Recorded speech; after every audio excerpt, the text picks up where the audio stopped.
Chapter 573. Why is he here? Every time he walked along the corridor of Renaissance Palace, Mallows could not help but ask himself this question. A few rays of light shone through the narrow stone window, dividing the corridor on this floor into countless black and white fragments. As for him, he passed through the light and shadows, flickering in the cold morning air. Soon, the path under Mallows' feet forked before his eyes. One path led to the royal treasury and watchman's secret room, while the other led to the guard's duty room, which he hated the most. Why is he here? Mallows did not hesitate to walk down one of the paths. Because he was destined to be here. When he passed by the precious portrait of the wise Prime Minister Halva from the era of the King of Renaissance, the watchman greeted the two logistics officers of the royal guards who passed by. But he was sensitive enough to notice that their attitude was very strange. It's normal. After all, after last night, Mindy's Hall has become the center of attention in the capital. Mallows thought calmly. What's more, the person who's really bearing all this pressure. Mallows turned a corner with familiarity, pushed open a wooden door, and walked into the guard's first duty room. So, Will, what are the benefits for New Year?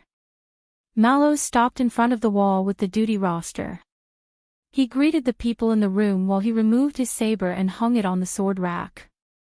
Touching weapons, meeting others. His power of eradication awakened in his body like an instinct. The entire world became quiet. Barren. Dead silence. Cold. Heavy. Dark. Until someone disturbed him. Mate T. At the other end of the duty room, a young man, flag-bearer Will, put down his teacup with a bitter expression and looked up from behind a desk full of documents. A merchant group brought it back from the Sante archipelago. It's so bitter that it can't be sold in the capital. So the logistics division got a large batch of it at a low price. It helps to refresh the mind. At least, that's what they said. Will was depressed, and the reason was unknown. Mallows controlled his face and made a smile that made people feel that it was sincere. Not bad. The watchman picked up the teapot and poured himself a big cup. Bitter. This is the style of the logistics division. Mallows took a sip, and the taste in his mouth made him frown. It's especially suitable for your job. But the usually talkative Weah didn't respond that time. Don't look at me, Sir Mallows. Will raised his hand in resignation. Today, I am just a record keeper. Mallows paused when he saw Weah's unusual caution. Not only was he depressed, but he was also trying to hide his nervousness. But why? The sound of footsteps could be heard from inside the room.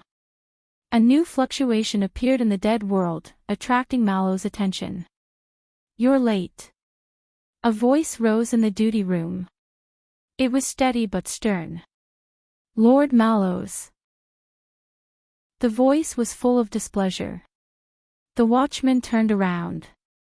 A man about his age, with a pair of thin lips and a pair of narrow eyes, walked out of the inner room and stopped in front of him. It was him. Mallows' expression did not change, but he sighed in his heart. Why did he still feel disappointed? He knew he was coming, didn't he? I didn't expect it to be you. Mallows put down his teacup, flashed a smile, and faced the newcomer. Lord Talone. Vogel Talone, the vice-captain cum chief flag-bearer whom he had just met last night, scoffed at him. Yes, I didn't expect it either. Mallows nodded. Vogel was unhappy. In the dead world, he told himself. The other party wants something, but can't get it, so he's extremely resentful. The watchman turned to ask Weah. Where's Gaetan? I remember, he's usually in charge of the records. Behind the desk, flag-bearer Weah stared intently at the words under his pen, as if he didn't hear the watchman's words. He seemed determined not to raise his head. The flag-bearer division is very busy today. We're understaffed. It was Vogel who answered him. The chief flag-bearer said coldly, "Thanks to last night." Mallows smiled faintly. "Very busy. So much so that you, as the chief, have to do it yourself." The watchman turned his head and looked straight into Vogel's willow leaf-like eyes. "To do paperwork." Vogel did not answer him. He moved to the back of the desk and pulled out a chair beside Weah. Mallows saw that Weah had discreetly moved to the side. In the next second, Vogel suddenly uttered an ancient saying in a cold voice. "Gather the knights." When he said that, Mallows and Weah became solemn in unison. Despite having other thoughts, the watchman had no choice but to respond with a straight face together with Weah. "By the Emperor's command." He did not know the meaning of this ancient ritual. But as far back as he could remember, the royal guards had been following this rule. As if this would restore the demeanor of the Emperor's Praetorian guards. He could only obey. The atmosphere became solemn. Vogel stared at him silently, as if to test the veracity of his words. A few seconds later, the vice-captain nodded. "Lock the door. Let's begin." Weah took a deep breath and got up to do as he was told. He pulled out a black box from the locked cabinet and took out a crystal drop and a coarse oval-shaped stone. Mallows' gaze froze. Then, "Esteemed watchman of the guards, Tormund Mallows, please take a seat." Weah respectfully invited Mallows to take a seat as he pulled open an iron gate behind the wall. The wall under the iron gate was engraved with strange but intricate patterns, on which were written many ancient runes that could only be understood by scholars. Weah obviously did not understand these, but this did not affect him from following the procedure and embedding the crystal drop and stone into the intricate holes in the wall. His movements were careful. Familiar, but also reverent. Weah closed the iron gate. A few seconds later, the gap in the iron gate glowed with a strange light. "What does this mean?" Mallows stared at the light. "Sound reproduction stone," Weah replied excitedly. It seemed like he also found it novel. "Impressive, isn't it?" "I heard that it can be activated like this," Mallows interrupted him. "I know what this is. I'm asking why." Weah was stunned for a moment and subconsciously looked at Vogel. "As you know, important records in the royal guards usually need to be recorded in eternal files, especially the flag-bearer division," Vogel suddenly coughed. Weah immediately stopped talking and put on a serious expression. "On the morning of the 4th of January, year 680 of the calendar of eradication, in accordance with the Praetorian Covenant, the work of the royal guards as flag-bearers begins now. The target of the record is the watchman of the guards, Tormund Mallows." The flag-bearer flipped open the record book. It was very standard. "I am Special Class Flag-bearer Weah Coden, responsible for witnessing and recording this time. Accompanying me is Chief Flag-bearer Vogel Talon, who will lead today's," but Vogel interrupted him. "Enough. Crystal drops are very expensive, let's be frugal." Under Weah's awkward expression, Vogel took over the reins of the conversation. "First of all, about last night in Mindy's hall," Vogel flipped open a page of records in his hand and looked straight at Mallows. "Whether it was an impulsive act or a proxy duel, as the captain of the guards, you know the pros and cons. Why did you not stop it, but instead condone Prince Thale's impulsive act?" Mallows retracted his gaze from the inlaid sound reproduction stone and crystal drops on the wall. He no longer looked at the ancient sound reproduction spell that had been tinkered with by countless amateurs over the past 600 years and was now barely usable. He returned to last night. "I have neither the right nor the ability to interfere with His Highness' decision. Since he has spoken, I can't go against him in public." Vogel snorted indecipherable. "Is that so? But why do I feel that you were quite eager to disagree with your superior last night? He hasn't changed." Mallows stared at Vogel's face, which was as suspicious, mean and hostile as ever. "Just like 18 years ago." At that time, Vogel, Facundo, Stanley, and Thales, including himself, were still young knight apprentices. Even Vogel, who was of the highest birth and the most experienced, was only a candidate for the Royal Guards, and not even an official member of the Guards. They were just a bunch of youngsters, looking up to a former legend, yearning for illusory fame. But at an age when they were already sensible and about to become adults. Witnessing a bloody nightmare. He lost his head in panic. Confusion and disorder. Mallows shook his head. You must have misunderstood, Lord Talon. Last night, you and I, but Vogel did not give him a chance to finish. Danny Doyle. That's D. He's your first-class protector. The chief flag-bearer looked down at a page of documents. His performance last night was unbearable, even humiliating. For his own selfishness, he acted rashly, disregarded the prince's safety, and ignored his superior's orders. Vogel looked up. Is that so? Mallows and Vogel stared at each other in silence. For 18 years, he and Vogel, the youngsters of their generation, trembled with fear as they worked hard to portray themselves as the most admired, but also the most unfamiliar. From selected students, to trainees, to second-class officials, first-class officials, until now. They thought that as long as it was like this, that it would cover up their former fear and despair. Become adults. Then teach a new generation of youngsters a lesson. Yes, Mallows said straightforwardly. He was very foolish last night. Vogel snorted, his meaning unclear. As for first-class vanguard, Caleb Glover, the chief flag-bearer switched to another page. As far as I know, Doyle broke free from his grasp and endangered the situation. Is that so? Mallows suddenly felt a little sleepy. But he could not yawn in front of them. Not polite. Not very polite. I can't deny it. Mallows picked up the métis beside him, covering up his yawn as he savored the stimulation of the bitter taste in the dead silent world. This made him very excited. The logistics division occasionally does good deeds, doesn't it? So they deserve to be punished, don't you agree?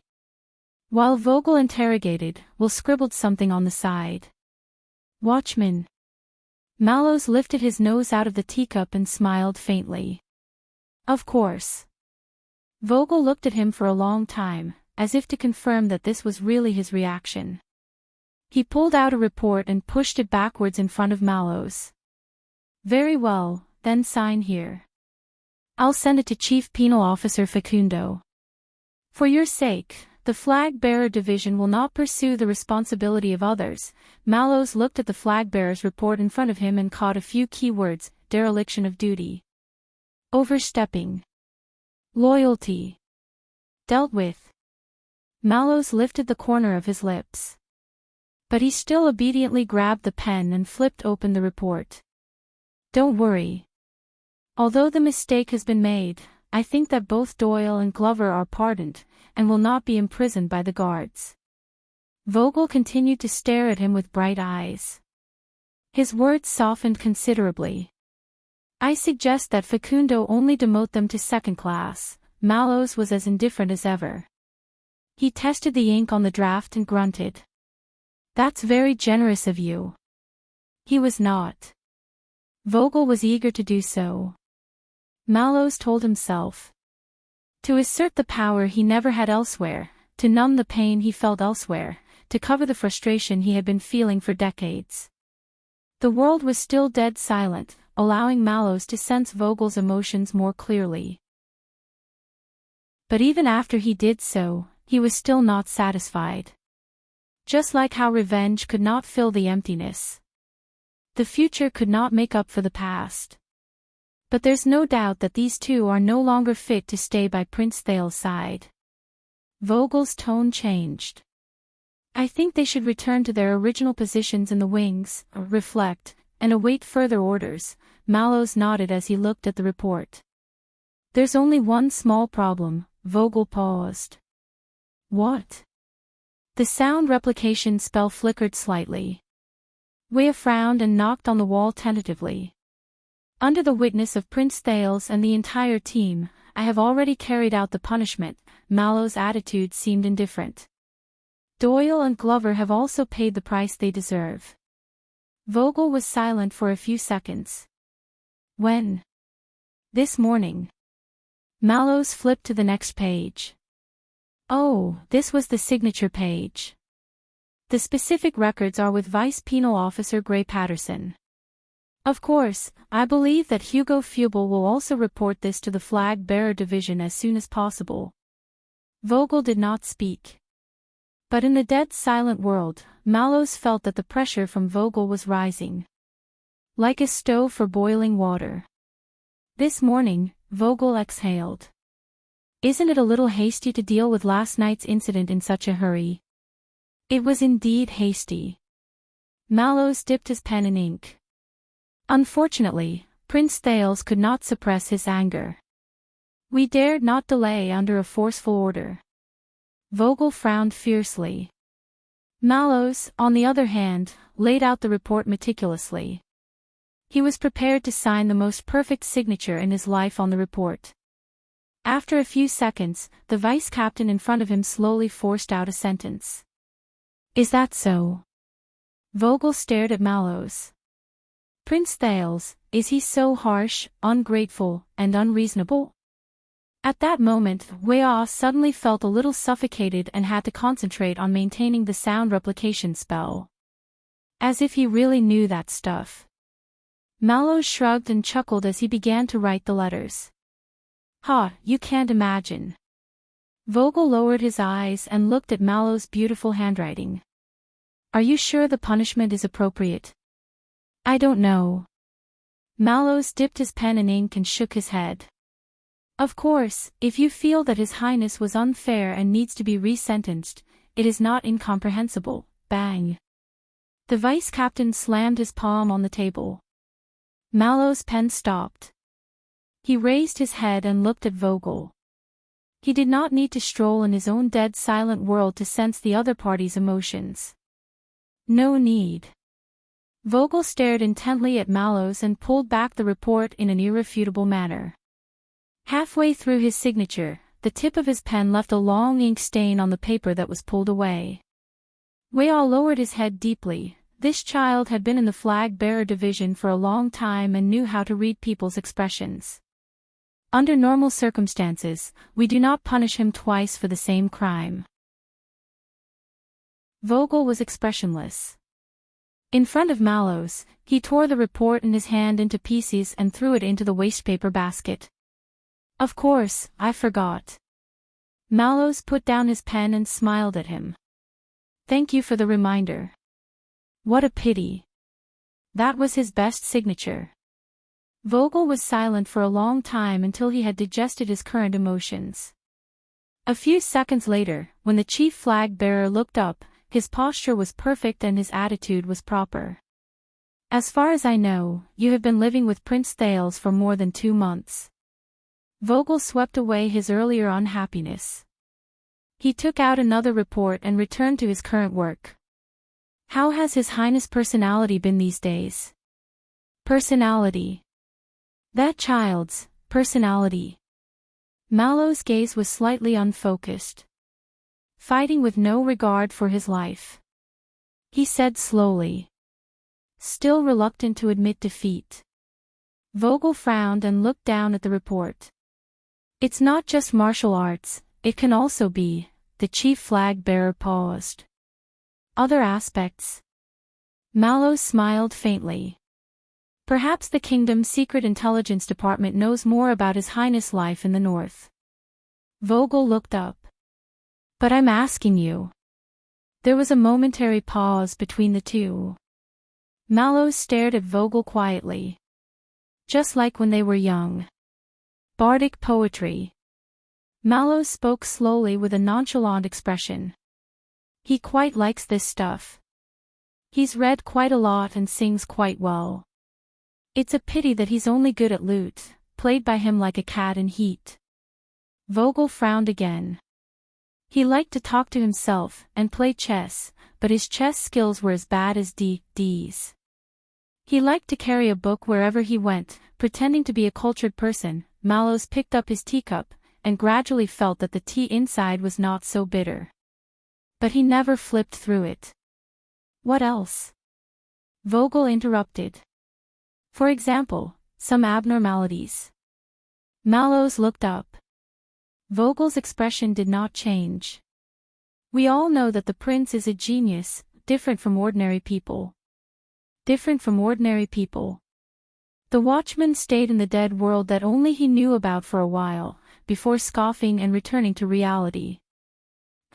His Highness's venomous mouth is unforgiving.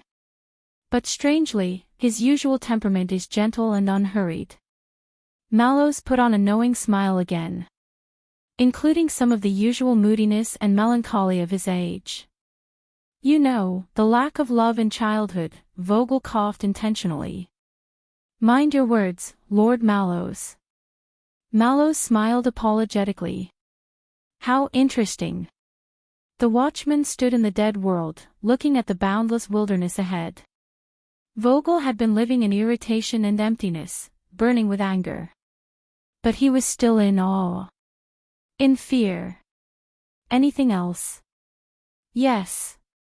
Although I'm not sure of the details, there is something about His Highness that worries the guards. Vogel raised his head and pretended to listen. From various signs, Mallows thought for a moment. Prince Thales, he might, The watchman nodded and said seriously, prefer men.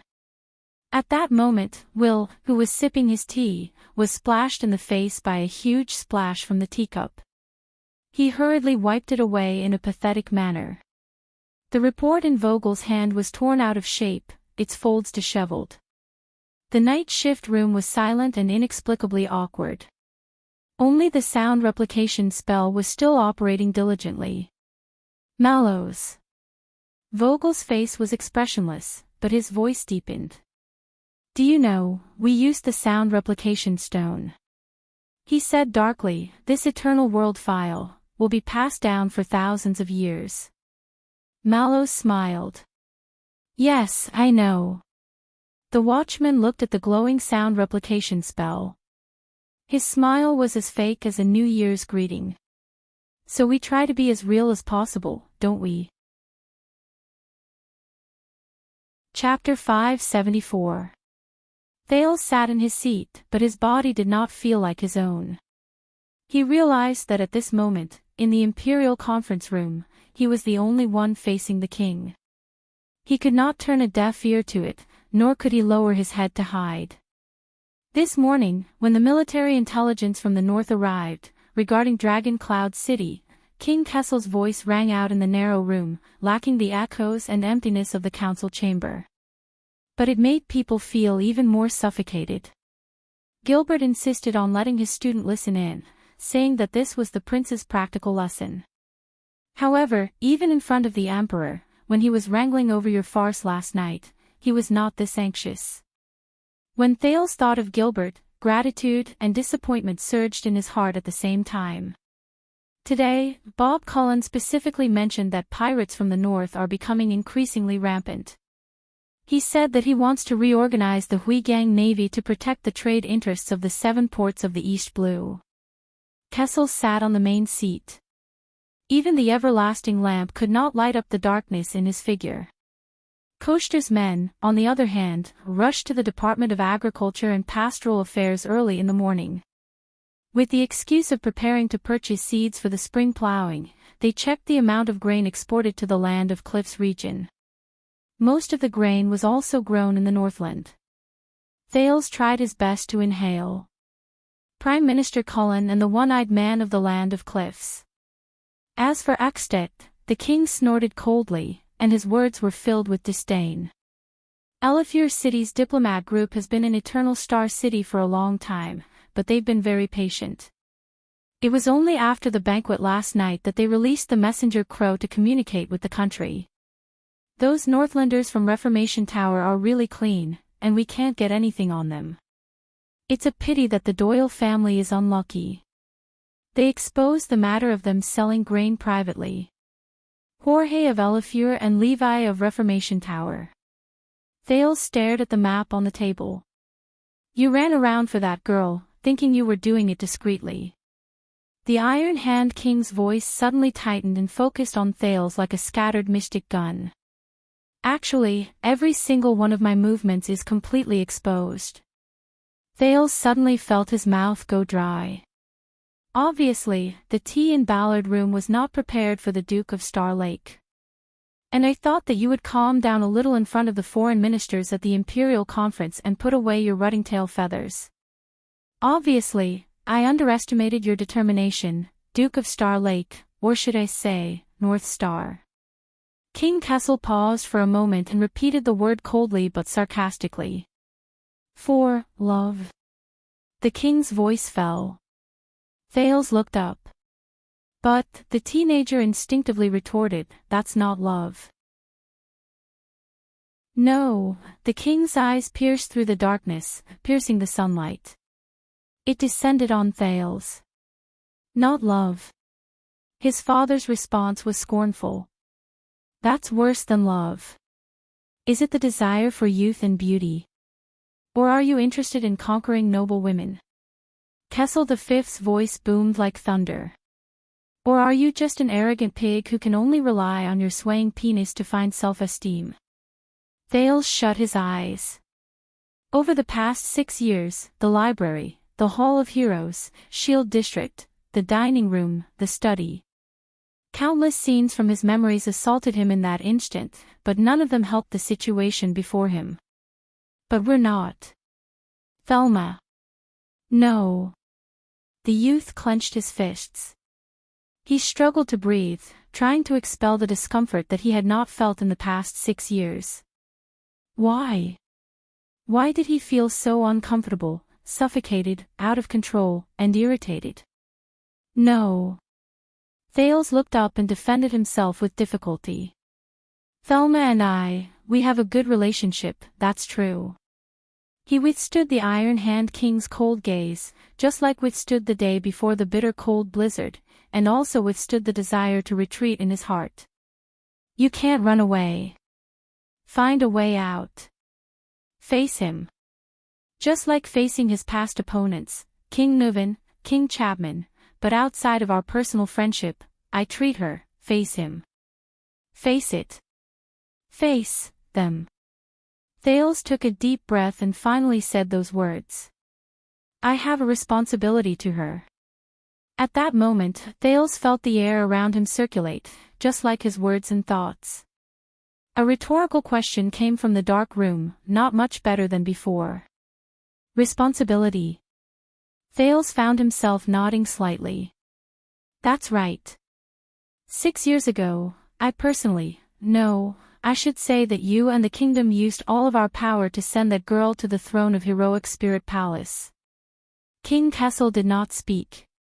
The youth met the king's gaze, slowly regained his train of thought, and said in a firm tone, all of Constellation, we all have a responsibility to bear.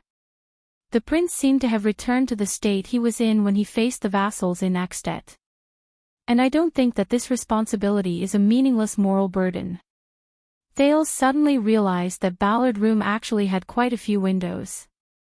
But what entered the room through them was cold air, not light. Because of what happened 6 years ago, that girl is naturally close to us, to Constellation. The Duke of Star Lake sorted out his logic and spoke methodically.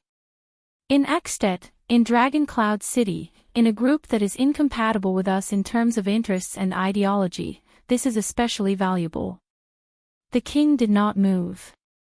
Only his gaze remained the same. So I believe that Saroma can be trusted and expected. Even from the kingdom's point of view, my attention and help to her is not a meaningless effort. Thales tried his best to portray himself as a counselor in front of the king. His words were confident and firm, just like Sauter and Kirkirk just now. As I said, she is enough to be Constellation's ally. He stared at his father intently. King Kessel chuckled. Constellation's ally? He asked hoarsely, like a beast opening its eyes from hibernation. Or your weakness.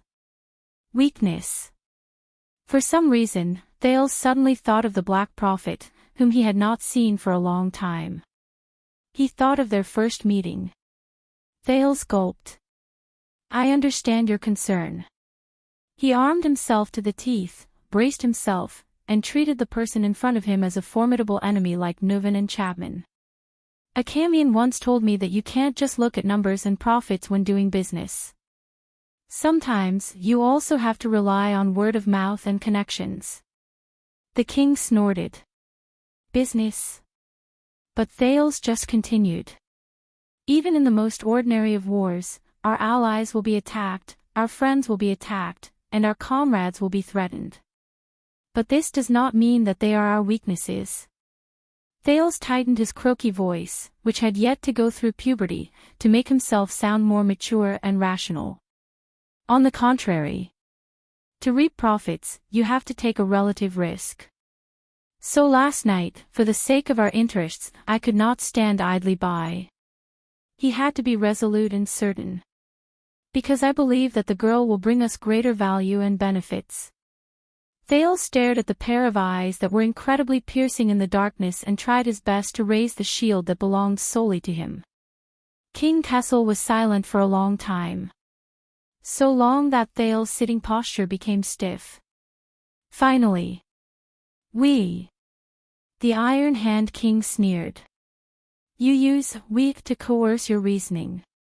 You tell me that this is what "we" should do. The next moment, the king pressed down on the arm of the chair. Kessel came out of the darkness into the sunlight, revealing his figure, his face, and his gaze like a stone statue. And the 9-pointed star symbol on his clothes. It was even more obvious than the symbol on Thales' collar. But what about yourself? For some reason, the king's action sent a chill down Thales' spine. Like a fierce beast revealing its claws from the fog. Your own feelings, your own intentions, your own considerations, your own preferences, the king said coldly, and where are you? Where am I? Thales frowned. He stopped thinking about other things and replied, I am among us. If, in addition to the interests and standpoint of the kingdom, you can also consider sincerity and not betray my personal friendship with her, then everyone will be happy, but the king's response came like a shadow. No. Kessel's tone was steady, but there was an unshakable majesty to it. You are pretending to be among us. Thales furrowed his brows. Because you think that I am a rational and calm king born for constellation, a cruel king who only has eyes for the kingdom. The Iron Hand King's words were incomparably cold. I despise emotions and impulsiveness, and only care about gains and losses. That's why you racked your brains and spent so much effort just to disguise yourself as me and face me. Thales was stunned for a second. To prove that what you are doing is in line with the principle of interests and political considerations, the king's words were calm. So that I will believe in your words. So that I will let go of your recklessness and let go of your girlfriend. Thales was about to retort, but the Iron Hand King's next sentence completely froze him. Just like your usual trick, to understand your opponent's methods, their logic, and then defeat them on their battlefield. Kessel snorted coldly. He rubbed his fingers gently. To deal with King Nuven with exquisite calculations. To fight back against Chapman Lampard with a desperate gambit. To deal with Williams with a domineering attitude, or like last night. Using the weakness of human nature to play a remote game with the boy from the Covendier family. Thales stared at the king in a daze. He knew. The king's words echoed in Thales' mind. Usual trick, to pretend to be like him and face him. The teenager suddenly had an illusion that he was stripped naked from head to toe and was standing naked in front of the king. There was nowhere to hide, nowhere to adapt, and nowhere to escape. But some things can't be disguised. Kessel V raised his eyes. Just like last night. Last night. Thales' pupils moved. The Iron Hand King stared at him from afar. That feeling came again. The kind of oppression that neither King Nuvan nor King Chapman had ever given him. The kind of powerlessness that made him feel as if 1,000 pounds were weighing down on him, and he opened his mouth to speak but felt as if a fishbone was stuck in his throat. Why? The king spoke softly, but found it difficult to parry. Last night, why did you put yourself at risk? You personally participated, and you enjoyed it. Thales felt as if he was seeing double. It was Anchor and Doyle's faces. The teenager took a deep breath, focused, and tried his best to explain. The situation at last night's banquet was tricky. I was in a dilemma, and no choice was appropriate. So I personally participated in order to find a third way, to show them a completely different Thales Jade Star, so that but at this moment. Lies. Thales stopped talking. You personally participated, not because of US. King Kessel stared at him from afar, as if he was watching a game of chess. And it was because of you. You wanted to save the chess pieces and the game at the same time. Thales felt a chill in his heart. Because this is who you are. No matter what, you always want to find a way for everyone to be happy, a perfect choice that meets the highest expectations in your heart. It's best if there are no ripples, no harm. To avoid the ugliness and sacrifice that you are most unwilling to face. Thales felt his breathing become more and more sluggish. He wanted to speak, to relieve the pressure, but, it's useless, Thales. The teenager opened and closed his lips in vain, thinking bitterly. It's useless. He knows. Thales lowered his head in a daze. And just like he said, you have nowhere to hide. No excuses. But what I don't understand is... The king continued speaking. Don't tell me that damned fate doesn't give you a damned response every time. Thales was stunned. At that moment, King Kessel's gaze seemed to cut open his chest. You slaughtered everyone at the national conference, but received even more malice and suspicion. You turned the tide in Dragon Cloud City, but brought up an enemy more terrifying than your predecessor. You spoke up for the Archduchess in Heroic Spirit Palace, but put yourself in danger of being targeted by public anger, and had no choice but to turn to an even worse ally. You had an ambiguous attitude in Blade Fang's camp, and seemed to be enjoying a better life. But at the banquet last night, you were hit hard by the irreconcilable conflict between both sides, and ended up in a sorry state. As he listened to these personal experiences, Thales felt his body become more and more numb. Is that so? As for my choice, fate gave me a response every time. Just like last night, when you wisely secured the chess pieces and the game, and won your position and reputation, the king's tone was sarcastic. But you left the shit on your ass for the entire kingdom to wipe. Thales was stunned. More excuses emerged from the bottom of his heart, but when the words reached his mouth, he could not bring them out. A third way. Just like how you were used to the willfulness of a street beggar, but delusional about the status and glory of the kingdom's bloodline. Hearing this, Thales could not help but tremble. You wander around the top of a cliff, but delusional about the view of the sky. And you think that as long as you are not afraid of death, you can have a firm foothold. Kessel's rebuke was like a sharp blade, and it cut into his heart. The king's sharp gaze left Thales, and he looked into the air. Just like you and that girl from Dragon Cloud City.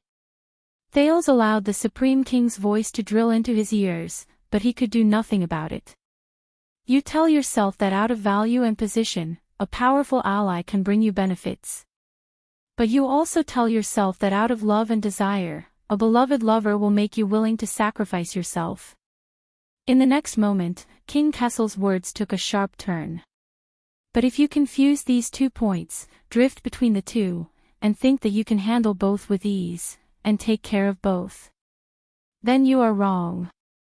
The king's gaze was deep and cold, and he enunciated each word clearly.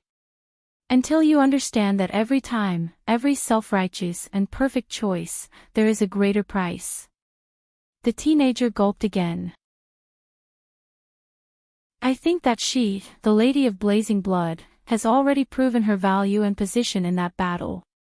Thales adjusted his voice so that he did not sound so lost and helpless. But for some reason, his sentence was stuttering. She is very powerful. She can be very powerful. She can bring benefits to us, the king snorted coldly. You know, he looked straight at Thales and said coldly, I'm not talking about her. Thales' body swayed a little. The Iron Hand King said sarcastically, Polaris. Polaris. Polaris again. Thales had never hated this title as much as he did at that moment. Just like how he hated this moment. What about you? After struggling for a while, Thales' voice finally rang out faintly. Your Majesty. The teenager's voice was not loud, and the pitch was not steep, but it sounded like a powerless question that had gone through a lot of hardships. Honorable Lady Gines, is she your ally, or your lover? In the darkness, King Kessel's eyes suddenly moved. The air around him was no longer frozen. But there was an additional tension like before an avalanche. And are you really, as you said, someone who despises feelings and impulsiveness, and only cares about gains and losses, like a drowning person coming to the surface and gasping for breath? The teenager's words fluctuated. A rational, calm, and cruel king who only has eyes for the kingdom, able to distinguish everything clearly and without confusion. Kessel's gaze sharpened. But Thales could not tell if there was anger or sadness surging in his eyes. But he suddenly realized that this was the first time he had refuted his father today. Or, the first time in his life. The stone statue named King Kessel moved in his seat. He raised his chin slightly, and there was a hint of anger in his voice. But Thales interrupted him. I am a jade star. He inhaled with all his might, as if this was the only way to avoid suffocation. He even had to grab his palm hard to keep his voice from changing. As the Prince of Constellation, as the bloodline of the kingdom, if I cannot even be responsible for a girl who has suffered because of me, Thales realized that he could not control the pause in his words, but he still tried to finish them. Then, in times of crisis, at the critical moment, what right do I have to stand up and be responsible for my kingdom and my compatriots? King Kessel's gaze changed, and there was a different light in it. Thales stared at the king. That's right, this has nothing to do with her. It only concerns me. A few seconds passed. The waves in the king's eyes finally subsided. He looked at Thales again, and his tone was firm. You care about her. Thales shuddered. At that moment, the teenager actually did not dare to raise his head and look at his father again. But he still had to face it. Just like Kessel's questioning of his past behavior just now. He still had to answer. I do care about her. The teenager did not know what his expression was like at the moment. He knew how difficult it was for him to break through all the obstacles before his words could come out of his throat. Just like what he was thinking at the moment. She is my true friend, my friend in times of need. My savior, my classmate, Li Yundong said.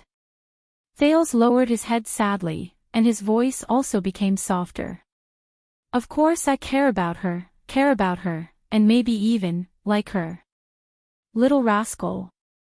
King Kessel did not respond, not even a sarcastic and disdainful snort. He only looked at his son in silence. Thales took a deep breath. He forced determination out of his gaze, and forced away the pain. So that's even less of love. It did not have to be love. It could not be love. The moment he said this, Thales' heart trembled. He felt as if he had stepped on air. Weightlessness, imbalance. He was at a loss. Thales looked at King Kessel, trying to catch his breath in a trance, deliberately forgetting everything else. Until the king replied faintly, Is that so? There was no ripple, no praise or criticism. Thales closed his eyes, then opened them again. I am very realistic. After the discomfort, Thales could finally adjust his sitting posture without any hindrance. With an inexplicable emotion, he raised his head proudly. I am your son, of the Jade Star bloodline, heir to the kingdom.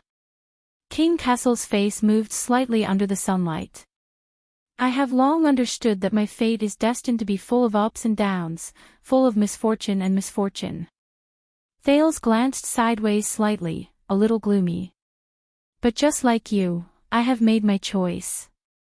The next moment, he looked at the king again, as if he was looking at another version of himself, and spoke the subject of the next sentence in the language of the ancient empire. I was born for the stars. The king looked back at him silently. Ballard Room was as silent as before, but the air was no longer blocked. Thales exhaled, like a prisoner who had broken free from his shackles and was breathing luxuriously under the sunlight. The teenager gritted his teeth. So I will not, and cannot, have any improper thoughts towards her, romantic feelings, or thoughts that go beyond the bounds of propriety. Will cause the same disaster, and bring it to her. Precisely because I care about her, care about Saroma, care about my friend. King Kessel did not say a word. With a mixture of pain and discomfort, Thales uttered the words that had been buried in his heart for a long time, confirming things that he had already figured out. So that is definitely not love. That cannot be love. Absolutely not. At that moment, he was like a bird freed from its shackles, finally able to spread its wings and soar into the sky boldly. Until his wings broke and he fell to the ground. You asked me where I am, the young duke said in a low voice. He suddenly liked the darkness of the stone room. I am here, in Renaissance Palace. Just like you. Father. Thales' mood sank. And you don't have to worry about her and me. As soon as he finished speaking, Thales realized that he was sweating profusely and breathing rapidly. This was far from the demeanor that the Duke of Star Lake should have. The silence in the room lasted for a long time. It was as if he wanted to leave enough time for this confession. Until the meaning behind it was completely understood. Is she well? King Kessel suddenly spoke, startling Thales. But the teenager immediately fell into dejection. I don't know. He closed his eyes and opened them again, trying to eliminate all expressions. I also don't want to know. Ballard Room was completely silent. It seemed like a long time had passed. Finally, the king's figure voluntarily retreated in the light. He sat in the shadow of his seat again. His face was no longer visible. Only the voice of the king could be heard from afar. Sometimes, I am really strange. King Kessel's words were as sharp and harsh as ever, but there was no longer that prickling sensation. Why is your rationality on par with your stupidity? Why are they in the same mind? The king snorted coldly.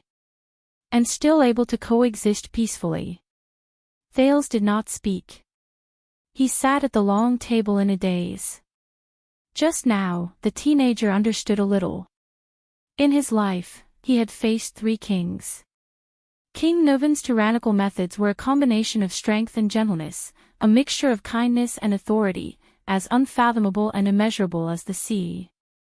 King Chapman, on the other hand, pressured and threatened him with tangible benefits, as if a blade was pressed against his neck and a thorn in his back. But the Kessel V in front of him. The Iron Hand King. He was completely different from the other 2. As the Supreme King of Constellation, he did not speak eloquently and did not know how to speak boldly. But Kessel had an even more bizarre and terrifying ability. With this ability, he could transcend kindness and authority with just a few words, directly strike at the heart, and grasp the most damned vital point. Forcing Thales to face his true self. Calm and tranquil. But heartbreaking. The king reached out and moved a cradle on the table. The door to Ballard Room opened. A few unfamiliar royal guards appeared at the door. A person walked past them and into the room. It was the scarred man from the Secret Intelligence Department. But Thales did not seem to hear it. He just sank into his seat expressionlessly. "Take him out," King Kessel's voice rang mercilessly. "Let him see the mess he left behind." Thales looked up absent-mindedly. "What?" "Don't dawdle." The king lowered his head again and flipped to the next document. "There are much more important matters in Ballard Room. Remember what you said today." Thales did not remember what happened next. He did not even remember how he walked out of Ballard Room in a daze. He also did not remember how the scarred man stiffly put his hands behind his back and apologized stiffly, saying that the king's orders could not be disobeyed, but Lord Mallows could not leave for the time being and asked His Highness to come with him. Until Thales followed him absent-mindedly out of the palace through a side door and into a carriage. "Where are we going?" Feeling the swaying of the carriage, Thales, who had finally adjusted his emotions, came back to his senses. "The kingdom's secret intelligence department, Your Highness, His Majesty's orders." Opposite him, the fierce-looking scarred man scratched his face as he answered. "Secret Intelligence Department." Thales frowned. But he found something even more wrong. The scarred man in front of him, his voice, became different. Noticing the prince's gaze, the knife-scarred man smiled faintly and stretched out his hand to tear off the skin on his face. Thales widened his eyes. "Long time no see, Your Highness." The person in front of him threw away the scarred mask and lowered his head to fiddle with his eyes. His voice was relaxed and humorous. "How have you been?" Thales was stunned. "It's him. You don't look happy." Why, his old acquaintance, the Baron Bone Man Raphael Lindbergh, opened his dark red eyes in the carriage and looked straight at Thales. "Dumped by your girlfriend just now?" Thales' expression froze. "Raphael." The prince, who was already in a bad mood, leaned back. "One more word of nonsense from you." The Duke of Star Lake stared straight at the top of the carriage and said expressionlessly, "I'm going to ask for the Honorable Lady Miranda's hand in marriage." Raphael's face fell. Then, the carriage became completely silent. No words were spoken throughout the journey. Chapter 575. Thales and Raphael sat opposite each other in the swaying carriage. They did not speak to each other.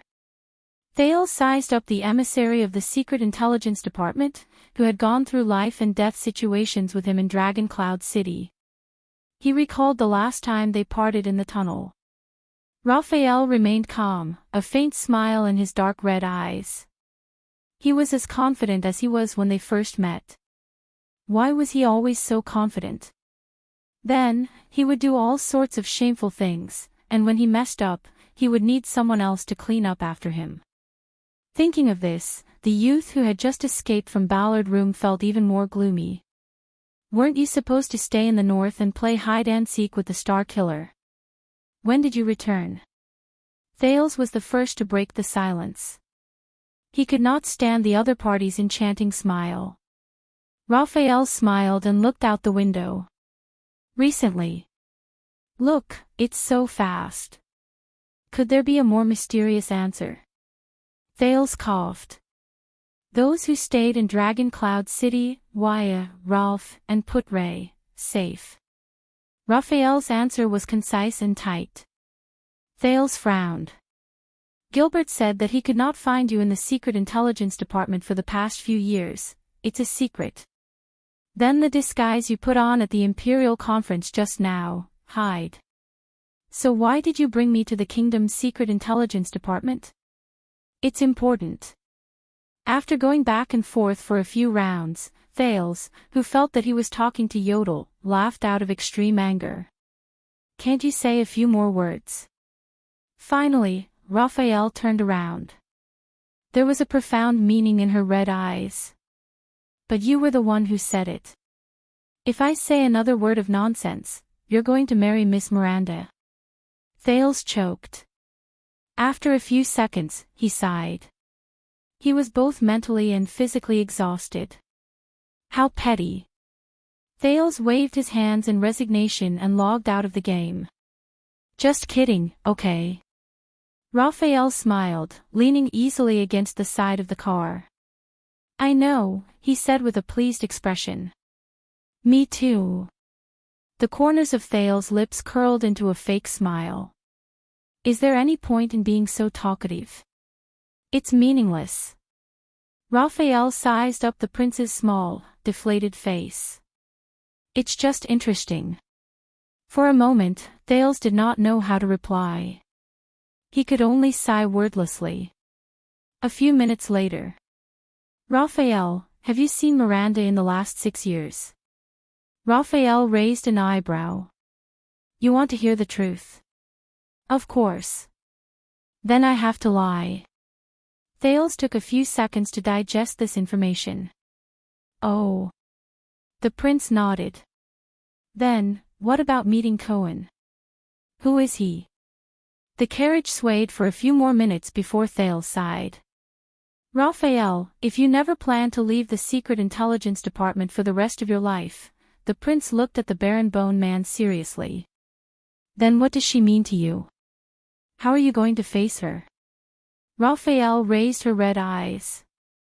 Why do you suddenly ask? He cares about his subordinate's love life. Raphael smiled sarcastically. What about you? He asked back, what does she mean to you, Your Highness? Thales leaned against the carriage and sighed. I've already said that I won't marry Miranda, but Raphael's next sentence made Thales stop talking. But I'm not talking about Miranda. The air was silent for a moment. The scenery outside the window changed inch by inch, from a city street to a country road. Thales was silent. When you were in Dragon Cloud City, you had a deep and intimate relationship. Raphael looked to the north. His voice was light. Can you really give up on this relationship? And become strangers from then on? Thales clenched his teeth. Don't talk about other things, Raphael, the prince said unhappily. I have nothing to do with her. Raphael chuckled, unconcerned.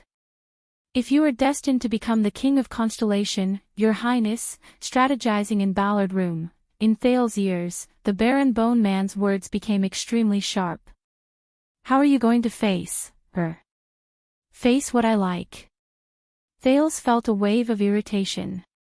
I will only say it once, Raphael, the prince turned his head and said coldly.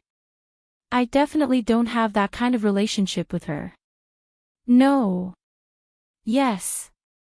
What kind of relationship? Why do you care what kind of relationship I have? But, no buts. I just want to say, don't say it. After going back and forth, Raphael could only sigh and admit defeat. Fine. Thales snorted and hugged his arms tightly. The Baron Bone Man sighed. It's just a pity that you don't like her. Thales turned his head even more to the side. You know, we went through a lot of trouble to pick out refined grains for her and prepare to welcome her back to the country. Thales froze for a moment and turned his head around. Refined grains, welcome her back to the country. Wait, who are you talking about? Who else could it be? Raphael turned his head around.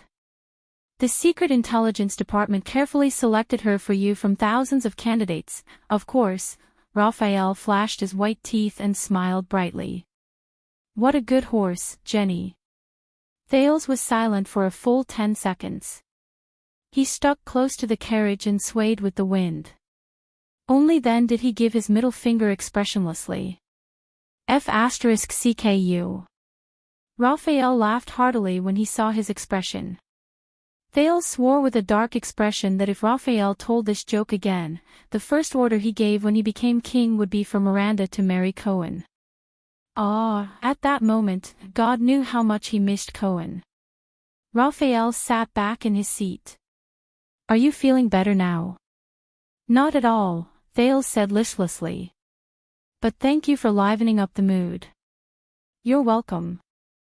Raphael did not care about the resentment in the prince's words at all. You'll only feel worse later anyway. Thales' mood, which had improved a little, collapsed again.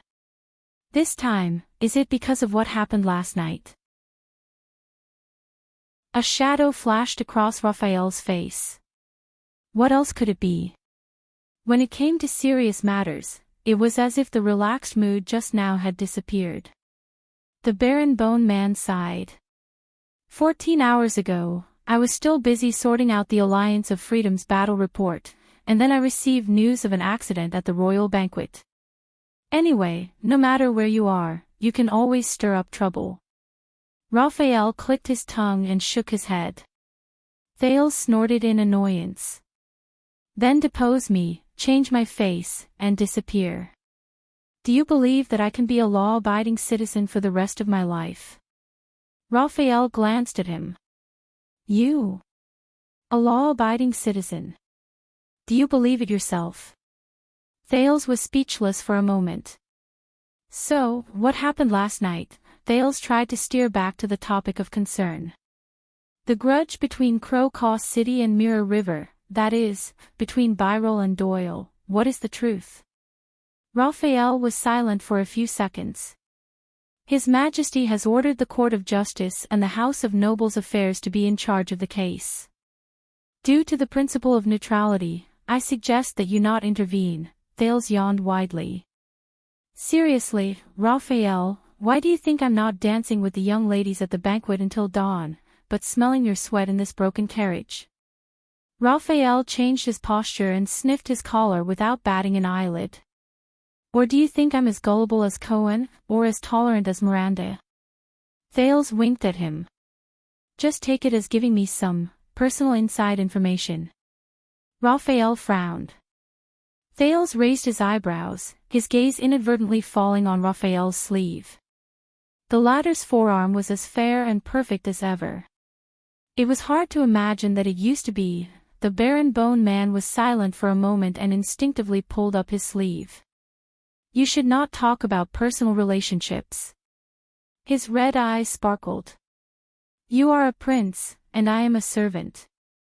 We should do business according to the rules. Hey, who was the one who was trying to establish a personal relationship with him? If it were someone else, it might be. But you are still different, Raphael, Thales said in a half-sincere and half-conventional manner.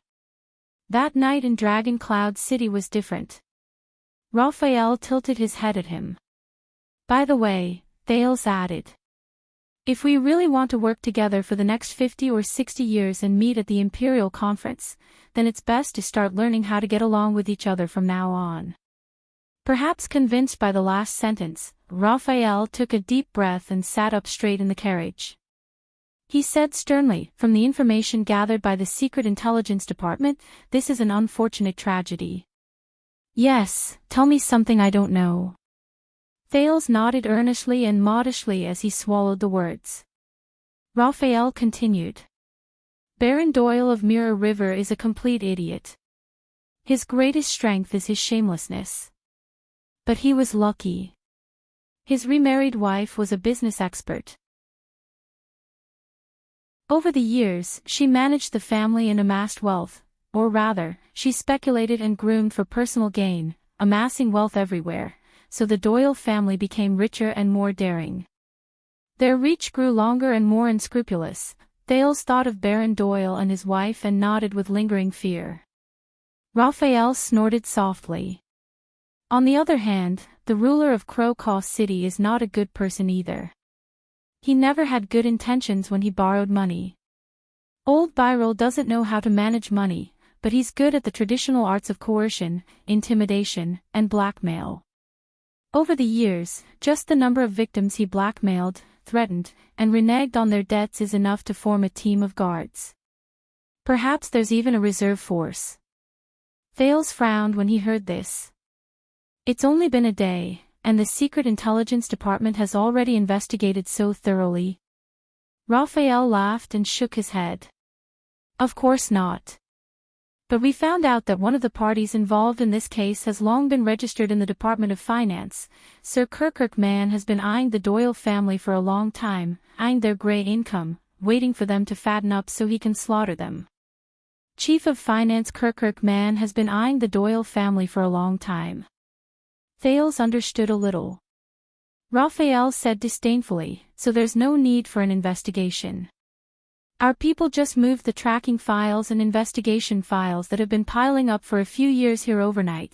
Of course, the people in the Department of Finance might not be too happy about being intercepted. Department of Finance, overnight, intercepted. Hearing this, Thales had a strange expression on his face. He recalled Sir Kirkman's loss of composure at the meeting this morning when he vehemently rejected the budget proposal. Now that he thought about it, he did not lose composure at all. That was basically Brother Chin lost a few $1,000s tonight. He already had good self-restraint by not flipping the table. So in this way, the suddenly rich and greedy Doyle, and the arrogant and scoundrel Birel, these two families are now at odds. Thales exhaled and said helplessly, I've really met my match. Raphael nodded. It's nothing much to begin with. After the nobles' internal strife and a great deal of damage, the two families who are stuck in a stalemate will probably return to the negotiating table as usual. Raphael glanced at Thales. But at this time, because the legendary wing left the camp, Blade Fang's camp was ambushed by the orcs and the Baron Bone people. Old Birel, who was stationed there, was unfortunately hit and died in fright. The balance is now out of balance. Thales pressed his palm against his forehead in frustration. Why is it me again? But Raphael's words continued.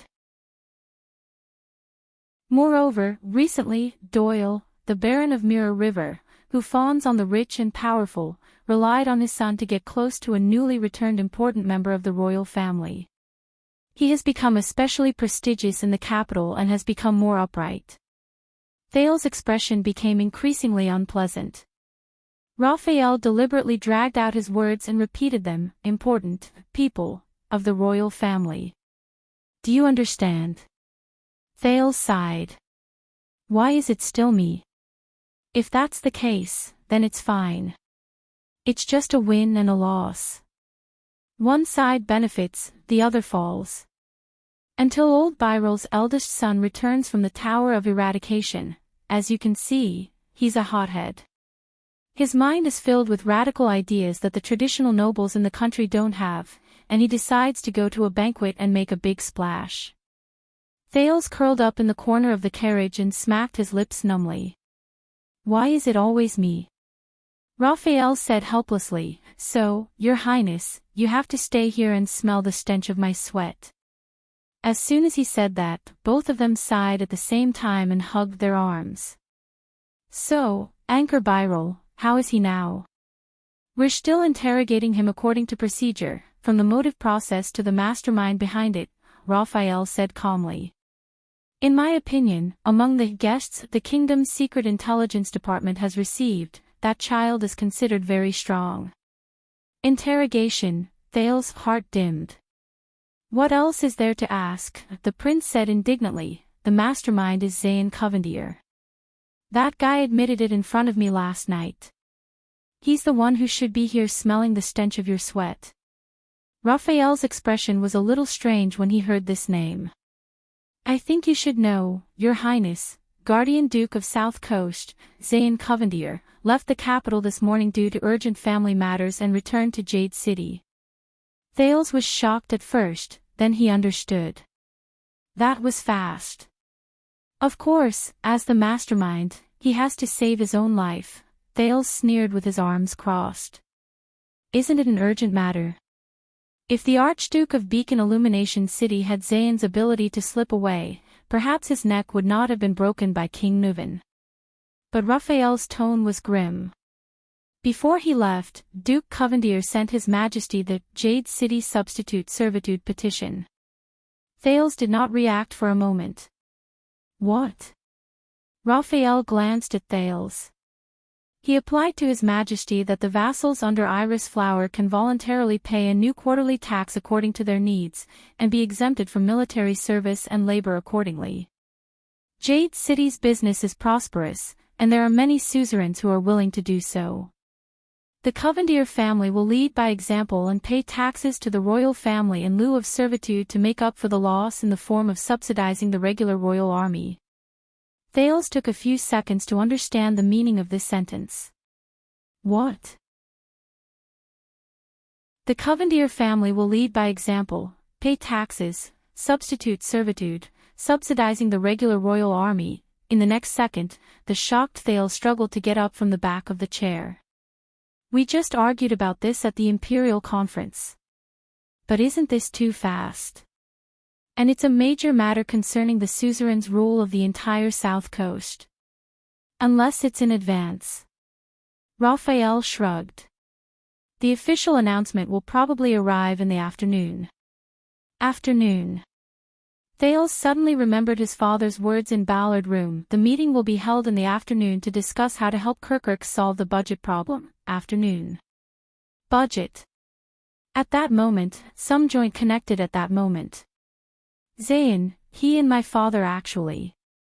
Thales was in disbelief, F***ck, he cursed in displeasure. The prince then looked at the Baron Bone Man, not without disappointment. So our Duke of South Coast, he won't be held accountable, right? At least not for instigating assassins to harm the Duke of Star Lake. Raphael patted his shoulder sympathetically. Not only that, the Secret Intelligence Department has to send someone else to refute the rumors, Raphael said with a displeased look. There are always people spreading ignorant lies like, the Duke of Star Lake accused Covendier in public last night. Ignorant lies. Thales took a while to put away his incredulous expression. No way. Not only did I gain both fame and fortune, and even control the comments. So... I messed up your business again? Thales asked woodenly. It doesn't matter. Raphael looked as if he had nothing to lose. The Secret Intelligence Department is used to it anyway. In the past 6 years, I've set up a special emergency response team. You're their favorite, you've greatly increased their sense of existence and budget.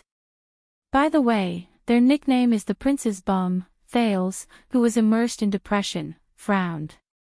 The Prince's what? The Baron Bone Man helplessly lifted his cheek. You know, every time you poop, Raphael gave him a particularly annoying look, you have to wipe it. Thales was flabbergasted and speechless. Raphael even gave him an evil smile. All right, Covendier, having figured something out, the prince exhaled in annoyance, buried his face in his palms and rubbed it up and down. I really should have gotten rid of him last night. What did you say? Nothing. Thales pulled his face out of his palms and put on a serious expression. Anchor Byrel, what will happen to him? Raphael put away his doubtful expression.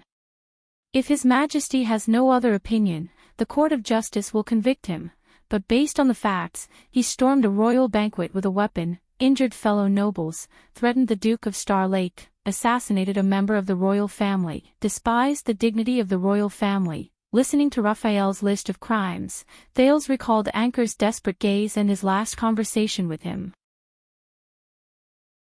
His heart felt heavy. If I let go, what should I do? I don't know, but I'll try my best. I've tried my best. No, you haven't. You didn't see me. Thales subconsciously clenched his fists. What about his family? What about his family? Raphael glanced at him but did not speak. Thales sighed. But his gaze immediately sharpened. Listen, Raphael. If I say, with your help, the Duke of Star Lake wants to do something and affect certain outcomes, is it possible? Raphael's red eyes flashed with a similar light. It depends on what you want to do, the Baron Bone Man said cautiously. Different options, different outcomes. Thales was silent for a while. All right then, from difficult to easy. The prince gave it some serious thought and asked 3 questions in a tentative manner. Jailbreak. Release. At least, avoid death. Raphael silently recited these 3 options and smiled amiably. Without hesitation, he answered the 3 corresponding answers in a considerate manner. Impossible. Impossible. And impossible. There was a minute of silence in the carriage. For a moment, only the sound of wheels could be heard. Raphael Lindbergh. Your Highness. What do I need you for? All right, there's one last way. What? You're crowned king. That's not funny. I know. Chapter 576.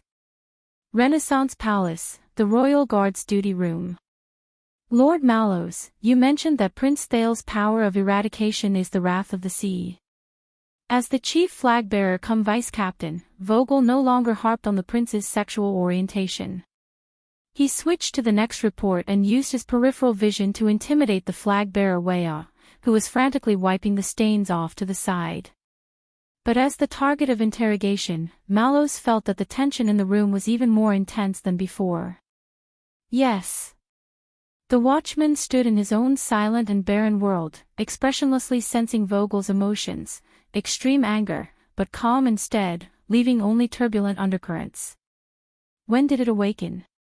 Given that His Highness is 14 years old, it should be not long ago. Vogel flipped open the report, his gaze never leaving Mallows. Awakening at 14 years old, almost the earliest record. No exact time. Lord Talon, Mallows looked helpless. I've only known him for a few months. Vogel stared at him for a long time, but the watchman was calm and flawless. You said in the report that it's a variant of the wrath of the sea. What do you mean? Mallows pretended to think seriously. I mean it literally. That means that at certain times, it will display characteristics different from the wrath of the sea that we know. After all, the power of eradication varies from person to person. Vogel scoffed. If it varies from person to person, how can you be sure that's it? Mallows smiled, courteously. Perhaps you've forgotten, but I'm the watchman of the guards, the watchman of inheritance. Sure enough, the moment he said this, he saw Vogel's expression stiffen. I came into contact with the eternal file of the guard's inheritance. There are many records about the enemy of the wolves, including his incredible power of eradication. If you have any questions, Lord Talon, you are welcome to request permission from His Majesty to enter the watchman's chamber and read top-secret files at any time. Vogel was silent. But at that moment, Mallows felt the flames in Vogel's chest leap. Manic, restless, frustrated. He cares. Mallows told himself. It's been more than a year since the watchman's selection ended, but this guy still cares. Why? Why does everyone grieve, obsess, and go crazy over something unattainable? The atmosphere was a little strange. Will could not help but gulp. A few seconds later, Vogel moved his razor-sharp lips. No need. Mallows responded with a smile. The prince's physique is very good, his recovery rate is several times that of an ordinary person. Vogel quickly returned to normal, displaying his good qualities as a flag-bearer. Is that so? I'm not sure about that.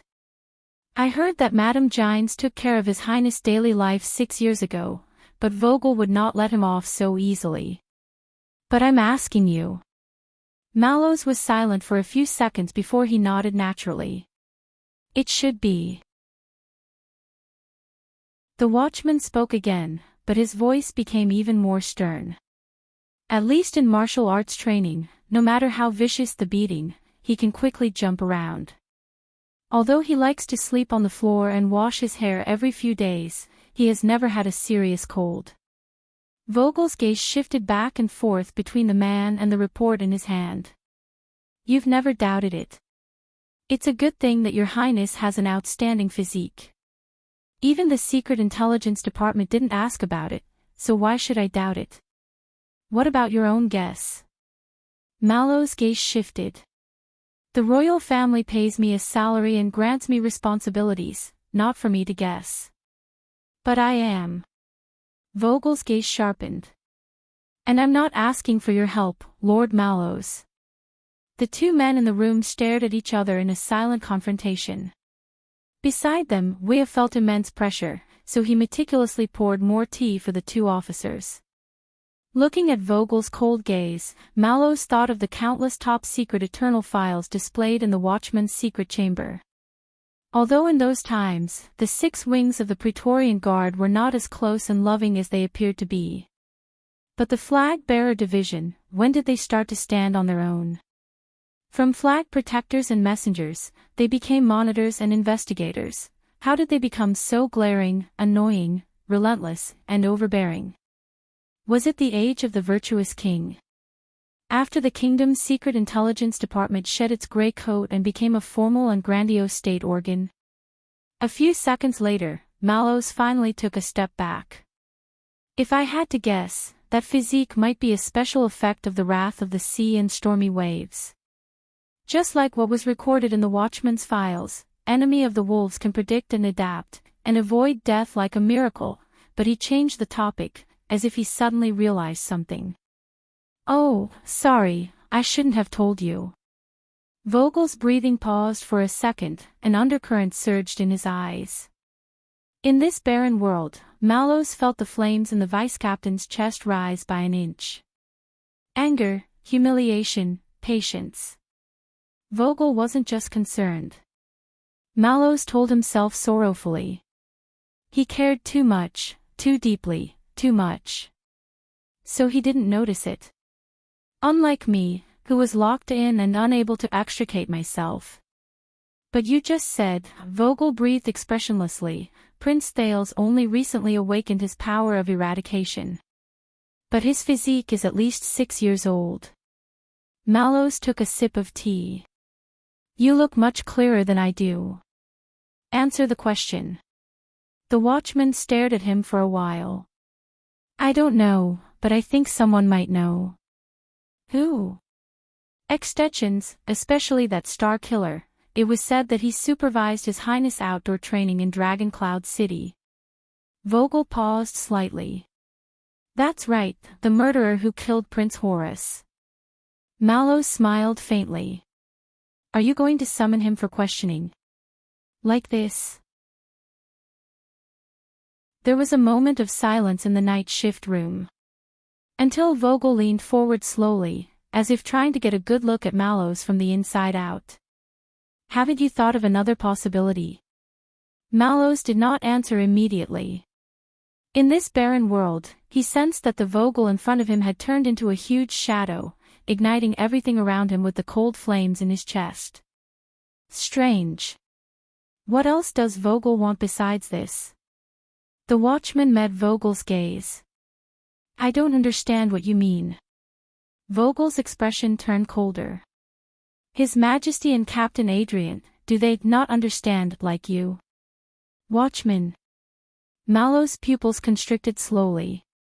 Then why don't you ask them? At this moment. Click. The two men facing each other turned their heads in unison. Beside them, Wei looked awkward. He pointed stiffly at the broken pen tip in his hand, his smile terrible. Realizing the presence of a third party, Mallows and Vogel exchanged a look and retreated. Wei heaved a sigh of relief.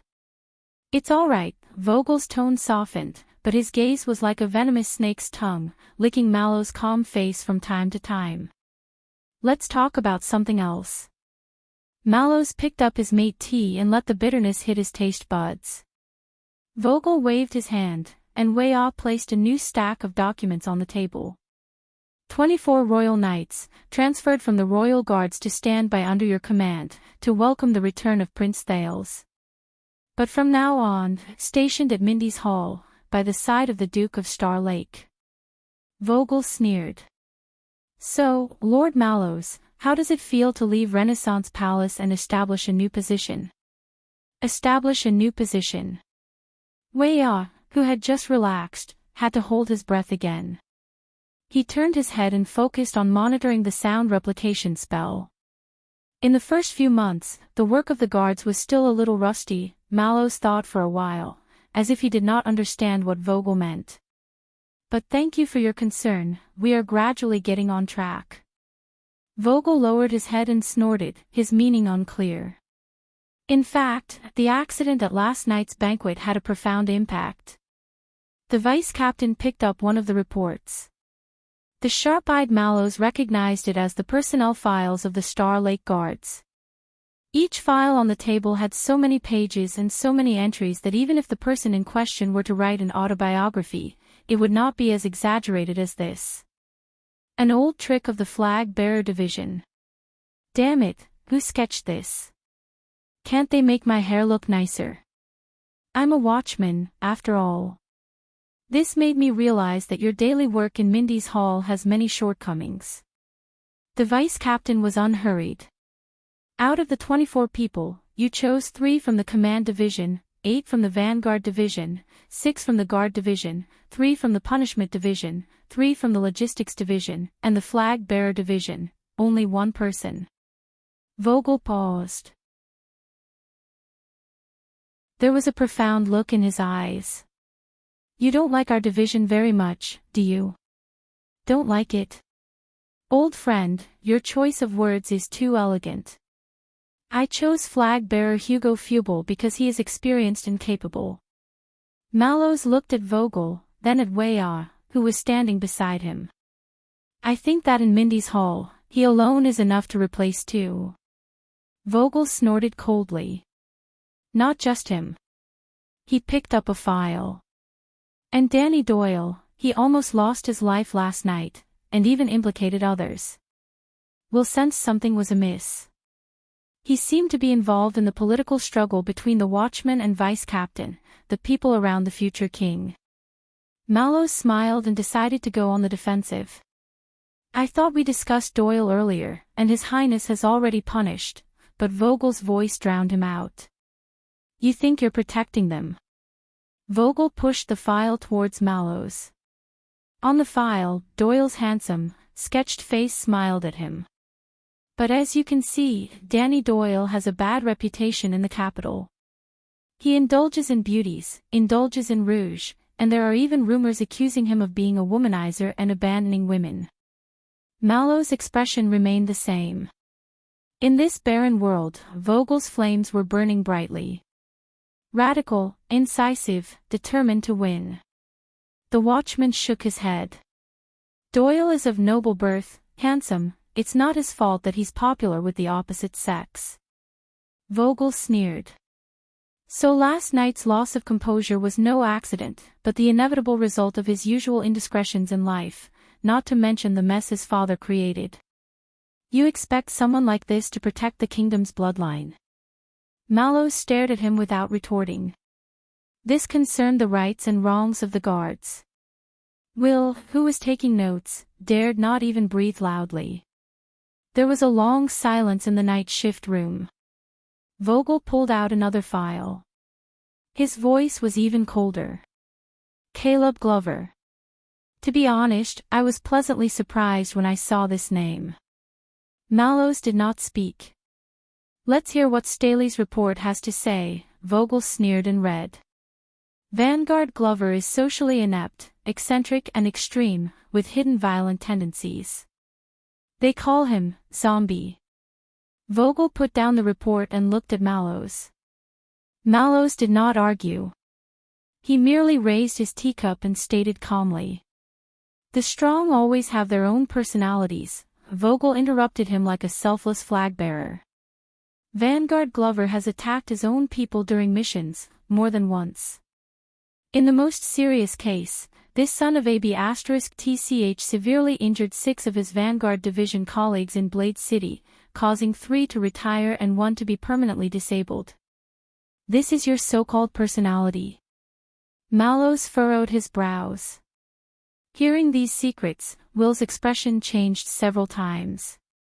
He could not help but recall if he had offended that zombie.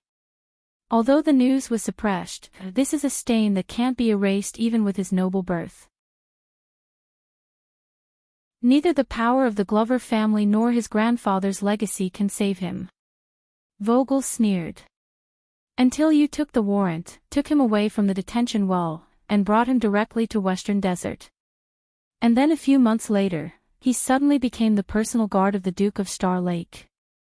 Mallows was as indifferent as ever. In his barren world, the Vogel before him emitted a dark shadow, ignited a flame, and filled the entire room. Vogel. He did want something. From just now until now, everything was just a means. Logistics Division, Leo Praka. Vogel flipped through another person's file, his voice becoming calm. In the early years of the Vanguard Division, he was quite famous, rumored to be comparable to Staley. The chief flag-bearer's tone changed to one of contempt. But ever since he was injured in the Desert War, his health has deteriorated. He lost his drive, and all he can do is bow and scrape. I heard he lost to Prince Thales in training. Mallows took a sip of mate tea. The bitterness made him feel alive. I'm more inclined to call him a smooth person. Vogel snorted disdainfully. When the blade is blunt, it can still shine again. When the willpower is lost, it's incurable. Mallows watched as Vogel tossed Praka's file aside and picked up the next one. Defense Division, John Luca Commodore. This is an opportunist. I heard he didn't even complete night training, and used a lot of tricks to climb his way up from the position of police officer. Vogel scoffed and looked at Mallows. Climbed to Prince Thales' side. Mallows raised his eyebrows, as if he did not understand Vogel's sarcasm. Beside him, we hurriedly turned to look at the sound replication spell to avoid the increasingly unpleasant topic. At the same time, he cursed himself regretfully. Why did I sell my soul for 2 gold coins and switch shifts with that old fox Gaetan? Why aren't you speaking? Vogel said coldly, aren't you quite good at retorting? Listen to your advice, Lord Talon. Mallows looked up, and reflect on yourself. Vogel snorted angrily. Mike Johnvold, originally from the Discipline Division, transferred to the Vanguard Division from the Star Lake Guards Bayou, the vice captain flashed the next file, received night education from the Northern Territory, no wonder he's a left-handed swordsman. Looks like the Northlanders didn't correct him when he was young, but why did I hear that he had an affair with his young stepmother? Mallows sighed silently. He really did not know about this.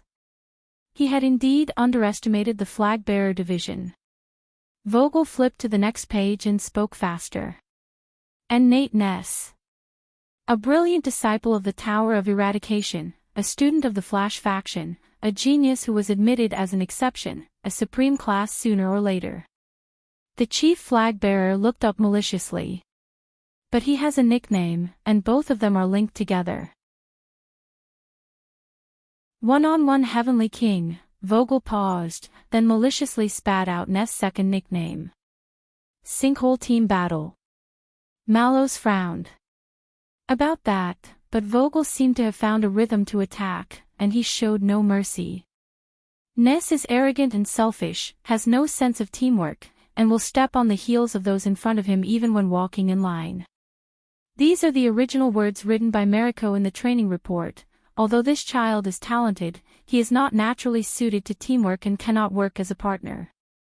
Whether it's the battle formation of the Age of the Empire or the contemporary astral formation, if there's even one additional comrade within 2 meters, the swordsmanship he prides himself on will be greatly discounted, and he may even attack blindly without distinguishing between friend and foe, dragging the battle down and making things worse. Mallows sighed in his heart. Vogel put down the file and sneered. I didn't expect there to be someone in this world who 1 + 1 is less than 2. Reminds me of your predecessor, Lord Mallows.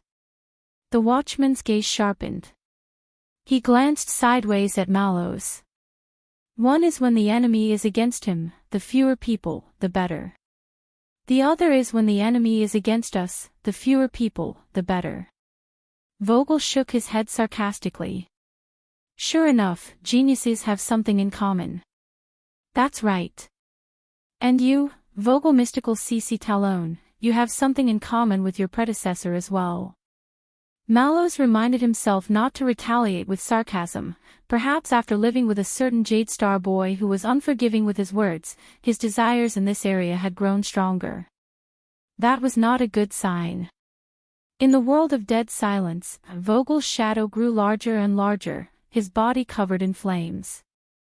Confidence, greed, ruthlessness. And emptiness. Next, Vogel flipped open the files one by one like a dealer, while Wea carefully took the files he had read. Penal Officer, Gardner Gray Patterson. To be honest, Facundo should be very grateful to you. He's been trying to get rid of this untouchable deputy of his for a long time. Logistics Officer Stone. You're really good at picking people. I heard he'll be retiring in another year. Defense Division, Iron Tower, Bastia. A man who can't even outrun a rapid march, Defense Division, Hyman Franzuk. A man who's afraid of water and heights. Defense Division, Dummy Ferry. Rumor has it that he has mania.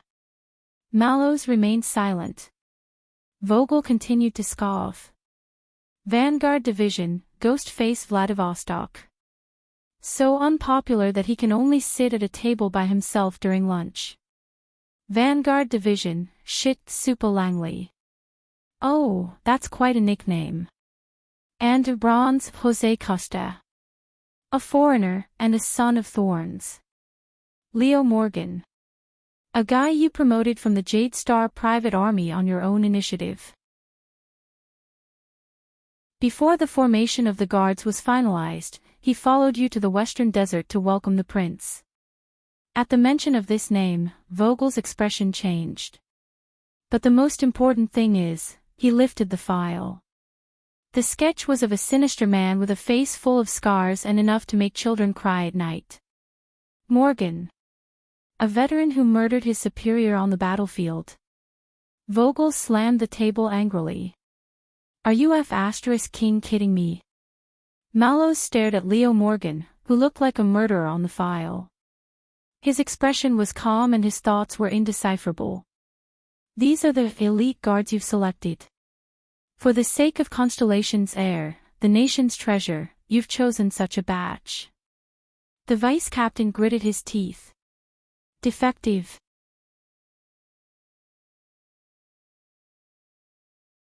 Chapter 577. Defective goods. Defective goods. The watchman pursed his lips. He looked up in this barren world, only to see withered and derelict everywhere. Oh, Vogel, what makes you believe that superior goods exist in this world? Believe me, Lord Mallows, I hate to describe my brothers and sisters in this way. Vogel snorted coldly and leaned back in his chair. But obviously, you didn't give me much leeway. In the awkward silence, Mallows stared at Vogel for a long time without a word. On the other side, Will had long regarded himself as a dead man, almost becoming one with the spell on the wall. Until Mallows sighed. What do you want, Vogel? The watchman addressed Vogel by his first name instead of his surname, which was rare. If you really want to cause trouble for my subordinates, it would be much more effective to report it directly to His Majesty, the Captain, or even Chief Penal Officer Facundo. Vogel stared back at him, the anger on his face slowly fading. A few seconds later, he reverted to the stern vice-captain. Flag bearer Will. Vogel spoke softly. On the other side, Will, who was trying hard to pretend that he was not there, shuddered subconsciously. Why don't you let go of that pitiful sound replication spell and go for a walk outside? Will looked up from the spell he had been repairing for almost 5 minutes. His face was ashen. A walk, joy appeared on his face when he realized something. Of course. I'm a little tired from sitting for so long. Commander Talon, you're so considerate. Will. This time, it was Mallows. He was calm and gentle, concise and clear. Get out. Now. Will, who was about to say something, immediately fell silent. In a few seconds, he tiptoed up, left their line of sight, and slipped out of the night shift room as if fleeing from a disaster, leaving the two men in the room, facing each other. And the sound replication spell that was glowing strangely. Others may not be able to tell, Torment, Vogel spoke softly, addressing him by name. But the flag-bearer division is the eyes and ears of the guards, specializing in internal investigations. That's why after last night, I realized that the so-called Star Lake guards under your command either have a bad reputation, a lack of character, a foppish playboy who's hard to teach, a lot of trouble, or a lot of sh*t in secret. He tapped the guard's file on the table. When you became the prince's personal guard captain, everyone was envious of you because you were close to the prince, yet you chose these people who were marginalized in the royal guards and even controversial people to be your right-hand men. Are they easier to control, or are they less threatening and less likely to cause trouble? Vogel's gaze sharpened. Maybe I should ask you, what do you want to do? The captain of the prince's personal guards. Being in a favorable position and being envied by others. Mallows was expressionless. You envy me, Vogel. Not me. Mallows was silent for a moment. You're doubting me. The on-call room was silent for a while. Vogel sneered and crossed his arms. You know, when I saw the Duke of Star Lake's righteous act last night, he picked up the last file on the table. Did I remember something? Vogel was slightly distracted. Him. He's not willing to sacrifice his soldiers to protect the king. Mallow's expression changed slightly. Vogel's eyes focused. Sacrifice the pawn. The next moment, the vice-captain pushed the file in front of him. Die. Mallows lowered his head. On the file, his own sketch was looking at him. Indifferent. Calm. Unconcerned. Smack. Vogel slammed his palm on the table, just enough to cover Mallow's surname. I don't know why watchmen have so much autonomy. But after taking over the flag-bearer division, my job is to keep a close eye on everyone in the guards. So that the tragedy will not repeat itself. Their gazes met, and their breathing paused. Mallows was silent. In his barren world, Vogel's shadow was enormous. So, yes, I'm doubting you, watchman. The flag-bearer leaned forward, his astute gaze falling on Mallows. As you said, there are many top-secret eternal files in the Watcher's secret room, including the bloody year, Roland said with a smile. Therefore, I suspect that when you became the captain of his personal guards and selected the Star Lake guards for him, you had other ideas. Some ideas that are far beyond the duties of the royal guards, and not even known to His Majesty and the captain. Mallow's gaze fell on the glowing sound replication spell. Without waiting for a response, Vogel scoffed and said in a warning tone, Tell me, you must have a good reason for doing this.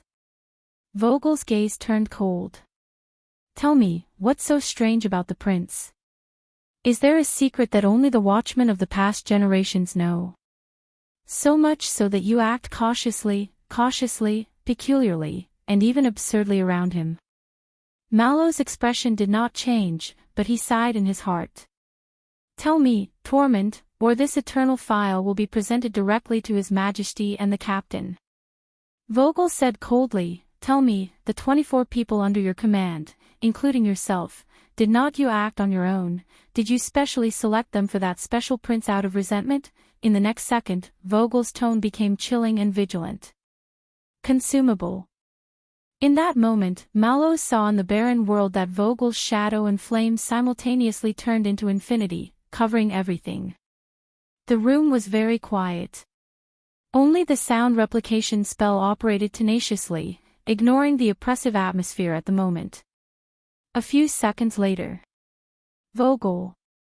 The watchman slowly raised his head and addressed Vogel's name like he did many years ago. What's on your mind? Vogel was startled. Mallows looked at him expressionlessly. Was it me who was nominated a year ago and snatched away the watchman position that you were supposed to have? Vogel's expression changed. Was it the senior flag bearer division who escaped the escort team because of your mistake 6 years ago, Colin Samir? Was it you who saw Blood Chant take the late king's head in the Hall of Stars the day before you officially joined the Royal Guards? Was it the chaos in the capital during the Bloody Year, which ultimately implicated your parents and caused them to die under the mob? With every question Mallows asked, Vogel's face turned paler. It was the national conference 6 years ago. Because of the second prince's sudden appearance, the watchman said slowly. Among the 13 distinguished families, the Talon family, a distant relative of the Jade Star family, failed to successfully become the heir of the royal family when the king had no heir. Vogel Talon. In the next moment, Mallows stood in his barren world and saw, as expected, the huge shadow belonging to Vogel trembled. The boundless flames flickered erratically. Desire, apprehension, unease. And fear. When you lose everything, people will always want to hold on to something, whether it's a life-saving straw or a devil's condition. Don't let fear dominate your life, old friend, Mallows shook his head. It's not worth it. Vogel's breathing became faster and faster. His anger grew hotter and hotter. If this is your answer, watchman, Mallows interrupted him. He has a very special ability. Vogel narrowed his eyes. That's right. Most people, including you, might think that he's naive and hedonistic, thick-skinned, lazy, baffling, even frivolous, and rather unreliable, Mallows' pupils focused. But there's one thing. Whether it's contempt, disdain, helplessness, or sighing. Most people, after interacting with Danny Doyle and truly coming into contact with his character, find it hard to get angry. It's hard to truly hate him. Not to mention hatred and strife. Vogel's expression changed slightly. As long as he wants to, he can close the distance between him and anyone in a minute, without hindrance or burden, even if the other party is an unreasonable lunatic or a murderous monster. Mallows stared at his reflection in the teacup. Do you know how difficult it is for most people in this world not to hate you, Lord Talon? He said faintly. It's much easier to train to the supreme class. That's why, in terms of ability and quality, Danny Doyle may not be the strongest, but he can mingle well with the guards and win the hearts of the people. They would rather let him handle matters. Vogel stared at Mallows, the anger in his eyes still lingering.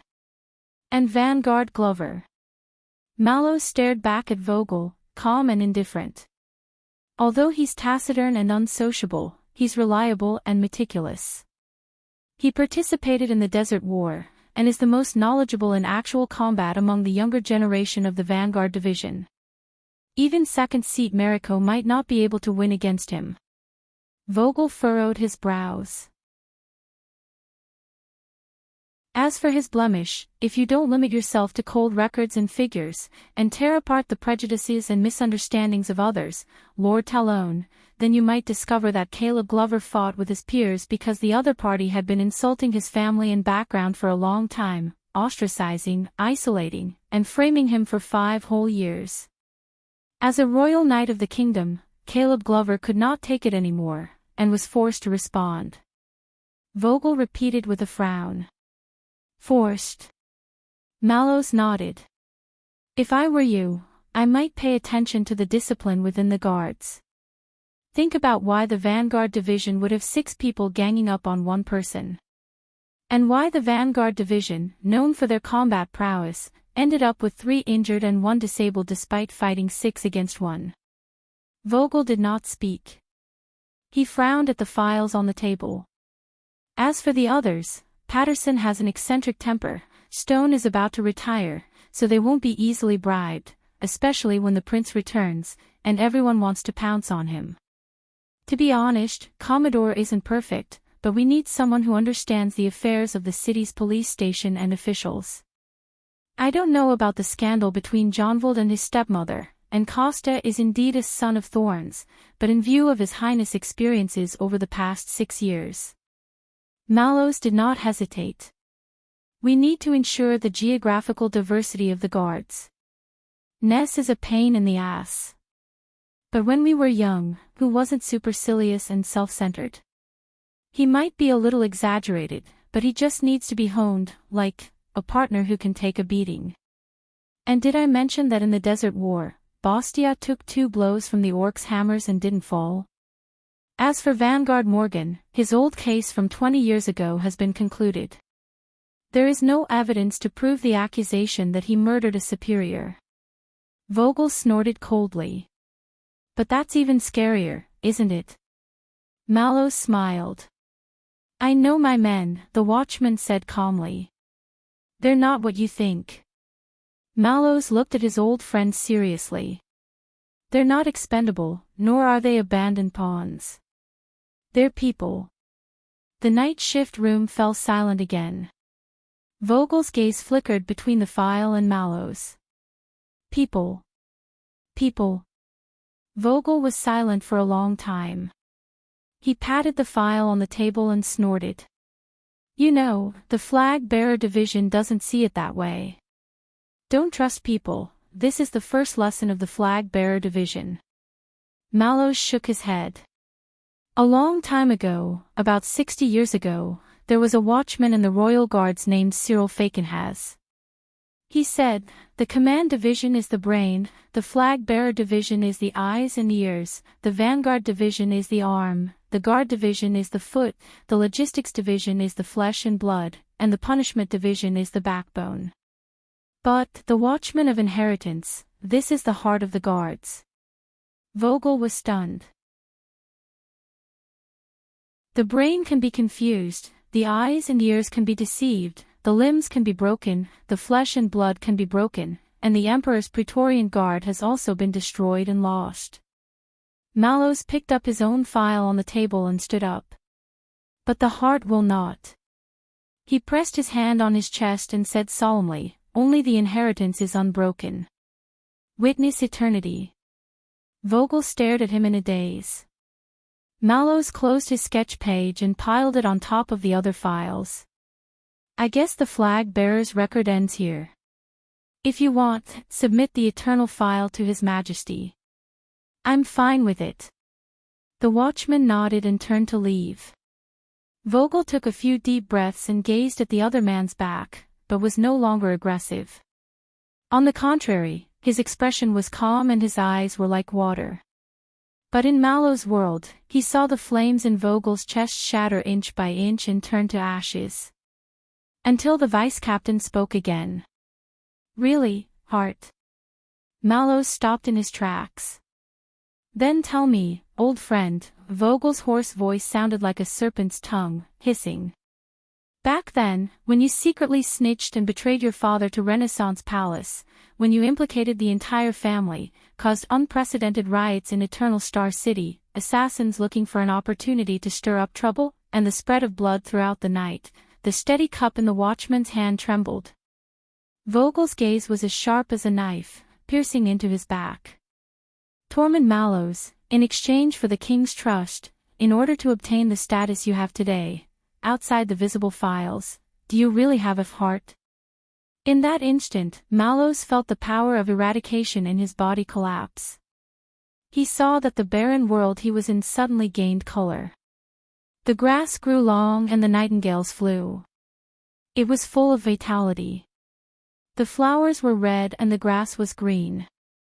It was a riot of colors. Bewitching, bizarre, psychedelic. Enchanting.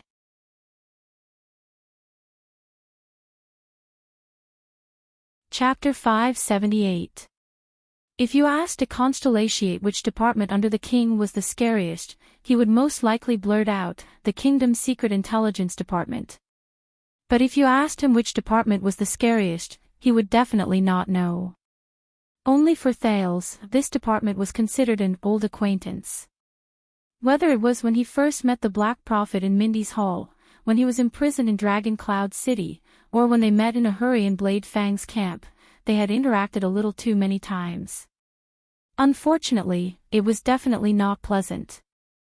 Now, this mysterious department that had been operating since the era of the King of Renaissance, the highest intelligence agency of Constellation, was sitting in front of him. This is the kingdom's secret intelligence department? Thales stepped off the carriage and sized up the manor in the southern suburbs of Eternal Star City. It was surrounded by a small river, the fields were barren, the low walls were simple, and the mansion was old. There were even farmhouses, warehouses, and even free-growing woodlands that had obviously been left uncultivated for many years. It was ordinary and conformed to the norms. If it were not for the vast area and few people, this would be a standard suburban aristocratic manor. Maybe it really was confiscated after raiding some aristocratic family, Thales thought. At least for the past decade or so. Raphael greeted the carriage driver. The latter did not say a word and disappeared before Thales' eyes with the sound of horse hooves. Just like an ordinary passerby in the countryside. The baron-bone man made a please gesture to the prince and gestured to the iron gate of the manor not far away. However, the entire manor was silent, almost dead silent. Like a tomb.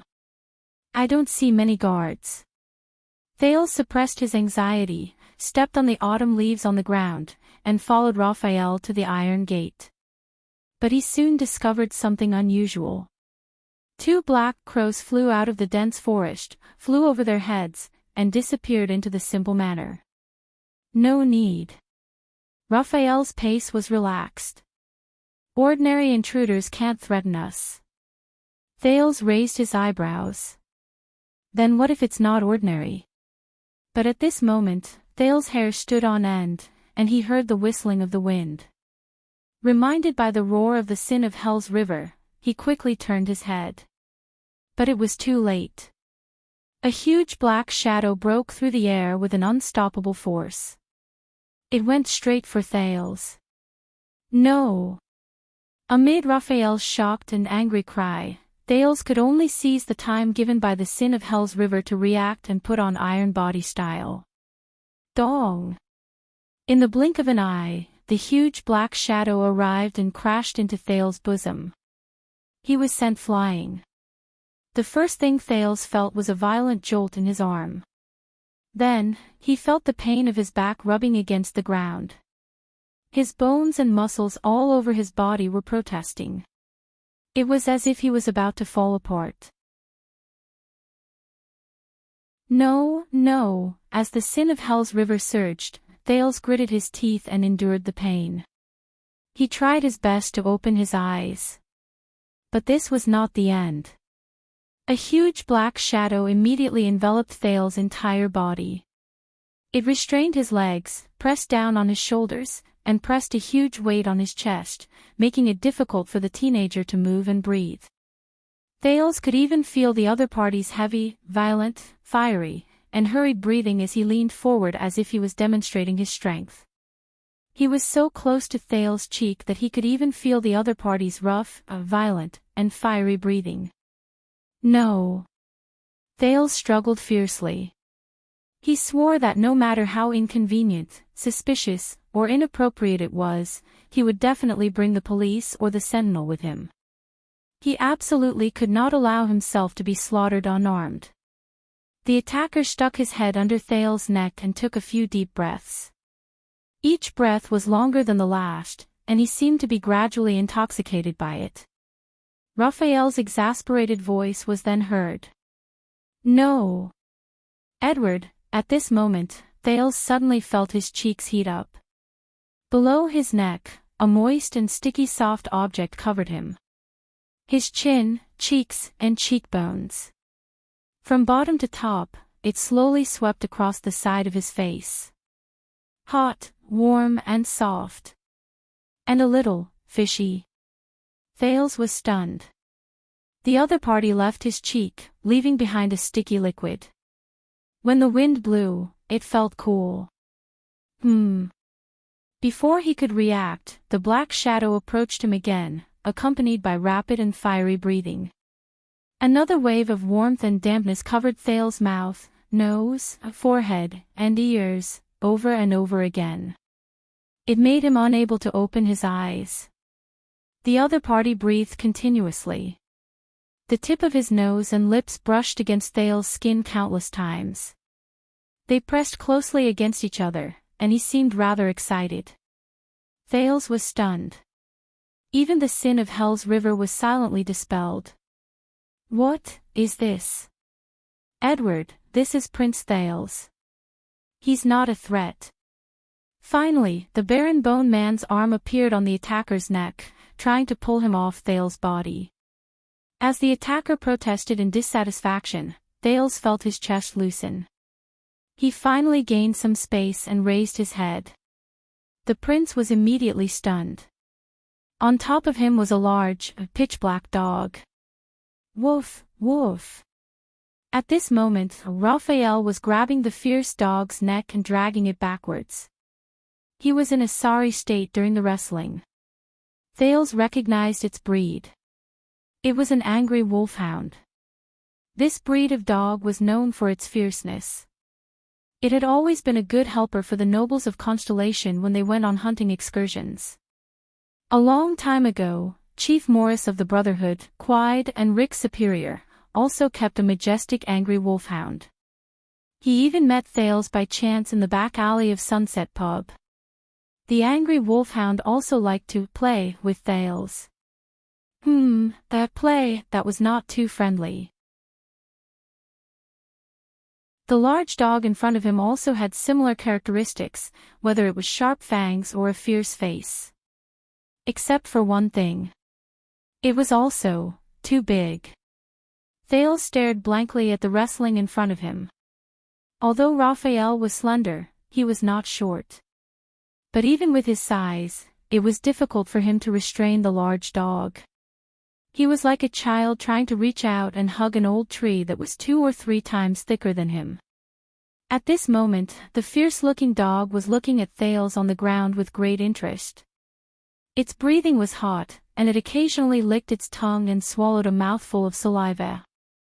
Sabo! Raphael, who saw that he could not hold on anymore, looked into the distance and shouted angrily. Pull it up! A gloomy and lazy voice rang out at the right time, approaching from afar. Coming, coming. Be at ease. A right hand with only 3 fingers appeared in front of Thales. It grabbed the large dog's collar and exerted force in a very skillful manner. Finally, Thales felt his body relax. It felt as if someone had lifted the 3 layers of quilts covering him, and in the middle of summer. The large dog was pulled away from his body. It barked in dissatisfaction, and the sound was deafening. I'm sorry, Lord Raphael. Edward was walking in circles, and I did not pay attention. The lazy voice dealt with the large dog's protest while apologizing insincerely. Thales grabbed Raphael's hand, felt his whole body go numb, and struggled to get up. Damn it! What is this? Thales patted the dust off his body, still in shock, and pulled up his sleeves to wipe the saliva that had not dried on his face. Raphael coughed awkwardly. Your Highness, I believe you have met Edward. He is one of our guards. The Baron Bone Man waved at the large dog in front of him. The exaggerated movement made it roar. Woof! Woof! It bared its teeth, its gaze fierce. But when it subconsciously wanted to move forward with a fierce look on its face, the right hand with only 3 fingers reached out and stopped Edward. You know, guards. Edward doesn't like being introduced like this. He thinks this is his territory, and he is the master. Raphael snorted. Is that so? The person holding the large dog was a haggard middle-aged man who looked like he did not sleep well last night. He had dark circles under his eyes, and ignored Edward's threatening barking.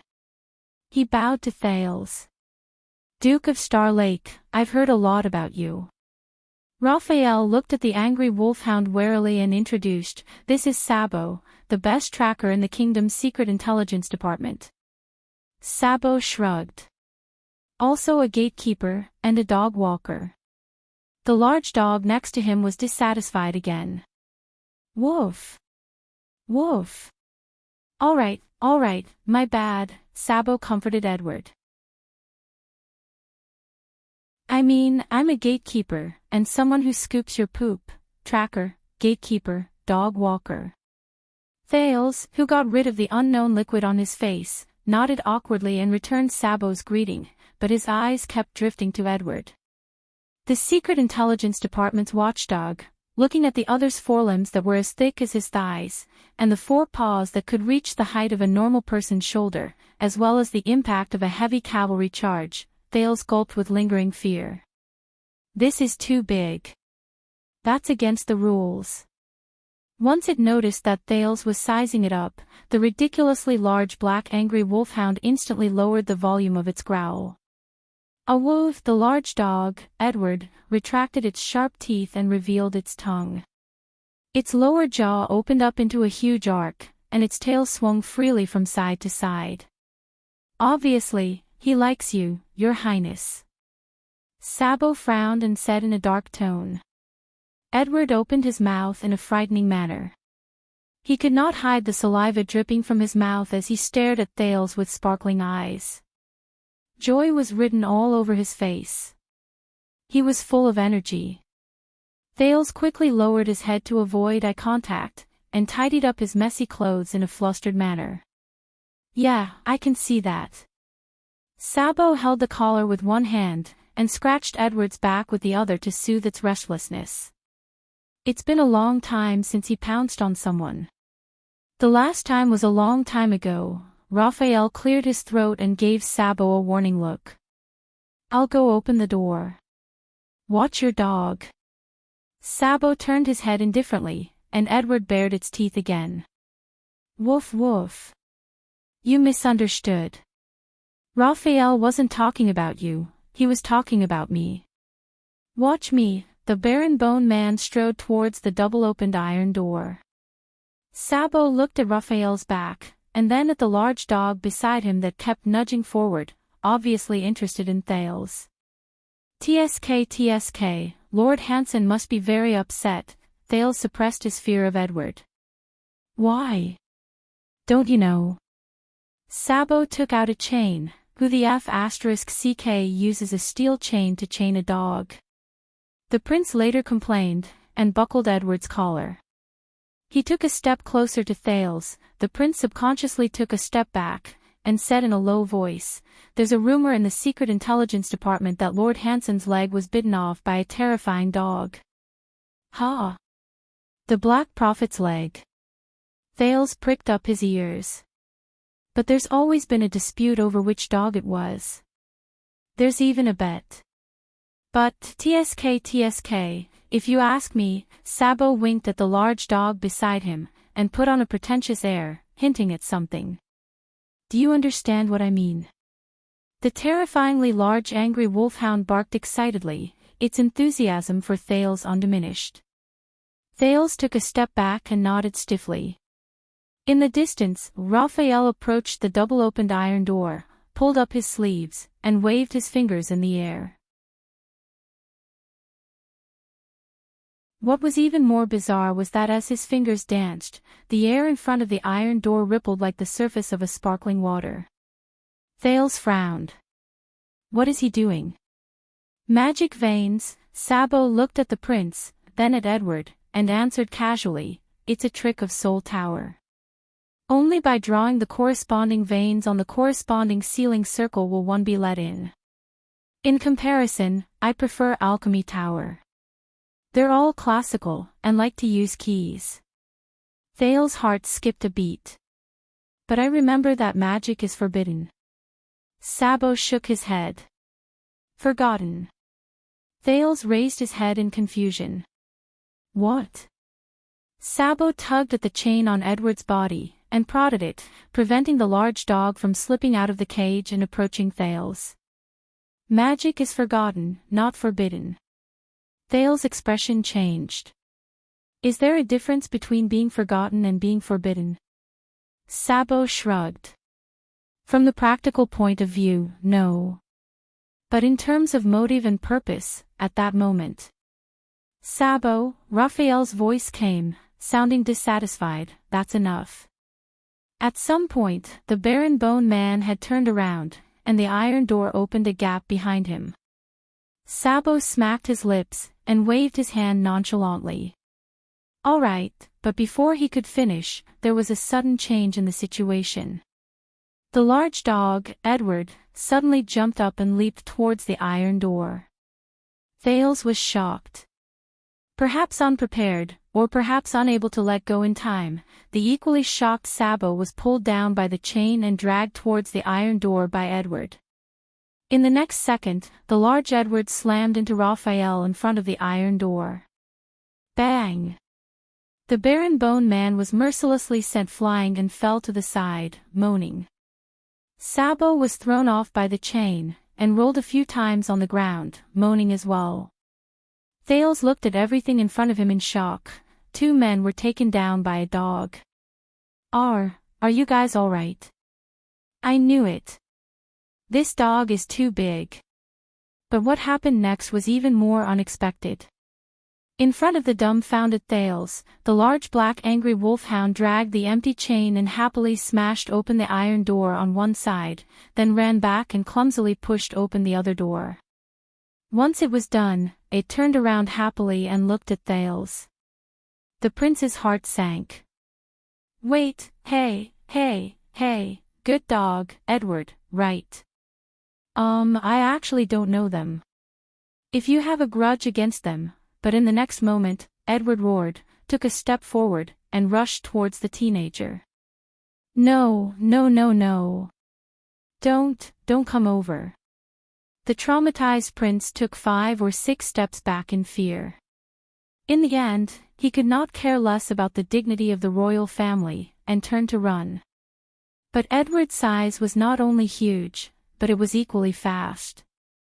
Thales had only run a few steps when the large dog swept past him and pounced on him. F***ck.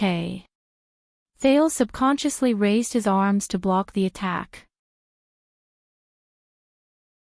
But fortunately, Edward did not recklessly pounce on him this time. It nimbly stopped not far in front of Thales, and obediently whimpered twice, as if to remind him of something. Thales lowered his arms in puzzlement. The large dog approached him carefully with short, quick steps. This time, as he looked at its obedient gaze, Thales realized that the sin of Hell's river in his body did not react. Edward stuck out its tongue, wagged its tail, and turned twice on the spot with its mountain-like body. Woof! Woof! It barked twice at the open door.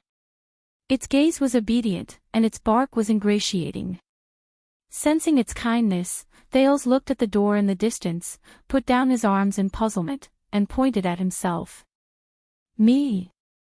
The large dog became even more excited when it received a response.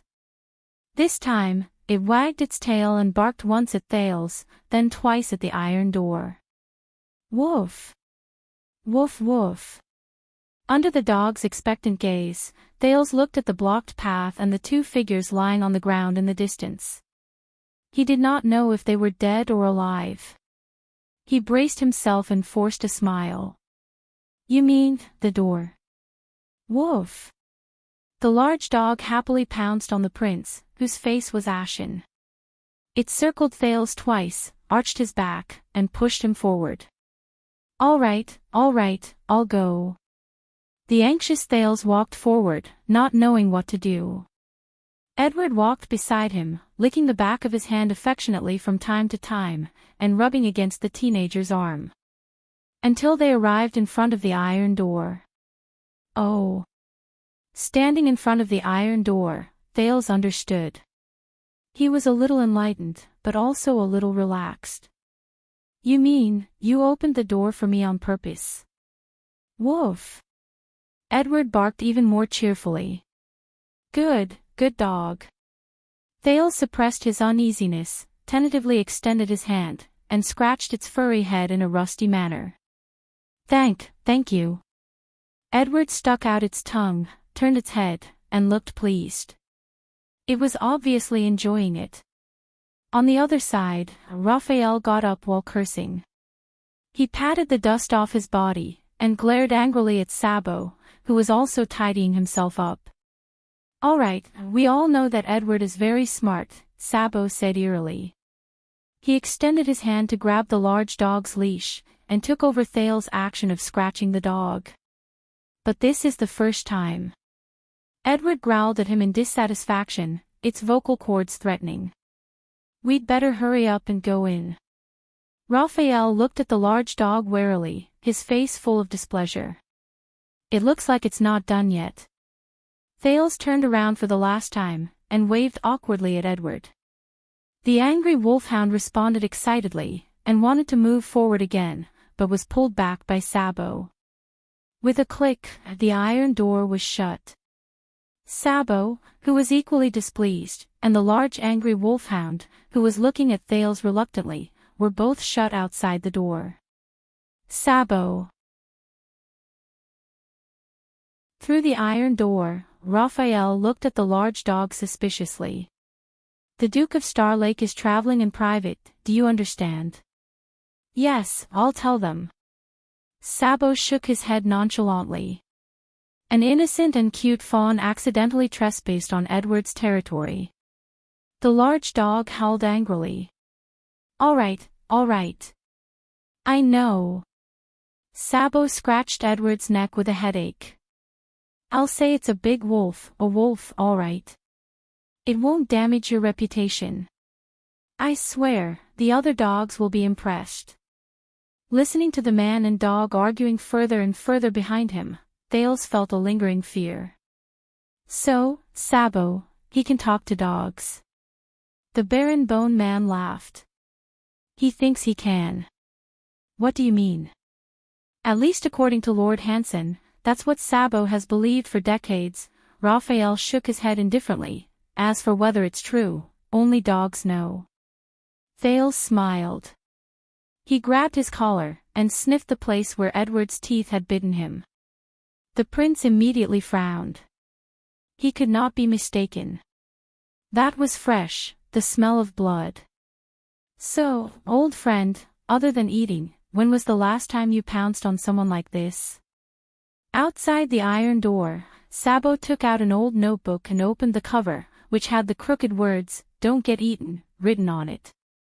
As he listened to Edward's roar, he recorded something excitedly. "What? You mean the smell?" "The same smell." "Dog?" "Another dog." Sabo's eyes widened. "What, a big dog?" "His big dog. A powerful dog. A dog the size of the earth. A dog that gave birth to a dog. A dog that all dogs are afraid of." Sabo suddenly came to a realization. A big dog, his big dog, a dog that gave birth to a dog. "Oh, I get it." He put down his pen, touched Edward's head, and looked at Thales back through the iron door. "What you want to say is," the angry wolfhound stared at Sabo's palm, licked its saliva-filled teeth, and growled in warning. "His mother." The angry wolfhound's eyes turned cold. In the next second, the fierce dog's muscles trembled, and it raised its head. Clack! The sound of teeth clenching exploded in the air. In the nick of time, Sabo skillfully and swiftly retracted his palm. "I see. Fine, so you bully the weak and fear the strong." Sabo showed no fear. He raised his right hand, which only had 3 fingers, and smiled at the fierce angry wolfhound. "I say, his mother may not be human, but you're a real dog." Edward snorted in dissatisfaction. Then, it turned its head in disdain, flicked its tail, and strode its paws, and went back for a walk in high spirits.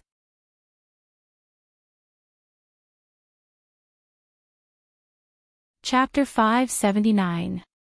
In the hall of the Manor of the Secret Intelligence Department, Thales stopped in front of a portrait that faced the porch. "This is Lunster Covendier." Raphael's voice came from behind him. The man in the painting was handsome and well-dressed. He was sitting on a red leather chair, playing with a slightly unsheathed dagger in his hand. The exposed blade of the dagger reflected a cold light, and the tip of the dagger was inlaid with gems. One of the 6 knights under the King of Renaissance, Fatal Iris. Thales seemed to have understood something when he heard the surname and nickname. He looked at the tapestry under the frame.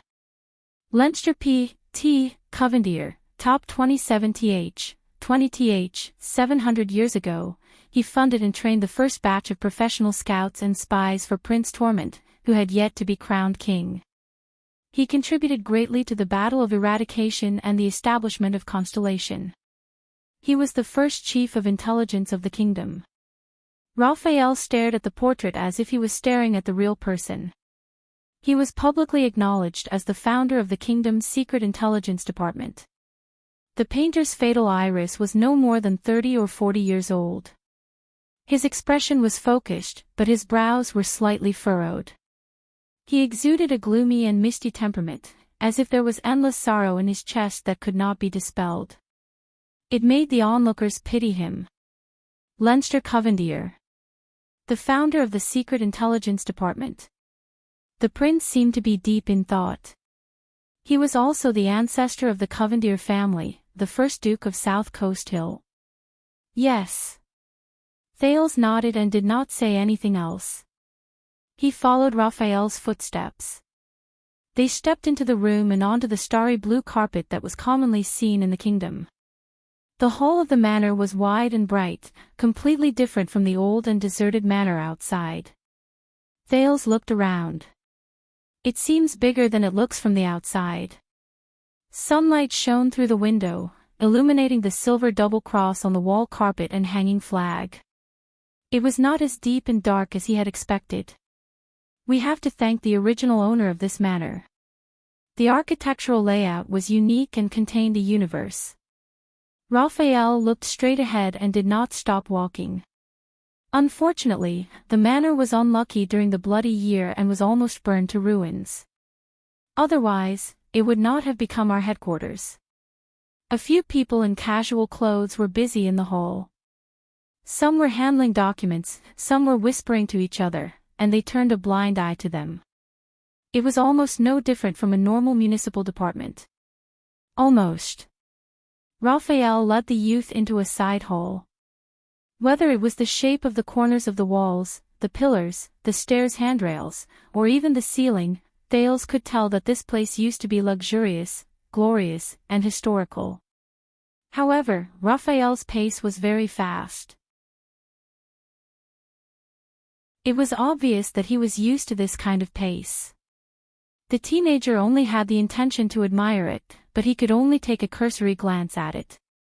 Until he saw another classical portrait in a corridor. Halva C.M. Caribbean, 1465. The man in the painting was almost middle-aged, but there was no twilight between his brows. He had a mustache and even had a faint smile on his lips. He looked simple and sincere. It was a stark contrast to the shrewd Leinster. That's Stuart Halva. Raphael noticed that Thales' footsteps had slowed down. With just a glance, he revealed the identity of the person in the painting. Leinster's deputy and successor. Thales was struck by a thought. Raphael nodded slowly. Thanks to his talent and perseverance, the intelligence network that was originally privately managed by Leinster was not reduced to a flash in the pan after the passing of Fatal Iris due to its poor reputation. Instead, it was officially named the Kingdom's Secret Intelligence Department. It recruited talents and established rules, and it has been passed down to this day. Thales' gaze shifted to the wall rug under the frame of the painting. There was a sentence embroidered with golden thread on it. The font was simple and unadorned. It was half literate and half white, and it was somewhere between the language of the modern empire and the lingua franca of the modern era. The eyes and ears of the king, the night sentries of the kingdom. It is my duty to know and keep secrets. Raphael continued. Of course, Halva was eventually promoted from the position of Chief of Intelligence. He was promoted and became the Prime Minister of the kingdom, who was second only to one but above all. He was known as the Wise Minister. Wise Prime Minister. While Thales recalled Gilbert's history lessons, he repeated this nickname. Wise Minister of Caribbean. His expression was strange. I know what you are thinking. Raphael thought of something inside. Whenever this nickname and this surname are put together, the contrast is huge, isn't it? Thales snorted. He immediately suppressed the desire to curl up the corners of his lips. With a stern expression, he continued forward. Their journey was smooth and quiet. They passed through countless corridors and endless halls. Occasionally, someone would pass by with a stack of scrolls. They would appear from one door and disappear from another. Their footsteps were hurried, and they were busy. When they met the two of them, they would only nod in acknowledgement. It seems like there aren't many people on duty. The prince asked curiously. Whether it is because of a certain prince's accident in Western Desert, or because of a certain prince's accident at a banquet, many people have already stayed up for a few days and nights without shifts. Raphael did not care about Thales' pride at all. Take pity on them. Thales could only shrug awkwardly. But what are we doing here? Covendier cannot be punished, and you can't do anything about the case. Raphael glanced at him. He was about to answer, but a door behind them suddenly opened. A man called out to them. Raphael, Ass has finished preparing for the white gloves. Do you want to come and take a look? When the man said this, his eyes kept drifting towards Thales. He wanted to bow, but he was hesitant. Raphael was deep in thought, but Thales frowned. He said, Ass. Thales approached Raphael suspiciously and asked in a low voice, Ass. Raphael turned around and spread his hands indifferently, as if he did not see the prince's expression. It's a special team under me. I told you the full name.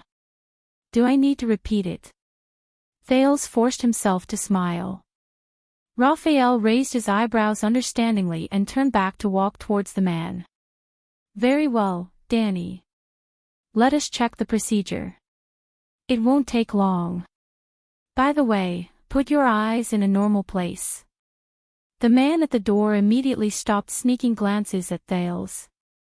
Thales was about to follow him in, but was blocked by the Baron Bone Man. No, I'll be out soon. Wait for me here. Don't move. Raphael gave him a pleased smile and closed the door. Thales, who remained in the corridor, rolled his eyes. Wipe my ass. The corridor was still quiet. Thales was bored, so he took a few more steps and looked at the portraits hanging on both sides of the corridor. Most of them were men in their prime to middle-aged, either quiet and serious, or aggressive. In contrast, one of the special portraits first attracted his attention. It was a full-body portrait of a woman. She was lying on her side on the dark sofa in a relaxed posture. Her skin was fair and beautiful, her facial features were deep and intimidating, and her clothes were full of exotic charm. She was not even afraid to show off her slender thighs to show off her sexy and seductive figure. Under the painter's fine brush, even her curled toes looked delicate and lovely.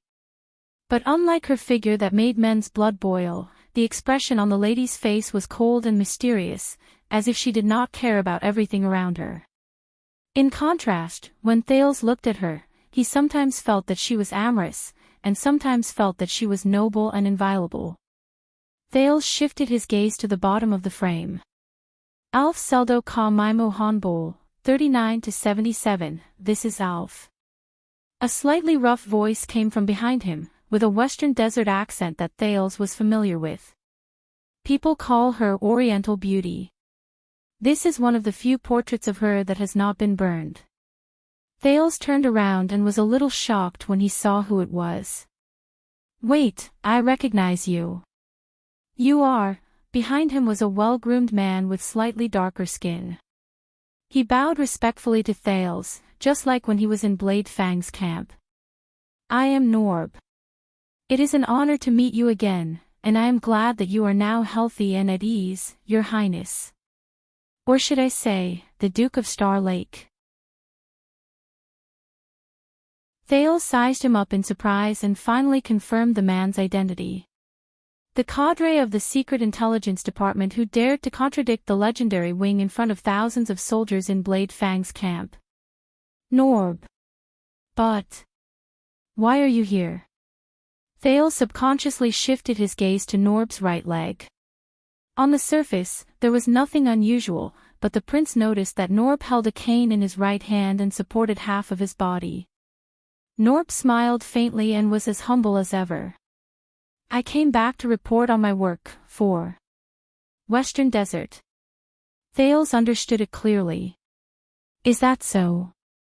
Thales hesitated for a moment, but in the end, he could not help but ask, how's your leg? Norb froze. He slowly turned his head and looked at his right leg, then at his cane. A desolate look appeared on his face. Thank you for your concern. The Secret Intelligence Department has pretty good medicine, but Norb forced a self-deprecating smile and tapped the cane in his right hand. I have to learn to get used to this thing. Thales was silent for a while. He remembered how Roman rudely broke Norb's right leg in the desert to help him cover up the news. He suddenly felt a little guilty. I am very sorry. Norb shook his head and put away his gloomy mood. It is not your fault. Besides, if it wasn't for this leg, he said with a smile, I reckon they would not have let me come back so easily. I don't think they'll let me come back so easily. It's a blessing in disguise. Thales did not know how to respond to his self-deprecating and open-mindedness.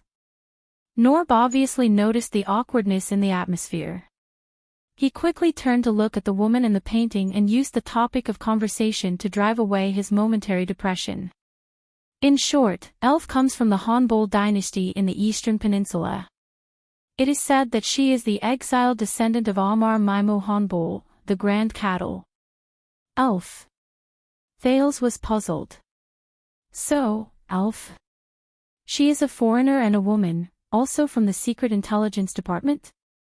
Strangely, Norb first shook his head, then nodded. After Black-Eyed John I failed in his northern expedition and deposed, wise minister Halva, the kingdom's secret intelligence department was not trusted. Its future was uncertain and teetering on the brink of collapse. Norb looked at the alien woman in the painting. His gaze was profound. Until Black-Eye decided to give this useless toy to his favorite lover on the bed, like a nominal job, or rather, a gift, as a reason to convince the ministers to keep her by their side. The king's lover.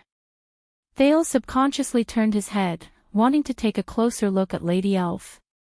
In the painting, she still looked indifferent and her posture was natural. She did not care about the gazes of outsiders.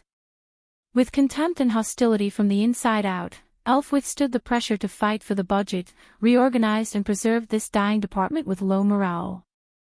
Norb seemed to sigh. That's right. In those years, Dongfang Yening controlled the flow of intelligence and spread the information network widely. She was the head of the Secret Intelligence Department, the chief of intelligence. He was lost in thought.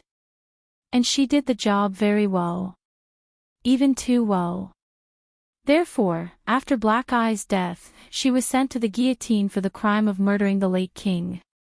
She was despised by all. Thales snapped out of his daze. What? Murdering the late king? Norb smiled and shook his head. It's not her. Black-Eye is not a person who can force the 10 great clans of Extet to let go of their former enmity and unite, to the point where they had no choice but to seek help from the great dragon to prevent their country from being destroyed. Norb leaned on his cane and took a few steps forward. He pointed at the words embroidered in gold below Elf's name. Plans are a bitch. Do not believe them, even if you pay them enough. But after Black-Eye, his 3 sons inherited his ambition, but none of them had their father's great talent and bold vision. I know this part. It's the end of the 1st century in the calendar of eradication, Thales continued. The 3 stars were divided, brothers were at odds with each other, the land was divided to fight for the throne, and the flames of war reached the heavens. Norb nodded. His gaze was profound. So, when you do not have the corresponding achievements and popularity, yet you want to surpass the other two and wear the 9-pointed star crown that your father left behind, he looked at Elf and said faintly, the fastest way is to avenge the late king, and if you want to avenge, the prince came to his senses. He raised his gaze in a daze and continued the conversation. You have to have a murderer first. Thales looked at the charming beauty on the wall. I've seen this plot before. At the same time, she was loved by the late king and feared by everyone. She was a foreign spy who was beautiful and skillful, and a whore. The teenager seemed to have understood something. His voice was low. When it comes to murdering the late king, there's no better scapegoat than her. Norb nodded. The prince stared at Elf's beautiful figure, imagining the scene of this former foreign beauty with disheveled hair and dirty face, with clothes that did not cover her body, covered in cuts and bruises, shackles, limping and walking alone to the guillotine under the cold eyes of the conspirators and the curses of thousands of people. At that moment, her head was probably held high as well. As if he had guessed Thales' thoughts, Norb took a deep breath and smiled. Don't worry. When King Taiping Kessel I was crowned, the separation of the 3 stars was ended, and the kingdom was reunited. Oriental beauty was rehabilitated. Thales felt relieved. He looked at Elf's most beautiful appearance and felt the sadness in his heart lighten. That's why I can still see her portrait here. But Norb shook his head in denial. Repaint. Thales turned around in surprise. When this painting was completed, Oriental beauty had already passed away. Norb sighed. The people who painted could only rely on a few memories to restore her former glory of walking at the peak of power and ruling the underground world as a woman. But you can see, no matter how much they exhausted their talent, or how extravagant their imagination, looking at Elf's seductive curves, Norb shook his head in disappointment. Thales and Norb were silent for a while. After a while, Norb reacted. Are you waiting for someone? Yes, Thales said, not without resentment. But... The prince looked at the room Raphael had entered and shrugged. He won't be coming out for a while. In that case, Norb extended his hand to the next painting in the corridor in a friendly manner. You don't mind? Thales nodded and followed him forward. This was much more interesting than Scholar Bonner's grammar class and Raphael's satire. Norb raised his hand and extended it to the other side. Gamble Tabark, known as Dark Moon. Thales turned his head. Gamble W. B. Tabark, 137, 215, Tabark. The ruling family of Blade Edge Hill, Blood Moon of Blade City. Thales thought of Duchess Lyanna, whom he had not seen for many years. In the painting, Chief Gamble was a middle-aged man. He was plump and had a noble face. The pitiful thing was that he put all his weight on the cane in front of him. He puffed out his chest and sucked in his stomach with all his might, which made his smile look a little stiff and comical. Coupled with his hairline that looked like he had lost control of the city gate, in another world, he would probably be unphotogenic. He was the chief of intelligence who served 3 generations of kings at the end of the 2nd century and the beginning of the 3rd century. Norb nodded. From Pulsebreaker Sumer I to Ascension King, Alan I, and even to Thorn Cutter, Tormund III, the 3 kings relied on him as their right-hand man and trusted him. Ascension King. When he heard the familiar name, Thales could not help but compare it to Gilbert's history class. He thought of something and his expression turned slightly cold. Norb's words were filled with nostalgia. Don't judge him by his appearance. People born in our era might find it hard to imagine how great Chief Gamble's contribution to the kingdom was, how significant it was, and how deep his influence was. Why? Norb exhaled. Because in the history books, everyone only saw the king, the prime minister, the generals, and the dukes. They were moved by their foresight and great achievements, but they did not know or turned a blind eye to the filth in the night. Because it is also hard for us to imagine how much power and influence Sunset Church once had within the kingdom in the era before Gamble Tabrick's reign. It was as big as seizing territories and ruling succession, and as small as weddings and funerals, daily necessities, and daily necessities. An order could be changed, and a word could be spoken. Thales was deep in thought. Norb clicked his tongue and shook his head. At that time, the king's scepter was lighter than a bishop's ceremonial robe. The loyalty of the people came from the piety of their prayers, and the gaze of the gods was the fate of the mortal world. The next moment, Norb raised his head and looked solemnly. But from the time Gamble took charge of the Secret Intelligence Department and assisted the king, to the time he gloriously retired from old age in Blade City, half a century had passed. Sunset Church's believers split into two major factions, the Church and the Temple. They fought endlessly, and the internal frictions weakened them. They could no longer meddle in the royal family's genealogy of succession, nor could they interfere with the kingdom's policies, let alone dictate the daily lives of the people. Thales frowned. Priestess Melgen, who talked about the conflict between the elders and the young, in theology class, appeared in front of him. And that nervous little nun. In the end, the gods became high and mighty again, illusory, and their believers had no choice but to bow their heads to the nine-pointed astral crown and gradually withdraw from the center of power and constellation. Norb looked at the plain-looking Gamble, and his eyes sparkled. During this period, Chief Gamble hid his reputation, but his contributions were great.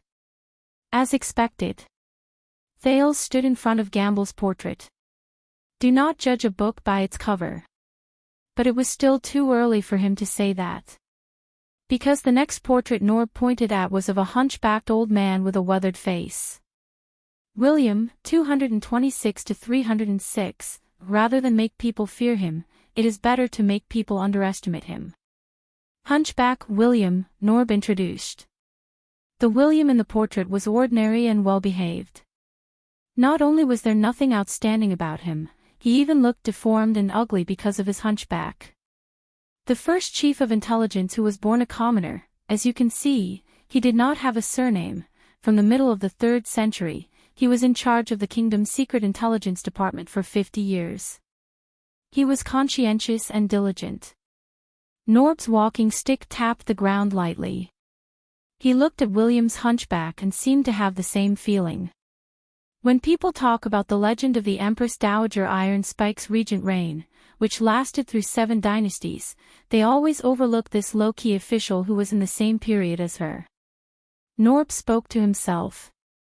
For a moment, he even ignored Thales' existence. But it was also William, the chief of intelligence, who lacked illustrious achievements and a noble reputation. Together with Empress Dowager Iron Spike, he managed to support Constellation during the weakest, darkest, and most dangerous half a century in its history. Thales lowered his head and remembered the origin of Ballard Room. Did I make you feel bored? Of course not. Thales snapped out of his daze and spoke in a standard manner. Please continue. Norb's eyes lit up. Ah, I got it. You must be more interested in this senior of the kingdom's secret intelligence department. He led Thales forward a few steps, past a few chief executives of the kingdom's secret intelligence department, and stopped next to the most outstanding portrait. Thales was stunned. Unlike the other portraits, this one was framed in a silver frame, which made it stand out from the rest. What caught his attention even more was the young woman in the painting. She was riding on a horse, fully armored, holding the reins and a sword. She looked confident, arrogant, and calm, as if she was going to rush out of the frame the next moment and stab the heart of the viewer with the sword in her hand. This was the second woman Thales saw in the kingdom's secret intelligence department besides Elva. More importantly, Thales squinted at the pattern engraved on the woman's armor and was astounded. That's right. That's the 9-pointed star.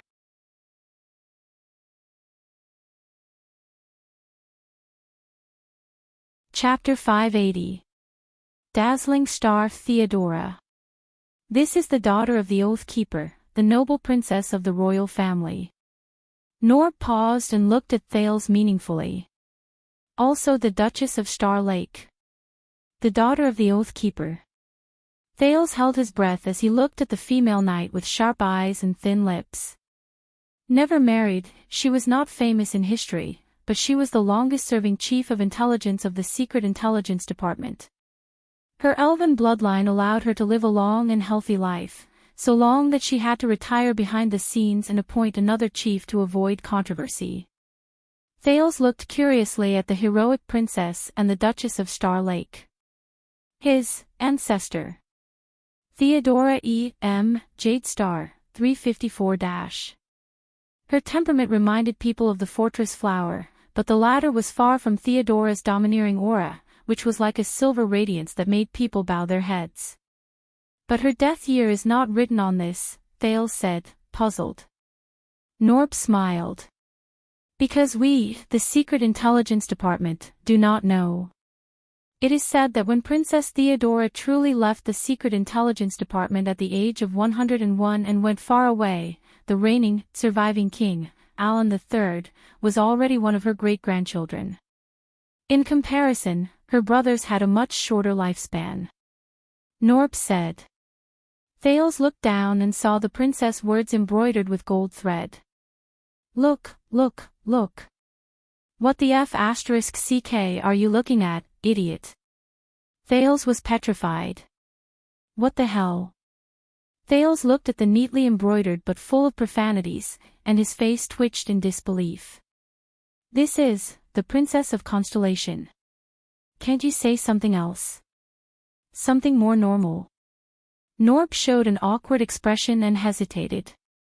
Well, because it was her own will, it's not convenient.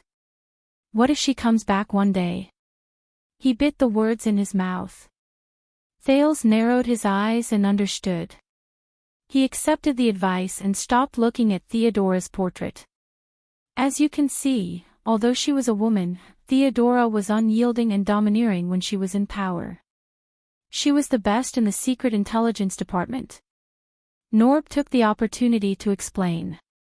Starting from her, the kingdom's Secret Intelligence Department spread its spies all over the world. They are ruthless, radical, and vengeful. If necessary, she wouldn't hesitate to sign the much-criticized foreign assassination mission, even if it might trigger a war. Assassination outside the border. Thales was stunned. He remembered what King Nuvan had told him that night about the fate of his eldest son. But it was said that during those years, the secret room dreamed of crossing the Great Pine Forest in the south, and Kuntana did not dare to cross the Sea of Eradication. Even though they hated the Secret Intelligence Department to the core, no one dared to touch even a single hair on the spies of the Secret Intelligence Department. Norb stared at the Special Princess of Constellation. He did not hide the admiration and longing in his eyes. Thales exhaled. Damn the Secret Intelligence Department. In this place, how much history had not been written in the history books? Oh, I'm afraid we'll have to watch the next 3 together. Norb leaned on his crutch with great interest, as if he was still getting used to his new third leg. He pointed at another painting to Thales. In the painting was a tall, handsome man. Noah C. P. Almond, 434 to 462, Lone Sail, Noah Almond.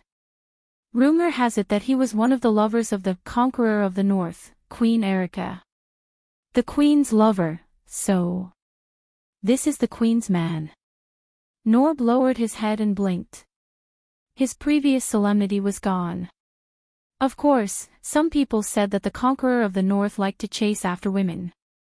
There was no one in her court that the Queen had not slept with, regardless of gender. When he heard the gossip, Thales looked at the handsome Noah differently. From afar, the Noah in the painting had a fit body and a handsome face.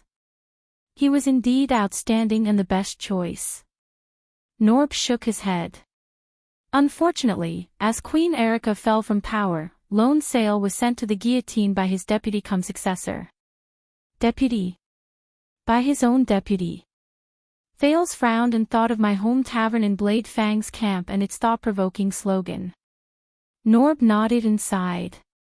Indeed, not every pair of partners can work together as happily and seamlessly as Leinster and Hulva.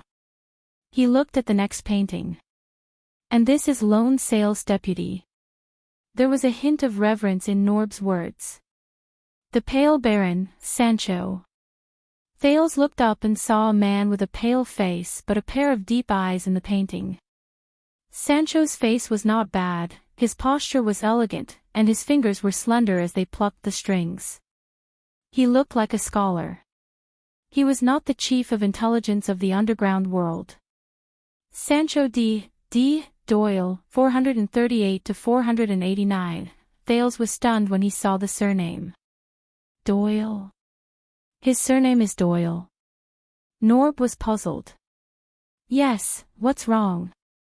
The pale Baron, Doyle. Nothing. Thales shook his head and thought of a wise minister, Caribbean. That is, whenever you put these nouns together, Thales tried his best to chase the image of the other sloppy personal guard and his equally eccentric father out of his mind. He sighed with emotion. He sighed and said, "It always makes people wonder, oh, history, what have you done to them? Please continue." Norb was a little puzzled, but he still continued. Sancho was once the head of the ruthless officials under the Red King, John II. He was at the top of the powerful officials, and his hands were stained with blood. The Secret Intelligence Department was just an intelligence agency before him, but in his hands, it became a terrifying monster that combined supervision, control, judgment, law enforcement, violence, propaganda, censorship, and stability maintenance. Norb spoke in a cadence, as if he was telling a ghost story. As the most powerful chief of intelligence in history, he spread the Red King's anger and tyranny to his heart's content. He did whatever he wanted, and his power was so great that it was difficult to control him. He ended the historical legacy of countless noble families. Thales frowned and looked at this different Doyle again. He was noble and elegant, and did not look like an executioner with a heavy debt of blood. Norb's tone became urgent, as if he saw the bloodshed of those years. Until the pale Baron also died in the hands of his deputy and successor, Black Messenger, Mason Johnvold. Thales raised his eyebrows. Died again by the deputy. He followed Norb's gaze and saw a third person. Mason H. Johnvold, 443 to 506, this person stood alone in the darkness. His eyes were gloomy, and his face was not bad, but he appeared harsh and merciless, like a beast choosing its prey in a corner. If one only looked at the portrait, Lone Sail Almond was a righteous and heroic young man, the pale Baron Doyle was a gentle scholar who admired himself, and the Black Messenger Johnvold, there was no doubt that his gloomy and terrifying temperament made him look like a villain. Norb's voice traveled into his ears. The Black Messenger betrayed his master for glory, and after killing Sancho, he failed to defect. He was fortunate enough to receive the first execution order issued by virtuous King Mindys III after he succeeded to the throne, to spend the rest of his life in the prison of bones. Thales exhaled deeply. In that case, from the time of the Conqueror of the North to the Red King, the three chief of intelligence of the Secret Intelligence Department all died from internal troubles and did not have a good ending. Why, is backstabbing popular in the kingdom's Secret Intelligence Department? As if sensing the Duke's sentiments, Norb said slowly, during that time, the kingdom was in chaos. Thales nodded. A little gossip. Perhaps to liven up the atmosphere, Norb lowered his voice and smiled faintly. It is said that these three chief of intelligence slept with Queen Erica, or rather, were slept with by the Queen. Slept with by the Queen. Thales raised his eyebrows and swept his gaze over the portraits of Lone Sail, the Pale Baron, and the Black Messenger. He suddenly realized that they were either heroic, gentle, or gloomy, but they were all men in their prime with their own unique characteristics. All right. Taking advantage of her position. This queen really knows how to enjoy life. As expected, it's very chaotic. Thales blinked. In every sense of the word. At that moment, enough. They turned around in unison and found Raphael standing behind them with a displeased expression. He stared at Norb gloomily, then looked at the prince reproachfully. I said, do not move around. The Baron Bone Man said coldly, especially with strangers. Thales glanced at Norb, and the latter lowered his head apologetically. The Duke of Star Lake twitched his lips. I'm sorry, I thought. Thales glanced at the room behind Raphael. It's not that fast to wipe your ass. Raphael's and Thales' gazes met in the air, and they exchanged a series of blows through the air. Norb observed their expressions and walked forward at the right time to greet them. Raphael.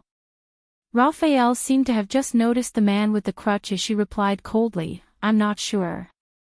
He replied coldly, Norb. For some reason, Thales felt that the relationship between the two of them was a little stiff. Norb smiled faintly. So, I heard that there is a sudden major case involving a Western Desert noble.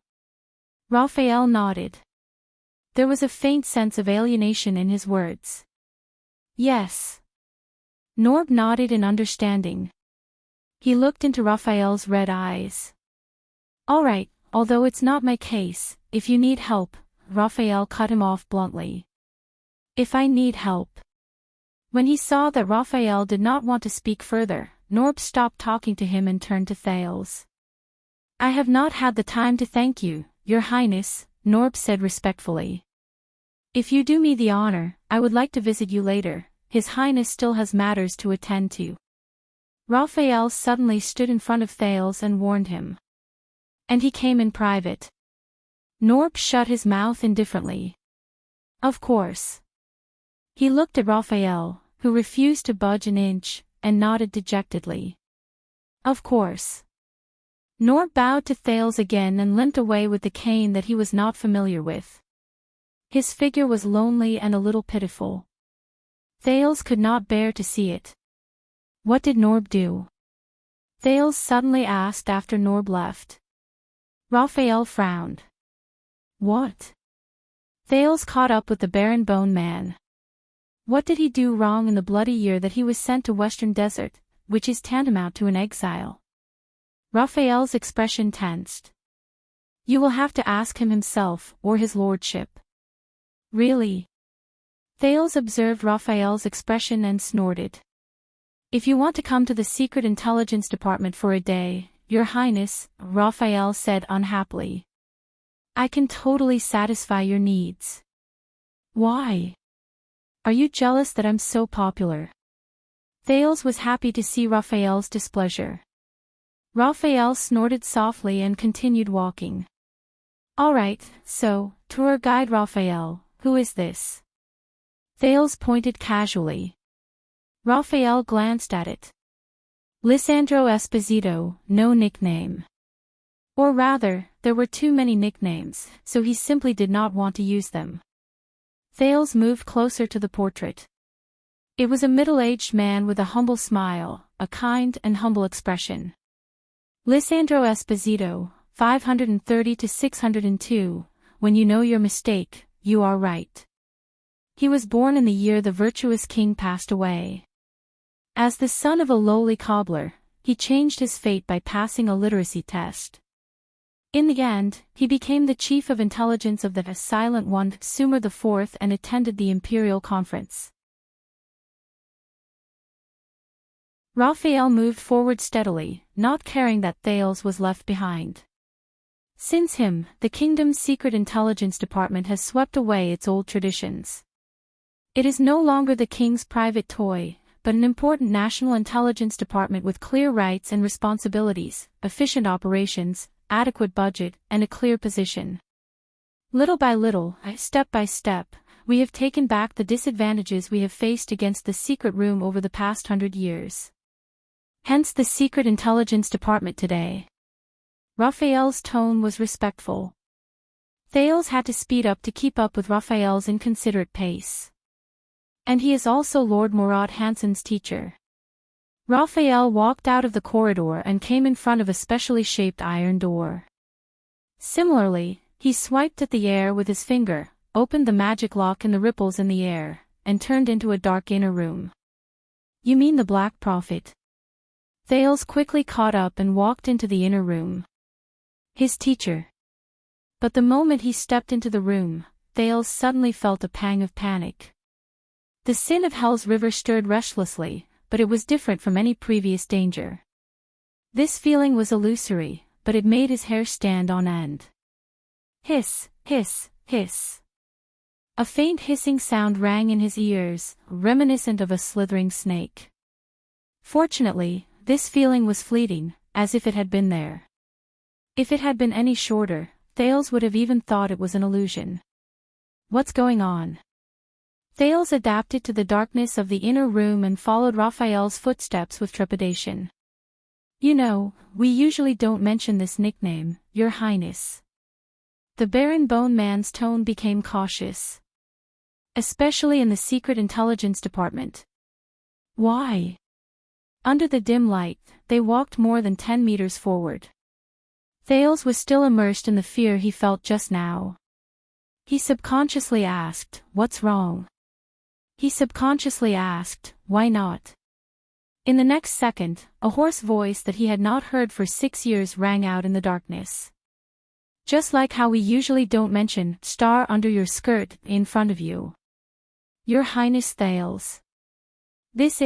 Hearing this voice, the prince stopped in his tracks. He did not even have time to understand the ridicule in the other party's words. The feeling of panic attacked him again, even more so than before.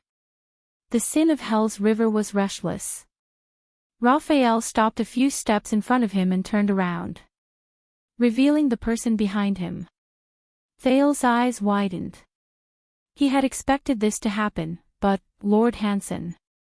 Thales stared at the thin black figure in front of him. Long time no see. In front of him was King Kessel's current chief of intelligence, the head of the Secret Intelligence Department, the Black Prophet, Lord Murat Hansen, who had been out of sight for many years. He was sitting in a dark wheelchair facing him. The old man in front of him panted painfully while raising his repulsive face, which was only skin and bones, and gave Thales a frightening smile. Thales looked at Murat in surprise.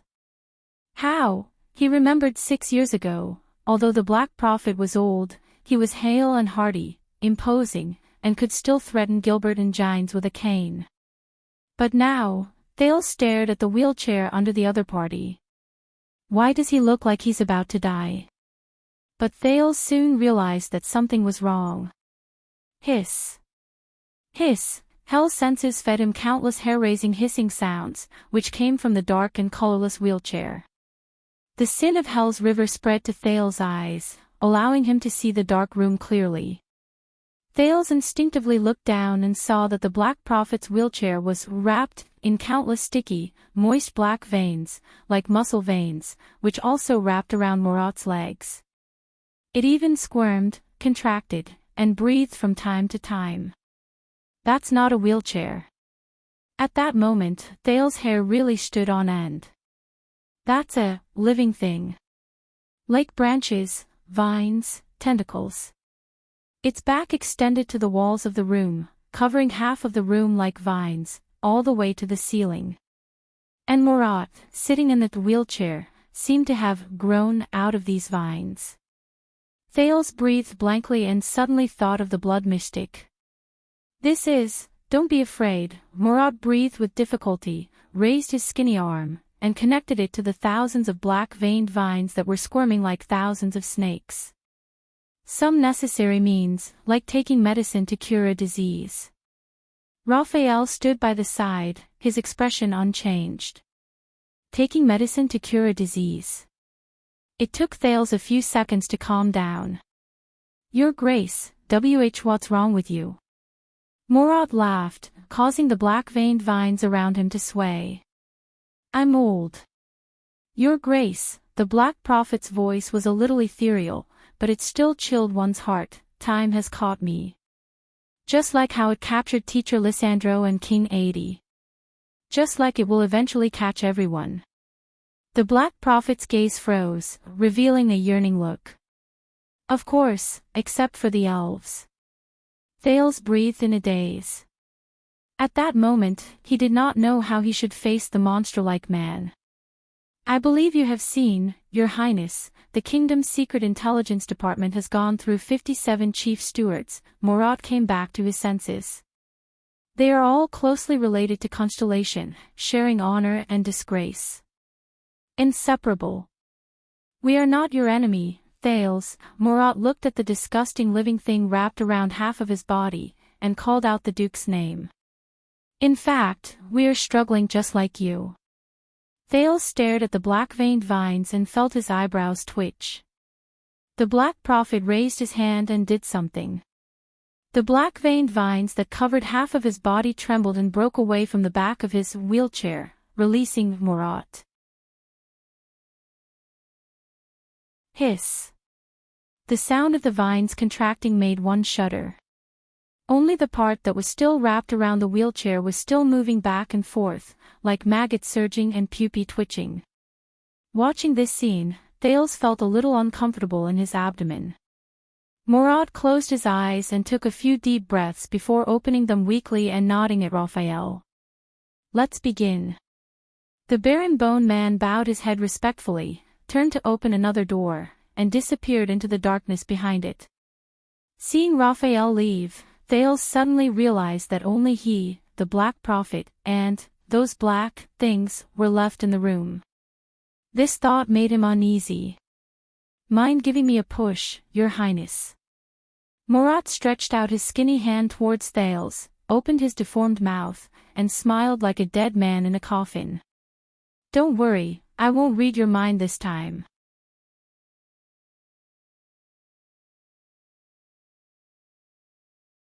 Chapter 581. In the dim corridor, Thales put his hands on Morat's wheelchair, which was covered in black-veined vines. It took him a lot of effort to struggle with his thoughts before he reluctantly touched it. Following the Black Prophet's instructions, Thales reluctantly became Morat's means of transportation and pushed him forward. The black-veined vines seemed to have sensed his approach.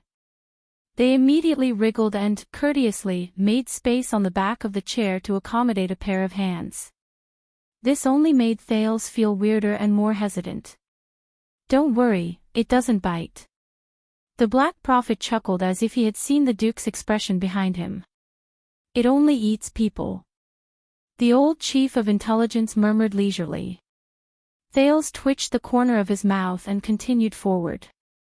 It was not that he had not thought of refusing, but since a week, with one foot in the grave, he had no choice but to comply. Since the crippled old man had made such a request, he had no choice but to comply. But, are the people of the Secret Intelligence Department all dead? The teenager complained silently. So much so that a newcomer is needed to help with chores. Shouldn't this job be done by the kind-looking, black-hearted, sharp-tongued Raphael? The wheels covered in strange vines rolled on the ground, but strangely, they did not make any sound. Raphael's figure was hidden in the darkness ahead. Only the faint sound of his footsteps could be heard, barely pointing the way for Thales. They moved forward in silence. Facing the back of Morat's bald skull, Thales felt more and more uncomfortable. Despite the gloves, the inexplicable touch on his hands was still uncomfortable. The places covered by the vines were moist and warm, with a strange stickiness. But Thales still tried to find a gap on the back of the chair as a landing spot for his hands to avoid touching the disgusting black vines, even though it was difficult. This made it even more inconvenient for him to exert force. Is it alive? Does it have its own consciousness? The Black Prophet did not turn his head. Are you alive? Thales frowned. Most people in the world are muddle-headed. It makes no difference whether they are alive or dead, Morat said indifferently. Does it matter whether it is alive or not, and whether it has its own consciousness? Thales sighed helplessly. He had also pushed the wheelchair of Gleeward, a veteran from Dragon Cloud City. In truth, the roads in Shield District at night were bumpy and uneven. There were many twists and turns, and it was difficult to walk. The old cripple from Northland kept cursing and swearing, which left a deep impression on the teenager who needed his help, and he suffered a lot. But now, Thales would rather bear the burden, beat, scold, and push Gleeward's wheelchair for another year than stay with Morat for even a second longer. What the hell is this thing? Oh, Your Highness. The Black Prophet shook his head and sneered silently. You have seen it. More than once. Thales exhaled a long breath through his nose, as if he wanted to expel the man's nagging words along with the anxiety in his heart. Raphael, Thales turned his head away unnaturally. He forced himself not to look at the strange vines that expanded and contracted as if they were breathing on the wheelchair. He tried hard to find a topic that could divert his attention. 6 years ago, his palm was clearly cut open, but it was as good as new, and he was still able to communicate with you via voice transmission. Against the fire night, his sleeves were set on fire many times by the rising sun saber, and he always retreated in a fluster. In Heroic Spirit Palace, my attendant mentioned doubtfully that he seemed to have seen his heart pierced. The back of Morat's head was fixed, no longer swaying leisurely.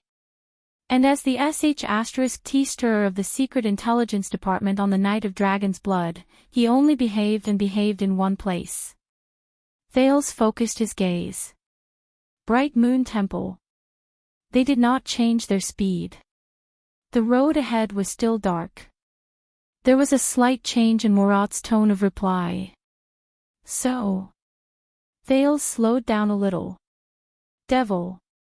The vines on the wheelchair were still wriggling. From time to time, they would change angles and entangle other parts of the wheelchair. The Duke of Star Lake remembered what Zachriel said and said absent-mindedly, flesh and blood for food, souls for hunting. Revealed in the fire, vanquished before the gods.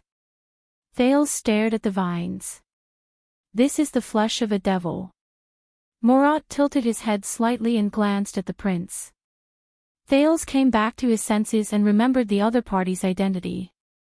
Vigilance crept into his heart. He quickly added, I heard it. That's what I heard. When I was a hostage in the north. There was a moment of silence in the corridor. Only the strange rustling of the black-veined vines could be heard. Sometimes, it sounded like the crackling of flames, and sometimes, it sounded like the gurgling of water. You can always find the answer yourself. Morat turned his head and smiled. As always. So, devils and hell. Thales ignored the other party's sarcasm. They exist here, in the Secret Intelligence Department. And developed by you into, Thales glanced at Morat's disgusting wheelchair. Medical prosthetics. Morat seemed to be interested by Thales' words.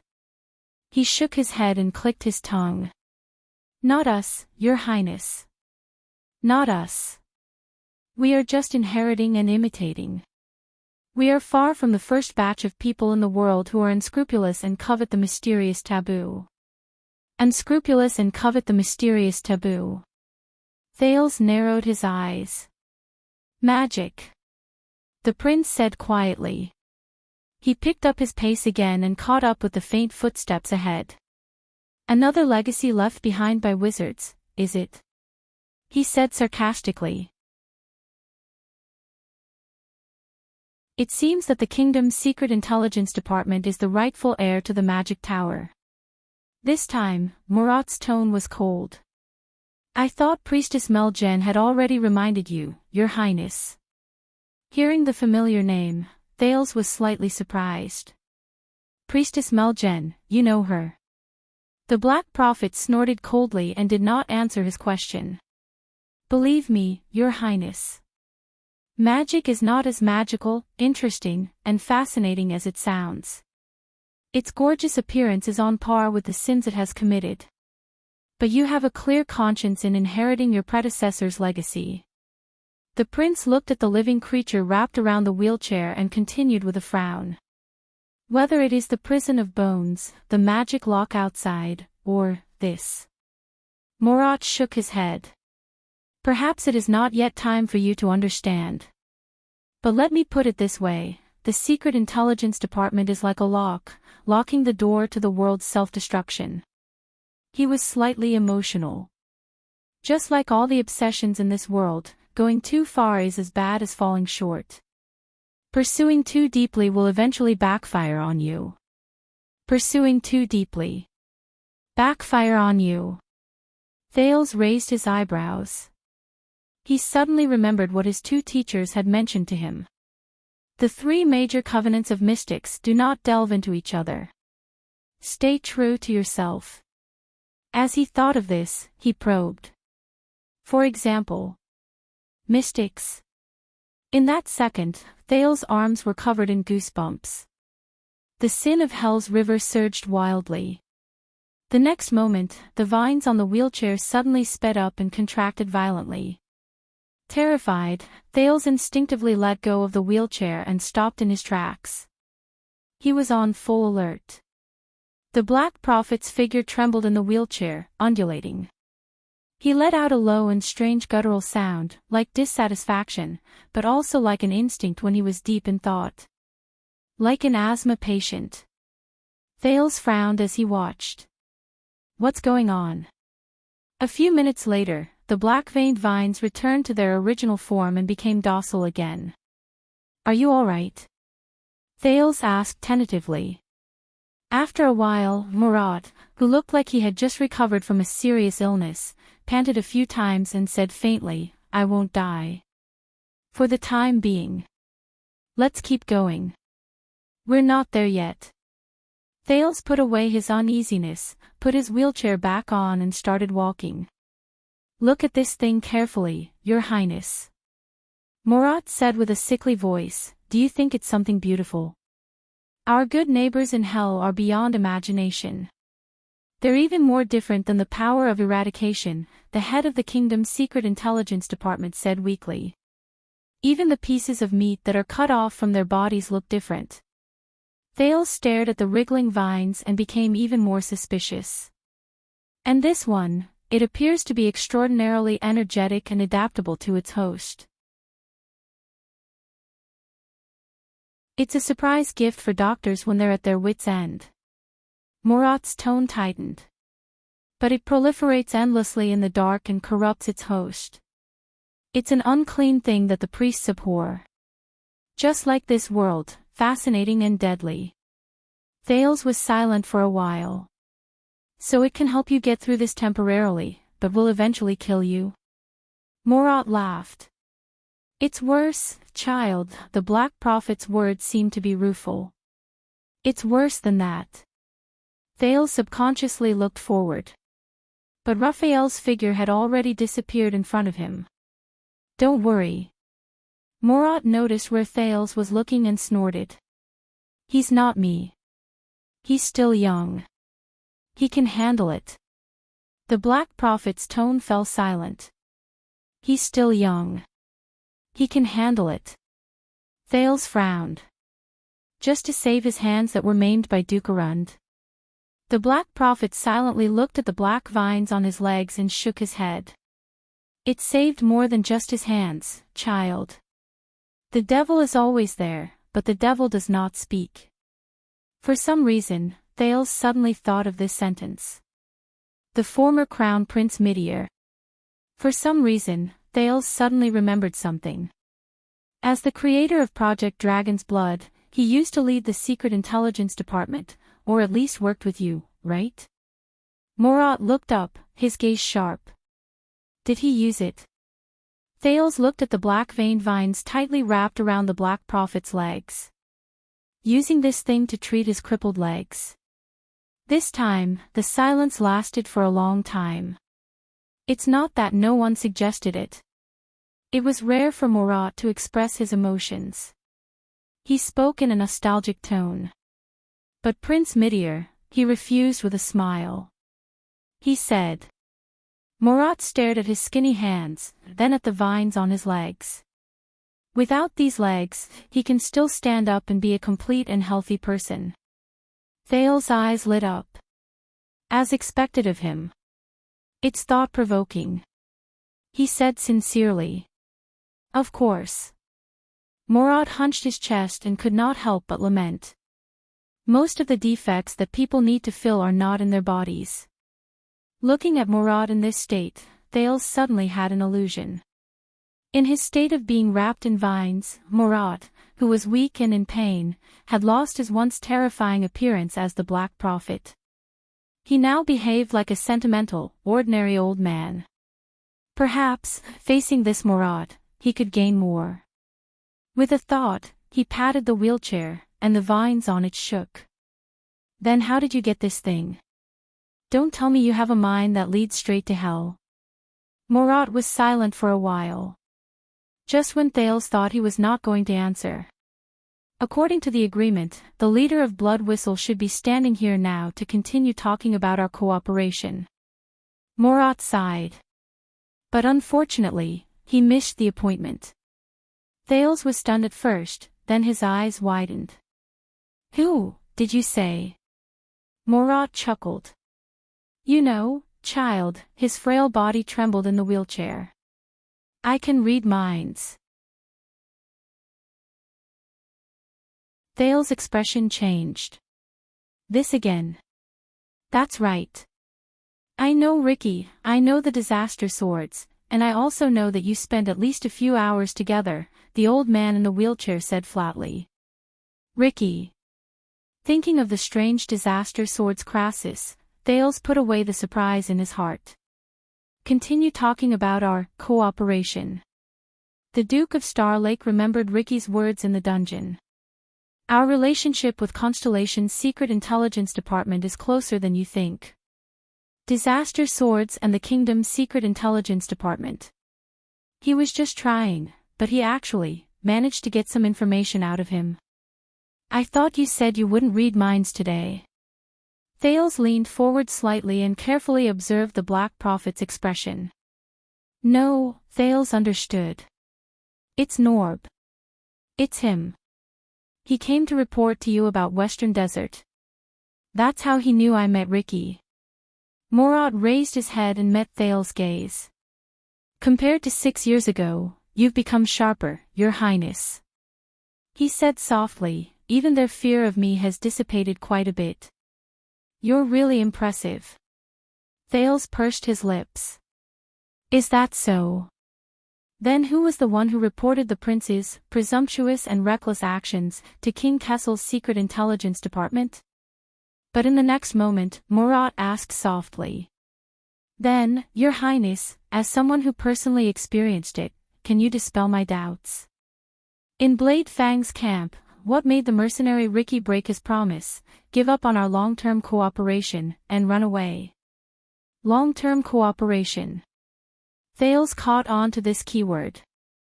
His gaze fell on the wriggling vines on the wheelchair. The flesh of demons. For some reason, Thales suddenly remembered what Morat had said earlier about the flesh cut from their bodies. I see. That's their cooperation. The Black Prophet's words pulled him back to reality. Do you know? Thales came back to his senses. What made Ricky break his promise and run away? At that moment, he thought of Zacriel in the prison of bones, of the blade of purification drawn on the paper, of the former king who was the enemy of the world, according to the Night of Judgment. No, I don't know. Thales really wanted to answer that. But he couldn't. Because he knew. Thales remembered Yodel's reminder. He could not lie to Morat. Yes. Thales answered naturally, calmly and smoothly. Williams. The legendary wing used Ricky's mercenary group to create chaos and recapture Blade Fang's camp. After that, he threatened him to scram as far as he could. I guess he listened. Williams. The Black Prophet's gaze froze when he heard the name. He was silent for a few seconds. All right, maybe. Very well. Looking at the other party's reaction, Thales said quietly, "If Sabo really opened the bet on the evil dog that bit off a certain person's leg, maybe I can really win money."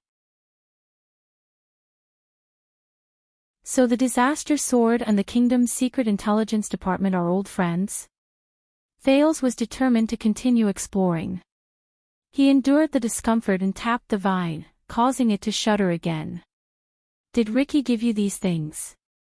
The black texture on Ricky's face, Raphael's arm, the Black Prophet's wheelchair. "Not just this. The Disaster Sword from 100 years ago, Crassus and the Red King, mercenaries and the Kingdom's Secret Intelligence Department. It all adds up." Murat was silent for a while as well. But this time, he answered Thales with a low, sinister laugh. It made the second prince flustered. "I say, you've become sharper, Your Highness. But you're still not cautious enough." Thales was slightly startled. "Not cautious enough? What do you mean?"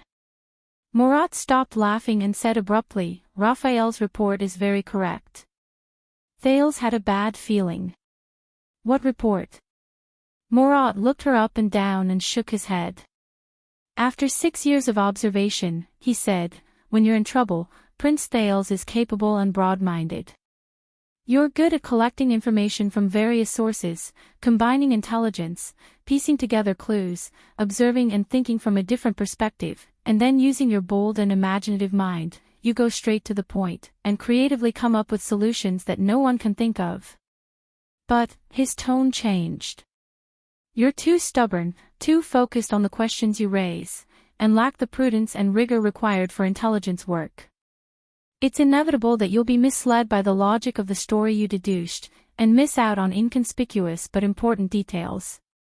For example, your stunning appearance at the national conference." Thales held his breath. "You're also too emotional, too concerned about the nature of things, and lack the smoothness and comprehensiveness needed to deal with complex problems. You're often bound by principles and ignore the cost, making impulsive choices that ordinary people cannot understand. For example, your all-out gamble in Heroic Spirit Palace." The Black Prophet narrowed his eyes. "Even last night's bravery." Thales felt the arm that was pushing the wheelchair stiffen. Why is he suddenly saying all this? But Murat's words were still unstoppable, like a demonic voice. "So, you often fall into unpredictable and terrible consequences after you act decisively to turn the tables. You've guessed the beginning correctly, but missed the ending." The Chief of Intelligence of the Kingdom's Secret Intelligence Department, the Black Prophet, Lord Murat Hansen said faintly, commonly known as, acting smart. Shooting oneself in the foot. At this moment, Thales could not help but think of Raphael's team. The prince's ass. A wave of indignation welled up in his heart. But at this moment, Murat raised his eyebrows slightly and brought the topic back to its original topic. "I mentioned Ricky, and only said that we're working together, but I never said it was for this thing." He looked disdainfully at the black-veined vines wriggling beneath him. "But why did you connect the clues so confidently, and think that this thing must have come from Ricky?" The Black Prophet glanced at him leisurely. "It seems that you've long known what the leader of the Disaster Swords is." Thales seemed to have figured something out. He suddenly became speechless and his face turned pale. "Then here's the problem, this is his most secretive secret, and he would never take the initiative to tell you when he introduced himself." Murat was intrigued. "So the next question is, when he broke out of the prison of bones and created chaos, with Ricky's skills and Blood Whistle's combat power, what kind of threat did he encounter, and what kind of threat did he encounter? Was that why he was forced to show his trump card in front of you, and reveal his true form?"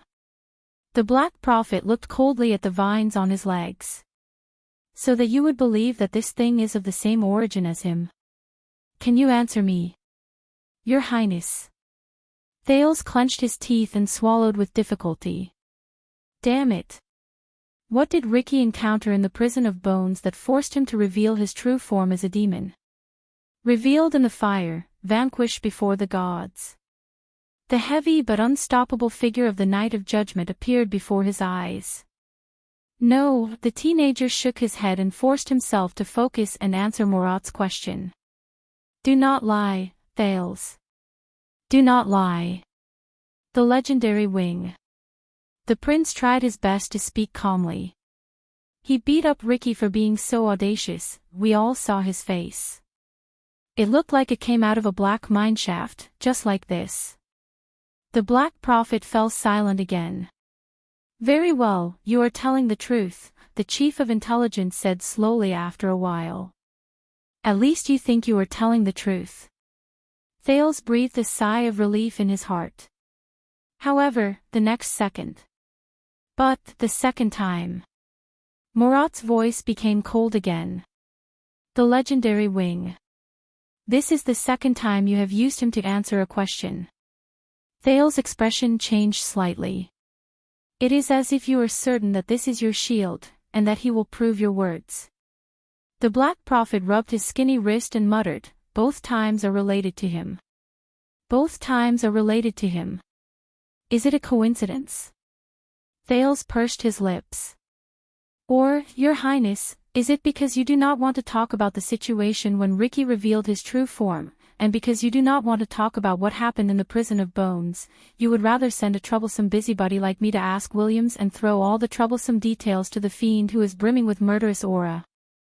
The encounter in the prison of bones. At that moment, Thales heard his own breathing. The black-veined vines on the wheelchair began to surge again, making Thales increasingly uncomfortable. But he had no time to care about it. If I were to guess, perhaps you have some sort of tacit understanding with the legendary wing to hide something that could force Ricky to reveal his true form, something that could even make him abandon his relationship with the Secret Intelligence Department, the Black Prophet pondered. Is it Shadow Shield? Or is it the reason why the secret room came all the way to Blade Fang's camp? At that moment, stake and quick ropes figures flashed before Thales' eyes, almost causing his entire body to tense up. No, quick rope, but Murat shook his head. No, you used the legendary wing as an excuse. The person who can force Ricky to reveal his true form is at least on the same level as him. Finally, while Thales was still in shock, the Black Prophet relaxed his furrowed brows, exhaled, and ended his speculation. So, it has been more than 10 years since we last met. At that moment, Murat looked at Thales calmly. How is our dear former watchman of the guards, Lord Zakriel? At that moment, Thales felt a chill run down his spine. As for those prisoners of the prison of bones who escaped from prison during the chaos according to the official announcement and were executed by Williams, the Black Prophet looked at him with great interest, as though he was sizing up prey that had fallen into his trap. Although the unruly Baron of Blade Fang's camp did not give a specific list, I guess, it must include some of the former royal guards who colluded with the enemy during the Bloody Year, right? The Black Prophet spoke softly, and each word seemed to be laced with poison. That is why they were not executed. Instead, they were released by you and Williams. The mercenary, Ricky, was a witness. Thales did not know how to think anymore. All he did was say one sentence more than he should have. But the other party could see. This is what we call. Murat chuckled and tapped his fingers on the wheelchair a few times. Smart ass. Shooting yourself in the foot. Thales pushed the wheelchair stiffly, and only then came to a realization. I was wrong. Very wrong. The prince's gaze froze in the air. Just like how he could not be king and still make Williams look good. Even though Murat was in a wheelchair, he did not have long to live. But he was still the master of the Secret Intelligence Department, and King Kessel's chief of Imperial Intelligence. He was the entire kingdom's, the Black Prophet. So, Your Grace, as the heir to the throne, why did you, Your Grace, confine this group of prisoners with sensitive identities, extraordinary skills, and knowledge of the secrets of the palace? At that moment, Murat spoke slowly, like a venomous snake hissing. If your father knew, what would he think?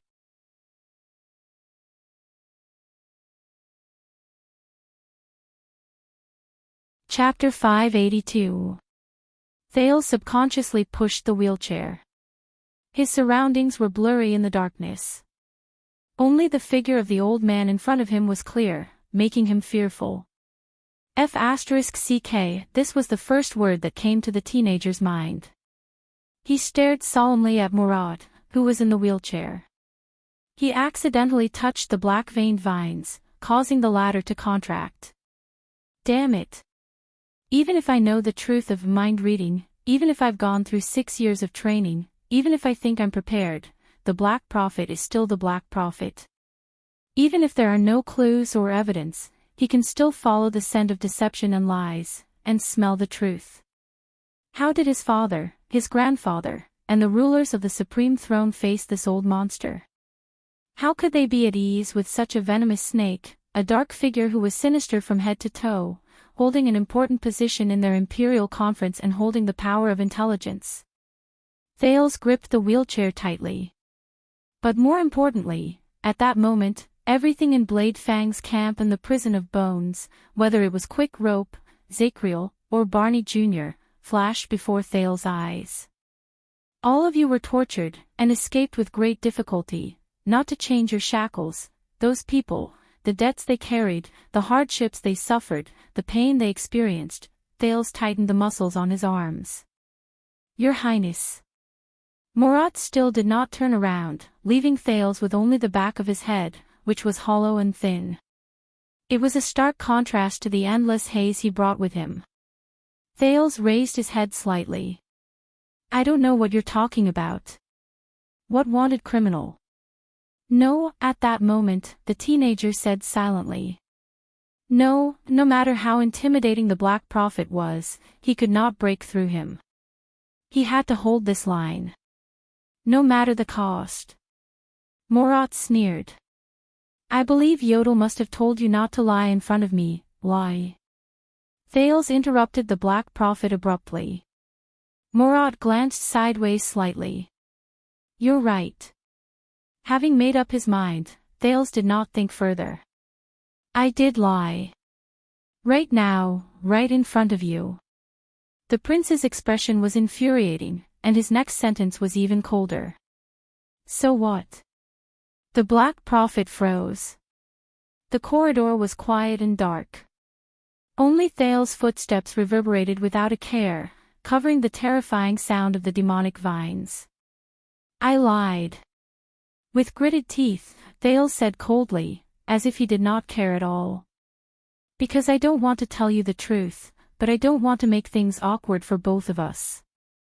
And your damn mind-reading superpower, I don't know how much of it is real, has to tear apart this layer of tacit understanding every time, leaving no room for negotiation and forcing us into a corner together. Murad turned his head slowly and looked at Thales with a gaze that was rarely seen. He stared back at the Black Prophet, trying his best to forget the fear that had taken root in his heart since their first meeting. Why? To prove that you can do it. To show your power. In order to get the bargaining chip he wanted. To threaten and control me. Thales summoned the sin of Hell's river and tried his best to stabilize his heartbeat and breathing, sealing off any possible emotions from leaking out. He imagined himself to have a heart of stone at this moment, invulnerable to blades and spears. The corridor was silent for a moment. Because it's my job, son. Murad opened his mouth slowly. His voice was hoarse and dry, and it was hard to tell whether he was happy or angry. Be vigilant in times of peace and eliminate threats. Thales stopped in his tracks. The wheelchair came to an abrupt stop, causing Murad's body to sway slightly. The footsteps stopped and the darkness remained. Only the flesh of the demon on the wheelchair was left in the corridor, wriggling and curling back and forth. The eerie rustling added a hint of silence to the atmosphere. Then this is my choice, Your Grace. A few seconds later, the Duke of Star Lake's emotionless voice rang. I lied, out of my own interests and considerations. So what? From an invisible angle, the Black Prophet narrowed his eyes slightly. And you used the wrong form of address, Morat. The second prince stared straight ahead into the darkness. There is no child here. Only Thales Jade Star. Morat was silent for a moment, then snorted softly. Your choice. Even if your choice may endanger the kingdom. Even if your willfulness may go against your father, bang. Thales slammed his palm on Morat's wheelchair, causing the demonic vines on it to squirm violently. It also silenced the Black Prophet's words amidst the loud noise. Then let him come to me.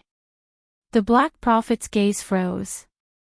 In the next second, Thales exerted strength in his hand and slowly turned the wheelchair around so that the old man was facing him. At the same time, he forced himself to look directly into the eyes of the famous chief of secret intelligence. Go tell him. Thales' voice was soft but emotionless, so cold that it made one shudder. Tell him that I have a group of axguards with extraordinary skills hidden outside the palace who are familiar with the palace's rules. His tone suddenly changed. So that I can launch a coup at the critical moment, take over Renaissance Palace and make myself king. The Black Prophet did not speak. The demonic vines on his legs surged again. Morat took 2 light breaths, as if to adapt. What's wrong? The Duke of Star Lake stretched out his hands and pressed them against the arms on both sides of the wheelchair. He slowly leaned down and approached Morat's aged face, even though it was not comfortable. Didn't he send me here to let you ask something like this? Thales looked directly at the Black Prophet from a very close distance. He could even count the wrinkles on the other party's face. Be prepared for danger in times of peace, and eliminate threats. The surrounding darkness seemed to become more rampant, invading everything in sight, leaving only the 2 people who were looking at each other. Morat's eyes were as dull and unmoving as before. Thales could not get any information from them. But he knew that he could not retreat. Finally, after what felt like a century, a smile crept onto the old man's face. I have to admit, this is an unexpected surprise. Morat carefully sized up Thales and clicked his tongue. Your Grace. Thales also twitched the corner of his mouth, revealing an insincere, fake smile. There are a lot of things you didn't expect. He let go of the arm of the chair, straightened up and called out Morat's nickname. You are not the only ones who are tired of cleaning up after others. The Black Prophet. Morat leaned against the back of the chair. The change in his movements caused the black-veined vines to tremble. You look very confident, Duke Thales. The chief of secret intelligence narrowed his eyes. I'm confident that the escaped prisoners won't pose a threat to you, your father, or the relationship between you and them. Thales snorted coldly. So what? The prince repeated for the 3rd time, his eyes cold as frost. In the next second, he spoke softly. Didn't my uncle, the former second prince, Horace Jadestar, do the same thing during the Bloody Year? The Black Prophet's eyes widened. He secretly hired a fugitive like Black Sword, bribed the assassins of Shadow Shield, instigated millions of people in the capital, bewitched the guards in the guards, and made them cooperate tacitly.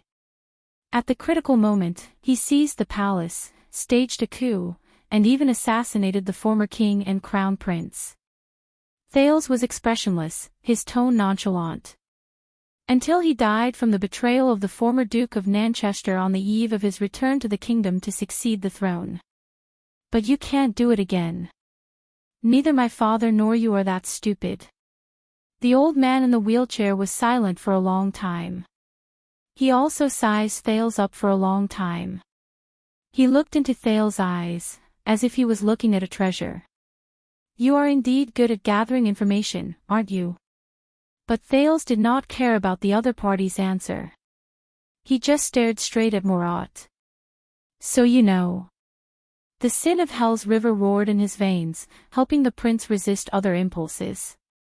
Those prisoners in the prison of bones, you know, some of them acted according to orders, some had no choice, some were forced, some were at a loss, and some were completely unaware. The Black Prophet just stared at him without saying a word. Colluding with the enemy. Thales sneered. They may have failed in their duties, but it was mostly because of the Jade Star royal family's internal strife that they had to bear the blame. He thought of Barney Jr. and the deceased Nair and Nalji in the prison of bones. He gritted his teeth and said, "Bury the past." Murad closed his eyes and inhaled softly, as if savoring the dim light and oppressive atmosphere. "I understand." The Black Prophet slowly opened his eyes and looked straight at Thales. "About why you let them go." Thales did not avoid his gaze. He met the other party's gaze and nodded. "They have paid the price for not seeing the light of day for more than 10 years.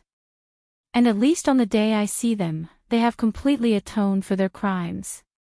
He said sarcastically, "Much more useful than a certain intelligence department that is full of loopholes and only knows how to clean up after things are done."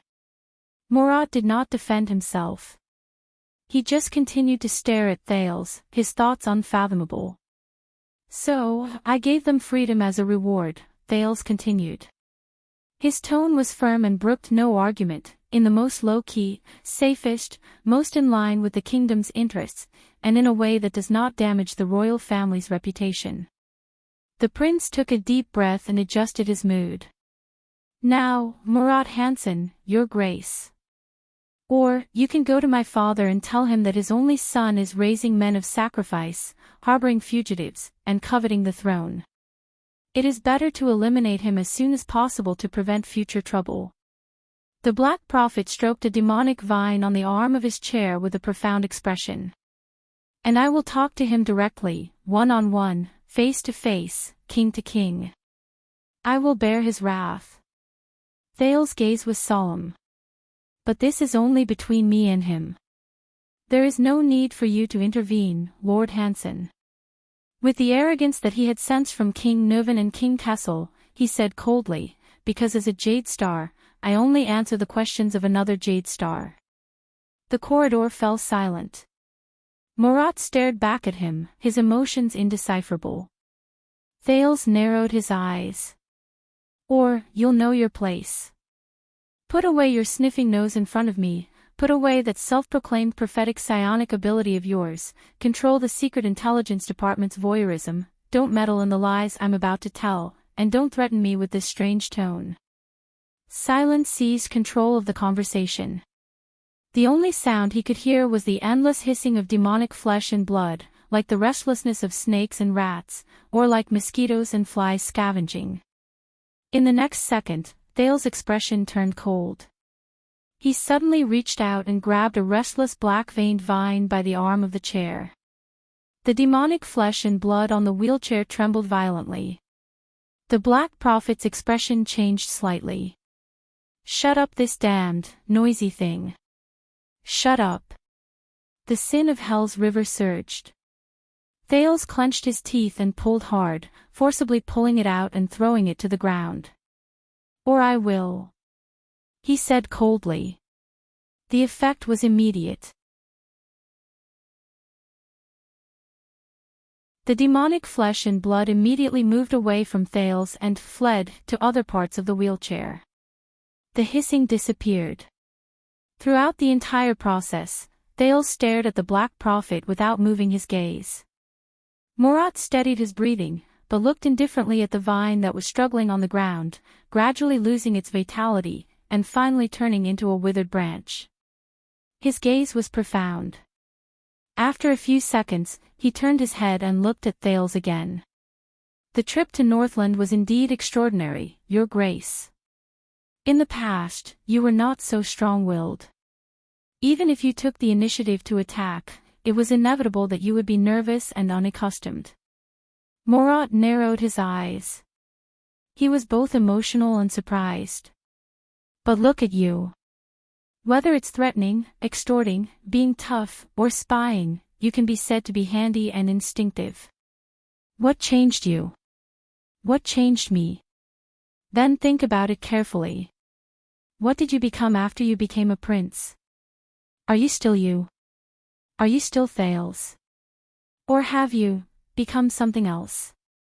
Thales frowned and cast aside quick Rope's words. Nothing at all.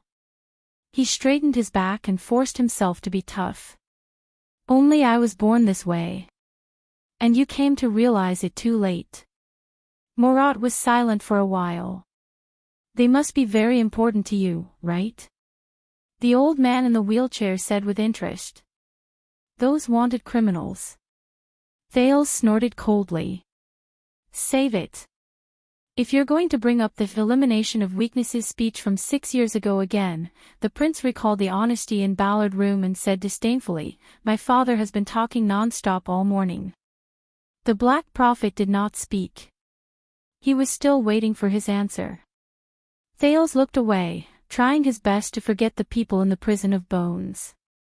It's not them that's important. It's me, he gritted his teeth and said, my principles, my rules, my choices. Loyalty will, be rewarded. The Duke of Star Lake lowered his head and looked straight at Morat. And those who hurt me must pay the price. Do you understand, my lord? This time, the silence lasted especially long. Until Morat, who was watching him silently, curled the corners of his mouth and smiled strangely. The vines on his legs were still wriggling, but they were much more restrained. Looking at Morat's smile, Thales tried hard to suppress the anxiety in his heart. Don't worry, Your Grace. I'm not that heartless. The Black Prophet put his hands on his knees and narrowed his eyes. Since you've spoken and vouched for it, we'll give you face no matter what. At that moment, Thales breathed a sigh of relief. Besides, it's been 18 years. Morat tapped the wheelchair gently, as if to appease it. At the same time, his eyes were in a daze. Those old people from Renaissance Palace are long outdated. Their damage is limited and they won't be able to do much. There's naturally no need for me to waste my budget on issuing arrest warrants. Well, except for one person. The Chief of Intelligence snapped out of his daze and grinned. But, Your Grace, please give us more trust next time. Trust? Thales frowned. Williams is not a professional after all, the Black Prophet said calmly. It's not like the Secret Intelligence Department can't arrange something like a fake death. He glanced at Thales. And you don't have to use this method of looking death in the eye to avoid trouble. Thales' mind froze. He said with difficulty, of course. The Black Prophet smiled. But your father will find out sooner or later. Do you understand? Thales froze. Of course. Then can we continue, Your Grace? Thales took a deep breath, gripped the back of the wheelchair again, the black-veined vines fled to the other side again, turned it in the right direction, and hid Morat's face in the darkness. Of course. Thales took a step forward. They moved forward again. Very good, you're starting to get on the right track, Morat said leisurely. Thales was startled. What? I've been in the Secret Intelligence Department for a long time, child. This time, Morat's words were tinged with a hint of sadness. I don't know when it started, but everyone became cautious and timid in front of me, no matter who it was. And as for a person who has no qualms about lying to me, and is not afraid to lie to me. A person who is not afraid to lie to the Black Prophet, Thales thought about this sentence. Morat continued. Ever since the bloody year, when the late king and crown prince Midir passed away, only the sunset goddess knows that I haven't met such a person for a very, very long time in my life. He chuckled, as if remembering something, and shook his head slowly. Thales had a strange expression on his face. He could not believe that he actually felt nostalgia and sadness in the words of this notorious intelligence chief. So what about before that? Thales took the opportunity to ask. My uncle, my grandfather, when they stood in front of you, how did you get along? The Black Prophet was silent for a second. Just like you just now. Thale's footsteps faltered, but he quickly adjusted. Whether it was the late king or the late crown prince, they were never afraid or concerned about lying in front of me, even though they knew that I had the ability to detect their lies. In the endless darkness and desolation, Murat said faintly, and do you know why? Thale's thoughts paused. 82nd and Crown Prince Midir, they were never afraid or concerned. Lying in front of the Black Prophet. Thales was a little surprised. At that moment, he suddenly recalled the image of the two described by King Kessel in the Star Tomb, as well as the king who was the enemy of the world, mentioned by Zachriel in the Prison of Bones. But he quickly reacted. Power. Thales pondered. Because they have power. They are not afraid of you. And they do not care what you know. He stared blankly at the back of the Black Prophet's head. And as a subordinate of power, you have even less motivation and need to expose their lies. For some reason, at this moment, Thales remembered the night he and Quick Rope exposed each other's identities. This has nothing to do with your power, Thales. On the contrary, the more power you have, the tighter the chains will lock you, and the deeper you will be trapped, the more you will be unable to break free. Just like our father. Well said. The Black Prophet suddenly clapped his hands and laughed. He laughed for a few seconds before slowing down his tone. Power. Only power. Murat's words were full of emotion. Power is not afraid of lying. To a certain extent, it likes to lie, enjoys lying, and is good at lying. The power it possesses can only flow through lies, distinguish between friend and foe, and manifest its existence. His tone slowly tightened, causing Thales to be on guard for no reason. When it really makes people go against their will and nature, it makes those who feel that something is wrong start to become numb and convince themselves to give up questioning and believe in lies. Only then can it become real power. Thales was a little lost in thought. The Emperor's new clothes, the elephant in the room. The prince said faintly, they lie to us. We know they are lying, and they know that we know they are lying. But they keep lying, and we keep pretending to believe them. The Black Prophet pondered for a while, then hummed in puzzlement. I didn't say it. Thales came back to his senses and coughed. It was a female author who said, a certain saying from Northland. Murat was silent for a while, as if recalling, then denied. No, there is absolutely no such saying in Northland. Thales was embarrassed at first, then smiled in relief. Indeed, there isn't, he said without hesitation. I'm lying. The Black Prophet smiled. I know. Thales snorted softly. Yes, I know you know. He raised his head and looked at the road ahead. A door appeared at the end of the corridor. So, when I lie next time, please be understanding. Murat heaved a sigh of relief, seemingly satisfied. Welcome aboard, Duke Thales. Thales was silent for a while. My pleasure, Lord Hanson. The Black Prophet nodded and clicked his tongue. But, you have to understand, when I know it but do not expose you, I am also lying. His words carried a deeper meaning. Don't get too used to it. Thales' vision turned blurry. Distorted, Thales, distorted. They were all twisted and captured, including my father and elder brother. Thales was captured by power, enslaved, and lost. In those chains, they became something else. Indifferent tools, cold-blooded scum, suspicious tyrants, but they were no longer themselves. Of course. Thales shuddered and stopped thinking about Quick Rope's words. Of course. The teenager's footsteps moved forward steadily. For some reason, after the negotiation and probing with the Black Prophet, He had clearly resolved the crisis for the guards in quick rope, and blocked the threat. But it was different from all the previous escapes.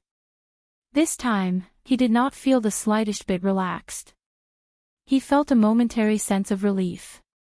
On the contrary, this time, especially when the Black Prophet laughed, Thales only felt that the burden on him was getting heavier and heavier. Tighter and tighter. Difficult to escape. He subconsciously tightened his grip on the wheelchair. One last question, child. Thales' ears tightened and he became extremely vigilant. Can you be more stable? Under Thales' strange expression, the old director of the Secret Intelligence Department leaned back in his chair and let out a long sigh. You're pushing me to the point of falling apart. Finally, in a complicated mood of awkwardness and anxiety, Thales followed the instructions and pushed Murat into a dark room. Thales let go of the wheelchair and looked around the strange room doubtfully. The decoration was simple, the area was small, and the visibility was poor. The biggest feature was a huge mirror embedded in the wall opposite them. It barely reflected the blurry figures of him and Murat, one sitting and the other standing. However, in the next moment, a spot of light appeared on the mirror, and the entire mirror lit up. Thales frowned and stepped back, but then he found that the mirror revealed another, larger room, and Raphael standing in it. One-way glass, Murat chuckled, made by infiltrating crystal drops. It's expensive. We can see them, but they can't see us. I know, I've seen it before. Who are you trying to scare? Unhappy, Thales suppressed the above sentence to the bottom of his heart. Where is this? The interrogation room. Murat answered simply, Please remain quiet, Your Highness. We can't achieve a perfect one-way voice transmission, we can't do it cheaply. Thales frowned and looked into the room on the other side of the glass. Raphael said something to his subordinates, and they retreated out of the door. The Baron Bone Man turned around and nodded slightly in the direction of the Black Prophet and Thales. Who do you want to interrogate? Thales was puzzled. Anchor Byril from last night. Murat did not answer the prince. Instead, he looked around the dim surroundings and sighed. Whether on this side or the other, I really miss this place. This glass, in particular, is of great significance. When we moved, we almost moved it over in its original state. Why? Thales stared at Raphael on the other side. The Black Prophet snorted. 18 years ago. He pointed to the one-way glass. His old demeanor was different, and his eyes were full of vigor. On the other side of this glass sat a notorious Extension nobleman in his prime. The Count of the City of Halting Light from Black Sand region. He whispered a name. His name was Chapman Lampard. Thales was shocked. He looked at the glass again. And on this side, I stood in your position. As for my position, sat the Crown Prince of Constellation, Murat exhaled, his eyes filled with nostalgia. Midear Jade Star. In the dark and depressing room, the Black Prophet said slowly, The young dragon devours the Dragon King. The vow must come to an end. The new blood will replace the old, and the great furnace will be activated. That year, Dragon's Blood, a top-secret plan to use the leader of the enemy country as the target, to open the curtains for Constellation's revival, and to place the final chess piece on the virtuous king's chessboard, was born on both sides of this glass.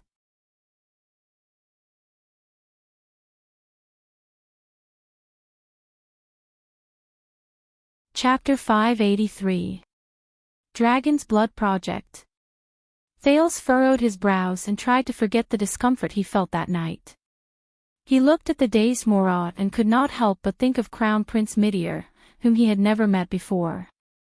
It was hard to imagine that the man in the wheelchair, the man who Gilbert, Gines, and even the Black Prophet praised endlessly, could devise strategies and completely change the rules of the game in the kingdom of the Great Dragon. However, Thales thought of the stone jars in the Constellation tomb. As a prince and the heir to the kingdom, he could not save himself. At this moment, on the other side of the interrogation room, the door was flung open. Thales snapped out of his daze. A man in luxurious clothes with a black hood and his hands cuffed was violently escorted in by two burly men to Raphael. "No matter who you are or what you want to do, we can talk about it." The man staggered all the way, looking battered and exhausted, but still tried to persuade the other party. Unfortunately, the burly men were unmoved. They roughly pushed the man onto a chair, pulled up the chain connected to his handcuffs, and cuffed him to a ring on the table. The only thing they did not remove was his hood. "Who is that?" Thales whispered, puzzled. But Murat only raised a finger, gesturing for him to calm down. The escorts left the interrogation room without looking back. For a moment, only the man's nervous breathing could be heard in the room. Then, Raphael coldly walked behind him and pulled off the man's black hood. Seeing the light, the interrogator squinted his eyes and turned his head away. It took him a minute to get used to it. He looked at Raphael, who was the only one left in the room. "Where am I? Who are you?" The man was middle-aged. His hair was messy and there was a bruise on his face. It was obvious that he had not been treated well before. Forget it, but seeing the light again made the man feel a little more at ease. He observed his surroundings and cleared his throat. "But I strongly suggest that you let me go, before things get worse. My fish is too big. You can't eat it." Raphael did not answer. He just sat down opposite him and stared at him coldly with his red eyes. The man snickered and tugged at the shackles on his hands, causing the chains to rattle. "Ha, that sounds like it. Tell me, brother. Is it the Blood Bottle Gang or the Brotherhood?" Thales looked at the Black Prophet in confusion, but the latter was unperturbed and seemed uninterested in the interrogation. Although he looked disheveled, the interrogator seemed to have gradually recovered his bearing. His tone was confident and confident. "If it's the Blood Bottle Gang, Catherine and I are old friends. We are old acquaintances in South Coast Hill. We are not just familiar, hee." Raphael remained silent. The man's smile faded slightly. "If it's the Brotherhood," the interrogator leaned back in his chair, shook his head and clicked his tongue. "That's even better. I know Senza, he's a man who's been through hundreds of battles. There's also Alpha Wolf Rezanki. I've known him since he was selling goods on the streets. We almost became partners. Fatty Morris also has business dealings with me." However, the Baron Bone man seemed to have made up his mind not to speak. He only stared intently at the other party. "If it's neither," the man calculated, and his expression changed again. "Then they must have come specifically for me." The interrogator left the chair and looked at Raphael seriously. "Who's your employer?" "Let me guess, Fragrance Chamber of Commerce. The Carpenters United Guild. Or some noble with a misunderstanding. Or some ignorant country bumpkin." But the man thought of something, and his gaze shifted. "I got it. Did my bumpkin subordinates hire you?" He leaned back in his chair and snorted. "They think that they can. All right, listen, the people who hired you are so poor. No matter how much they pay, whether it's 100 or 200, 1,000 or 2,000, I'll pay double." The man raised his hand with ease and tugged at the shackles, gesturing to Raphael. Raphael was unmoved. The man frowned. "If you're not doing this for money, for example, for friendship and loyalty, or if you're their relative, then listen to my advice, it's not worth it. You're helping them, but you're putting yourself in danger."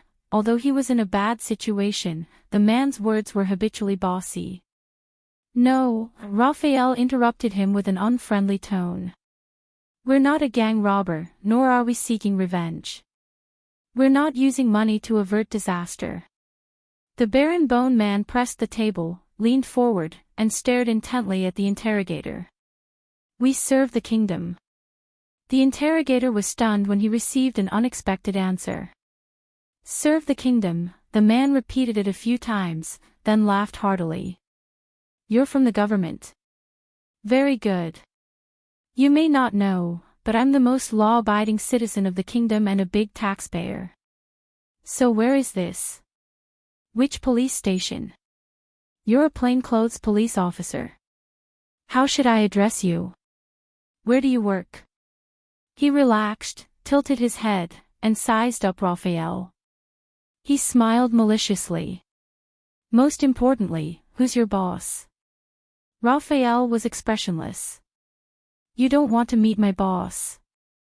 Beyond the glass, Thales could not help but glance at Murat. The man narrowed his eyes, and a shrewd glint appeared in them. Oh, you can't be sure. Raphael twitched the corner of his mouth and flipped open a stack of documents on the table. What's your name? After knowing the other party's background, the man became very comfortable. His attitude became a lot more relaxed, and he did not care about the Baron Bone man's question. And I have a lot of friends in the police station. Many important people, such as Lord Lorbeck Dara, the head of the Western City Police Station, Raphael sighed. The Baron Bone man silently closed the documents and methodically took them down from the table. He then raised his voice and repeated, yes. He raised his voice and repeated, name. The man shook his head. I'm also an honorary director of the Central Territory Wine Merchants Guild. In the next second, Raphael's left hand turned into an afterimage. He grabbed the chain that handcuffed the man to the table and pulled back. Bang! The interrogator had obviously lived a comfortable life for a long time. He could not react in time and was pulled out of his seat. First, his waist hit the edge of the table, then his nose hit the table. The man whimpered in pain, and blood flowed from his nose. He wanted to get up and look up, but Raphael grabbed the back of his head by his hair and pinned him to the table. Name. Raphael smiled calmly. The man on the table struggled, his expression twisted and exasperated. You damned little. Raphael lifted the man's head, aimed his nose at the table, and smashed it again. Bang! The man trembled, gritted his teeth, and grunted. Name. Raphael's smile remained. The man's face was bright red, tears and mucus flowing, but his toughness was beyond expectation. I know this process. Start with simple questions, let the prisoner get used to answering. Without waiting for him to finish, Raphael exerted force in his hand, turned the man's head, and pressed the interrogator's bleeding nose firmly against the table, grinding it back and forth. The man let out a muffled howl like a pig being slaughtered. Watching all this, Thales frowned. Beside him, the Black Prophet laughed softly, causing the black-veined vines on his knees to tremble. Raphael's next sentence was light, like the ravings of a lover. Last name, but it was different for the other party. F***ck, F***ck, Moss. Moss. Under the intense pain, the man cursed, but he answered very quickly, yes. Degory Moss. He protested angrily. Come on. You're working so hard, did you get paid overtime? The corners of Raphael's mouth curled up slightly. At that moment, the Baron Bone man looked sinister and awe-inspiring. He let go, and the interrogator named Degory was able to sit back in his seat. He covered his nose and gasped in pain, indignant. F***ck. Damn it. Raphael took back the documents, but he frowned as he looked at the sticky puddle of blood, mucus, and tears on the table. He shifted his stool, and finally put down the documents at the corner of the table. What do you do? Degory pinched his nose and glared back fiercely. And what do you do? A new temp. Hiss, wait, Degory's expression changed, and he hurriedly stopped Raphael, who was tugging on the chain again. Answer me. The Baron-Bone man smiled brightly and shook the half-torn chain. Or answer it. Diggory looked at Raphael seriously, and finally confirmed the other party's gaze. Wine. The interrogator heaved a sigh of relief, as if resigned to his fate, and answered without hesitation. I'm a wine merchant. I make wine and sell wine. I sell wine in the capital, and many of my customers are high-ranking officials and nobles. Diggory gulped, his eyes never leaving the chain in Raphael's hand. You know, bro, overstepping one's authority and overstepping one's responsibilities is nothing under normal circumstances, but if someone wants to mess with you from the inside, this is a good reason to fire them, Mr. Moss. Raphael ignored him and opened the document. Many of the orchards, wineries, warehouses, and shops under your name, as well as other related businesses, have recently closed down. Diggory rolled his eyes, trying to read the contents of the document, but Raphael raised his head, and the man quickly looked away. If you want to pick a fight with the taxes, you can give up now. Diggory cleared his throat. Back in familiar territory, he was once again in his element. City Hall, Police Department, Department of Finance, City Defense Team, Department of Discipline, all the departments in the capital can prove that I'm a law-abiding citizen, a great philanthropist who repairs bridges and roads. If I go to trial, I can hire the best defense lawyer. Many high-ranking officials and nobles will be willing to vouch for me, and even testify in court. In fact, I've not only paid enough taxes, but I've also paid quite a bit more. You know, quite a bit. He stared at Raphael, his smile sly and arrogant, but the smashed bright red nose somewhat ruined his image. The chain in Raphael's hand tightened again. So, Mr. Moss, why have you closed so many wineries and shops in recent weeks, and laid off a large number of workers? Diggory stared at the chain with a sour expression. Well, let's be polite, I'm a businessman. What other reason could there be for closing them? Of course, it's because the market is bad. Raphael raised his eyes. But you're one of the largest wine merchants in the Central Territory, the wine supplier for many aristocratic families' banquets. Diggory raised his eyebrows and laughed fearlessly. Ha, so you know. Raphael still ignored him.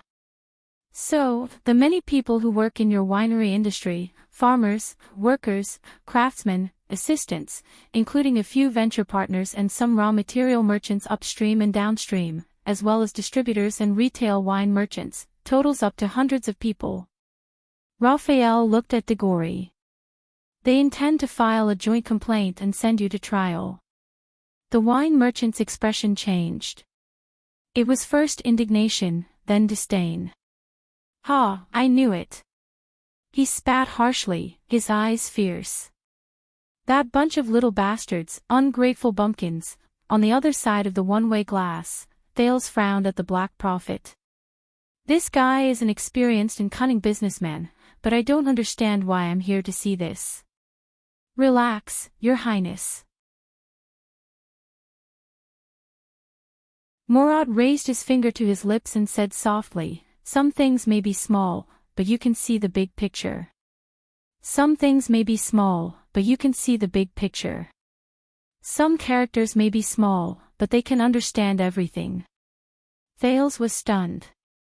On the other side of the room, Raphael smiled slightly. So, Mr. Moss, do you know why they're suing you? Why? Diggory seemed to have regained his confidence. As you know, the wine market has not been doing well recently, and sales have not been good. My cash flow is not good, and for the sake of costs, I have to relocate my business and make difficult choices. Closing down some wineries is just one of them. Raphael narrowed his eyes. Really? As if he did not hear Raphael's suspicion, Diggory continued to speak. In the process, I may have had some minor disagreements with a very small number of employees on the issue of salary. Raphael smiled coldly. So, you've owed your subordinates wages on credit for a long time, and even owed your partners money. including the purchase money for upstream and downstream, security deposits, and not counting the usual embezzlement, and you're just going to let it go. Degory's expression turned cold. Staring at the chain in Raphael's hand, he explained carefully and patiently, Ode. Listen, I admit, I did make some minor changes to the calculation of the money, including the time limit. Raphael interrupted him. So you want to run away with the money? Degory frowned and said sternly, run away. Hey, I'm just out of town on vacation, I'll say the same to anyone who comes. Don't even think about illegally inducing a confession. Raphael sneered. But the people you owe money to, especially the workers, don't think so. Degory frowned and stared at Raphael for a while, then said seriously, listen, I bear the cost, creativity, and route. They provide the labor, skills, and time. The boss and the employees work together to make the best wine and work towards a goal. So, the winery business is not just mine, but everyone's. We're like a family. When a family experiences setbacks and hardships, everyone in the family should be considerate of each other and work together to overcome the difficulties. He glared and tapped his fingers on the table, as if to teach the person in front of him a good lesson. But some people just don't understand. They're narrow-minded, don't see the big picture, and can't take the slightest bit of hardship. Just because their salaries are a little lower, and their lives are a little less smooth, they turn their backs on me. They don't care about the opportunities and conditions I provide them. Raphael nodded and pursed his lips. But you're the boss, and this is your winery. That's right. Degory said bitterly, so, I can see the truth of this industry better than they can, care more about the future of this industry than they do, and grieve the depression of the wine industry more than they do, because I'm like a father to them. Raphael glanced at the document. But you've closed the winery. Degory's expression froze, then he snorted. It can't be helped. No matter how warm the family is, no matter how hard the father works, if the children are rebellious, disobedient, and immature, there's nothing that can be done. And you know, some people, they're just, the wine merchant looked exasperated. 90% of the reason I shut down the winery is because these lazy workers are demanding a pay raise. These people are simply cancer in the industry. They're short-sighted and don't know that the most important thing about a job is not salary and benefits, but room for growth and prospects, including the value of training. Degory looked indignant. They also don't know how to look at the problem from a higher perspective. You should know, as bosses, when have we ever cared about our salaries? They only know how to make a fuss. But when they make a fuss, why don't they think about what happens if one day the winery closes because of them? What happens if the entire industry falls apart because of them? When that time comes, won't they be the unlucky ones who have to pay for it themselves? Degory was tired from speaking and paused for a moment. He exhaled through his nose with a regretful expression. Now, I can only say that they have only themselves to blame. Enough. Raphael was obviously tired of listening to his speech. We don't care about your business. The Baron-Bone man leaned forward and said coldly, and we don't care if you're another shameless and unscrupulous boss. We only care about one thing. Degory exhaled and smiled coldly with an expression that said, it's finally here. Well, let's get straight to the point, the wine merchant said scornfully. How much target did your boss give you? How much money to let me go?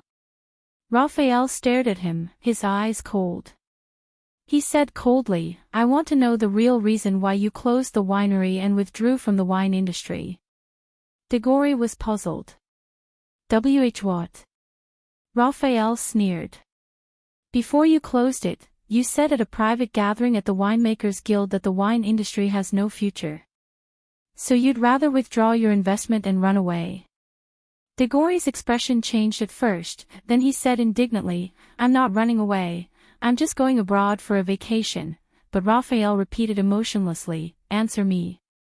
Diggory was stunned for a long time, but he finally shook his head. I've given you all the answers you want, and to be honest, you're suspected of illegal torture. Raphael smiled and flipped to the next document without changing his expression. In fact, I have a list of bad debts that you've accumulated over the years by robbing Peter to pay Paul. Diggory's expression changed. Raphael continued as he observed the other party's watch. And a list of your assets outside of the wine business, 6 estates in the Central Territory, 2 long-distance merchant ships docked at Maiden Harbor, a large plantation in South Coast Hill, a saltworks in the Land of Cliffs, a large field in Blade Edge Hill, 2 foreign titles bought at a high price, your wife's private garden, the positions of your 2 sons, as well as the assets under the names of your 3 mistresses and 8 other illegitimate children.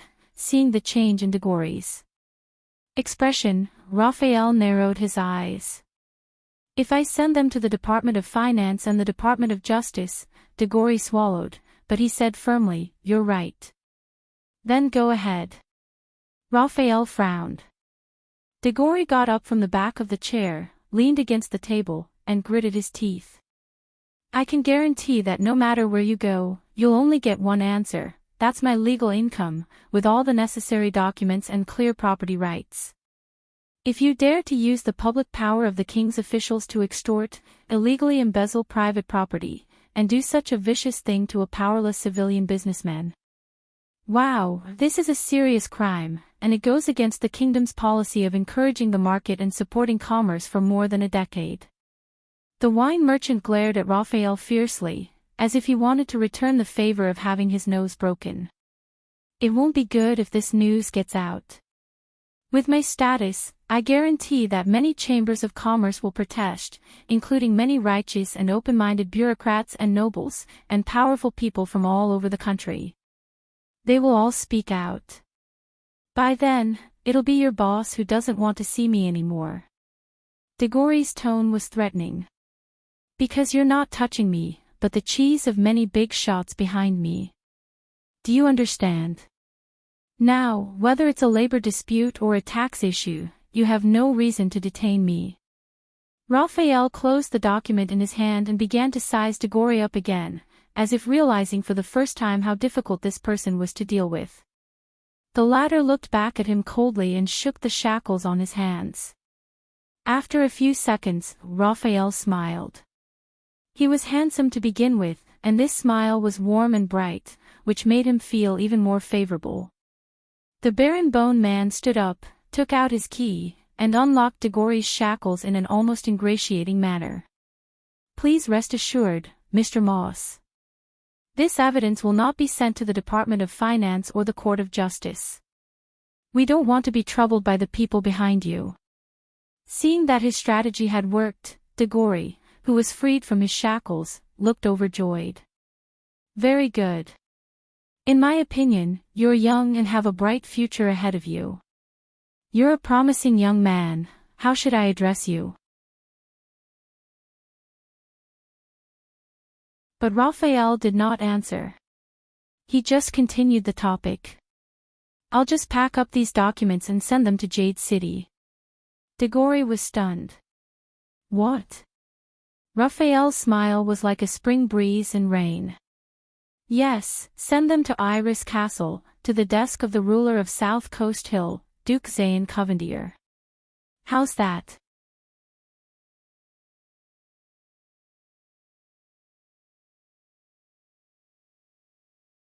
Chapter 584. Zane Covendier. At that moment, Diggory froze. On the other side of the glass, Thale's expression also changed. Why? The wine merchant asked subconsciously. You know why. Raphael's smile did not falter. Diggory sat up straight and said nervously, This little brother, you said you serve the kingdom. Which department is it? Raphael nodded and became even more interested. That's strange. You're not afraid of the bone-sucking Department of Finance, nor are you afraid of the fiendish police department. You're not even afraid of the Transcendent Court. It was only when I heard the name of a foreign noble that I lost my composure. Diggory shuddered. He understood something and looked around nervously. This isn't any police station, is it? Who exactly do you work for? Raphael snorted.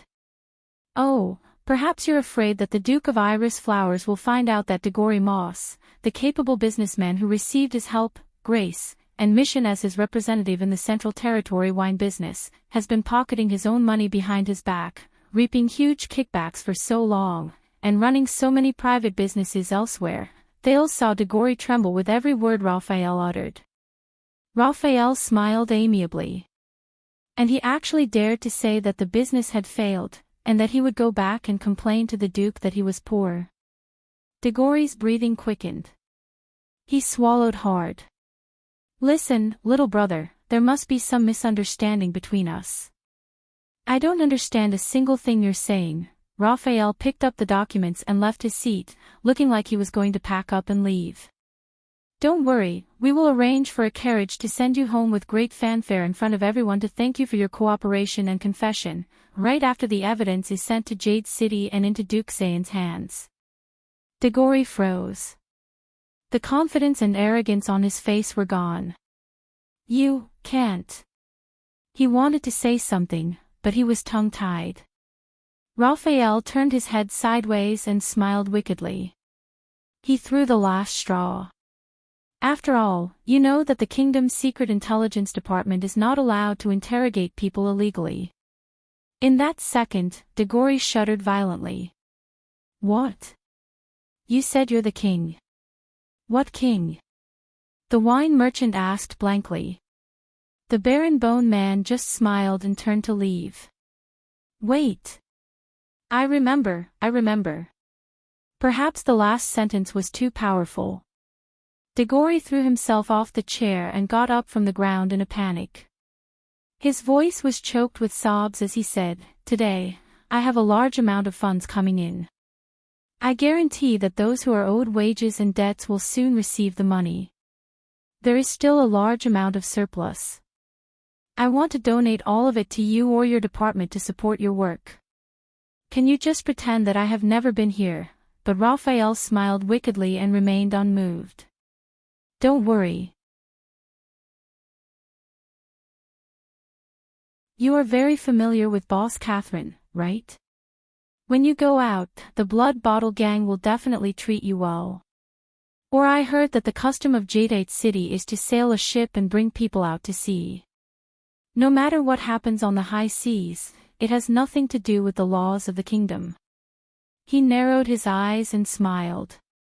We can't do anything even if we wanted to. It seemed that with every word Raphael said, Diggory could remember something. As a result, his sobbing grew louder, and his gaze grew more terrified. No, please, you're killing me. I am also a citizen of the kingdom. You can't leave me in the lurch. Raphael came to his senses and smiled apologetically. Of course not. The Duke of Iris Flowers is so magnanimous and approachable. Maybe he won't mind. After all, you have such a big family. You have to support them too. Support them. Diggory shuddered. He stood rooted to the ground and stared at Raphael blankly. Raphael smiled as usual and looked back at him happily, patiently waiting for a response. After a full 10 seconds. Damn it. Finally, under Raphael's gaze, Diggory could not bear the pressure and fell limply to the ground. All right, whatever you want, I'll give it to you. He completely broke down. Tears and snot flowed down his cheeks as he sobbed. Just don't tell the Duke. I just want to make a fortune before I retire. My family, Raphael smiled, very happily. Welcome to the Kingdom's Secret Intelligence Department, Mr. Moss. Satisfied, he bent down and helped the trembling Diggory to his feet. Don't worry, with our care, you won't retire so soon. Diggory stared blankly at the young man in front of him, his face numb. At the other end of the room, Thales turned around in disgust. Is this how you recruit and win people over? The Black Prophet in the wheelchair chuckled. I know you despise such tactics. I don't despise it, it's just. The prince shook his head and said uncomfortably, it reminds me of Shadow Shield. That's right, Morat sneered. Because this is our division of labor, we stay in the dark and do the dirty work, you stand in the light and are responsible for condemning the dirty work. It's a pleasure working with you. Thales glanced at the Black Prophet, his frown deepening. On the other side of the glass, Raphael finally pacified Diggory, who had broken down and surrendered, and rearranged him in a chair. Now, can you answer my question? Diggory's eyes were red. He was wiping his nosebleed with a handkerchief when he looked up in a daze. What question? Raphael repeated patiently. Why does the kingdom's wine industry have no future? Perhaps frightened by the experience of the past 10 minutes or so, Diggory froze for a moment before reacting. Yes, the wine merchant replied bitterly. Although it was only a rumor before, it was confirmed last night.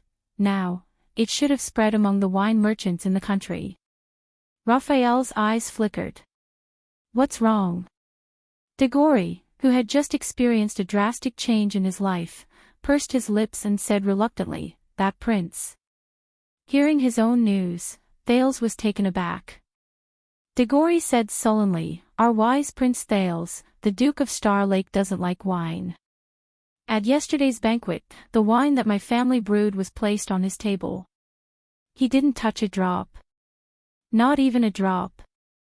He said resentfully, even during the toast, he deliberately spilled it and refused to drink it. Raphael snorted. Perhaps your wine doesn't suit his taste. Ha, the prince doesn't like wine, or wine doesn't suit his taste. What's the difference? After Raphael destroyed his psychological defense line, Diggory, who started the conversation, went on and on.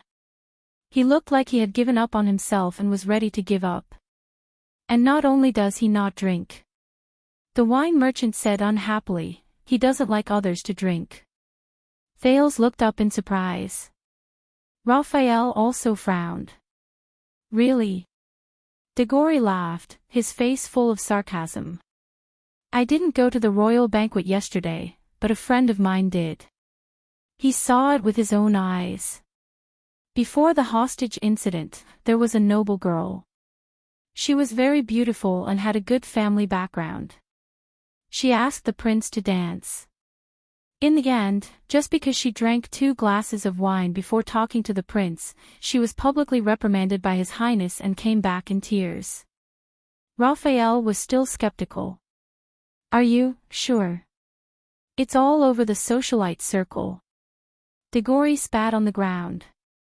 His Highness rejected every girl who drank. Even his own aunt had a few more glasses of wine. He showed no mercy and kicked her out of the banquet in advance. There's also a servant who testified, after the banquet, when His Highness spoke to Duke Zayn alone, he only drank water. Raphael pondered for a moment. That's it.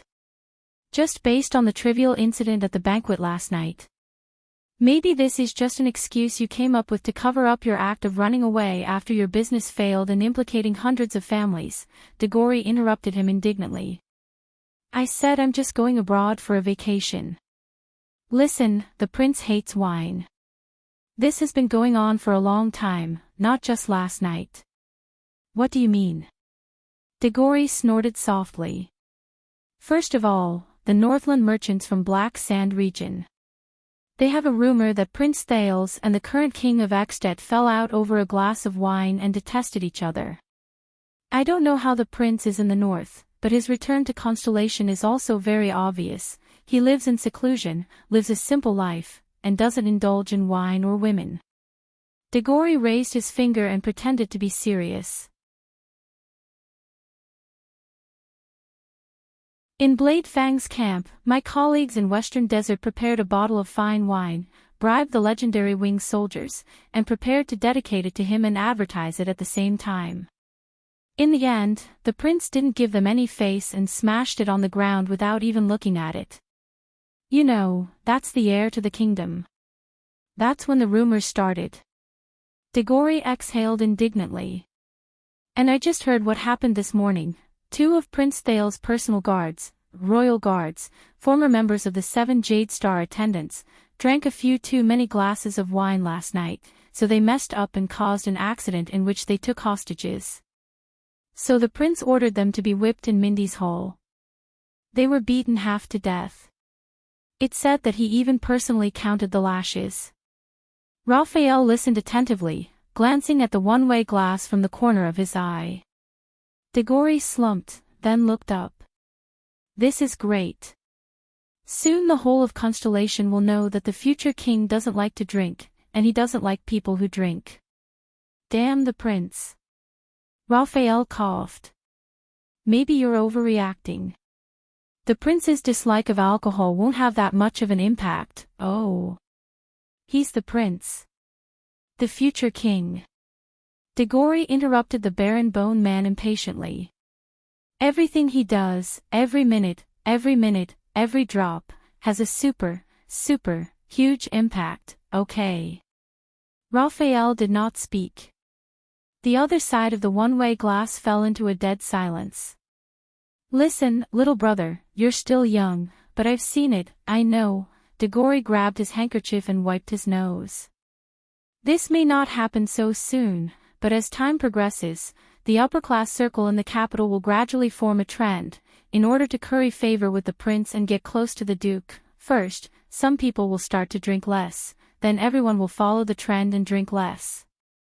Then, famous people will advocate not to drink, and then it will spread to the entire Eternal Star City, urging everyone not to drink, until the kingdom officially enacts laws to restrict and ban alcohol.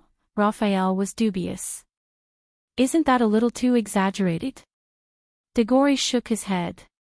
Alright, maybe I'm exaggerating a little, but bro, you're also a public servant.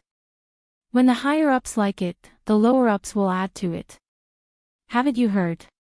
When a cup falls in Renaissance Palace, a head falls in the kingdom. The wine merchant glanced at Raphael and smiled sarcastically. And did you know that Prince Thales smashed a lot of cups at the banquet? Ha ha ha ha. His laughter was discontented and desolate, gradually fading away. When the king turns his nose up at a certain kind of person, the people will drive them to extinction. When the duke takes a second look at something, it will go down to the common people, and it will be priceless, even priceless. People will regard a certain brainless sentence uttered by a big shot after drinking as a wise saying and interpret it painstakingly. Academic pedants will even invest in it and conduct research on it, or when a great noble forgets to wear his trousers for a stroll, it will be regarded as a new style of elegance, a fashion trend, and people will worship it and scramble to imitate it. Diggory said angrily, that's right. Is there any lack of such situations? The wine merchant sighed. Power is a hook that draws everyone closer to it, just for a pitiful amount of bait. How else do you think I made my fortune? There was a moment of silence in the interrogation room. So you closed down the winery after careful consideration, Raphael said flatly. Diggory nodded. Do you think I wanted to close it down? Believe me, if I don't cut my losses and exit now, in a few months, when the rumor that the prince doesn't like wine spreads, my business report will only look worse, and my sugar daddy in Jade City will be even more unhappy. And I'm not the first person to know, the market has a better nose than I do. Gold coins only follow power. He pouted. Just last night, after the banquet, a total of 6 noble buyers cancelled their orders for next month. They said that their own wine was enough. There were 10 more this morning. Diggory's eyes became dazed. I originally thought that after the prince's return and the royal banquet, the capital, which has been quiet for more than a decade, would have many more banquets. The demand for wine, especially for extravagant banquets like ours, would definitely soar. So I expanded the range of partners, bought several more wineries, and prepared to increase production. For this, I borrowed a lot of money. He snorted coldly, wiped away the last bit of blood from his nose, and threw the handkerchief on the table. Now I can only cut my losses in advance. At least in the short term, I won't have any sizable orders for banquets in the capital, big or small. Raphael was silent for a moment before continuing. According to you, you're only the first person to act on the basis of rumors. In your line of work, more people will suffer, and more people will lose their jobs. Diggory snorted strangely, half crying and half laughing. What can I do?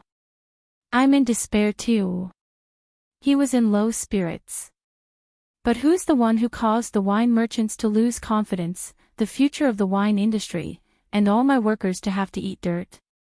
If you're so capable, don't look for me. Look for His Highness, who told the world I hate wine.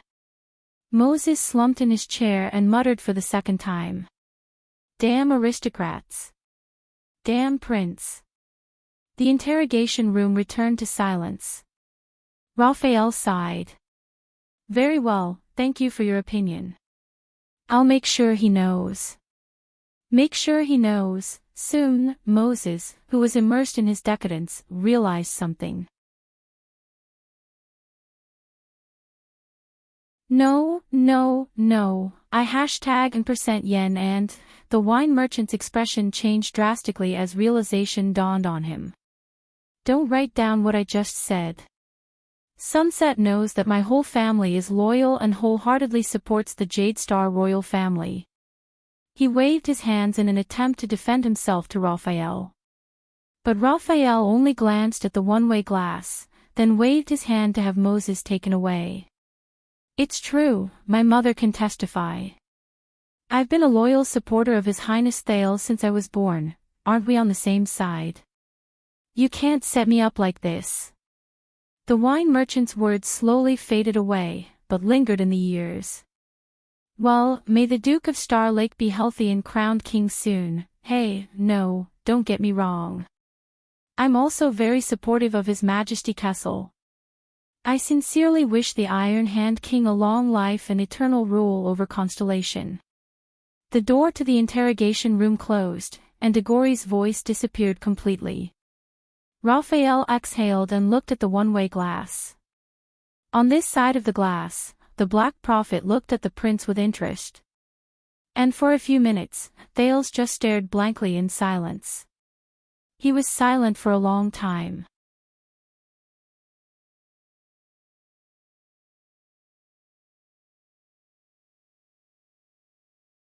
Chapter 585.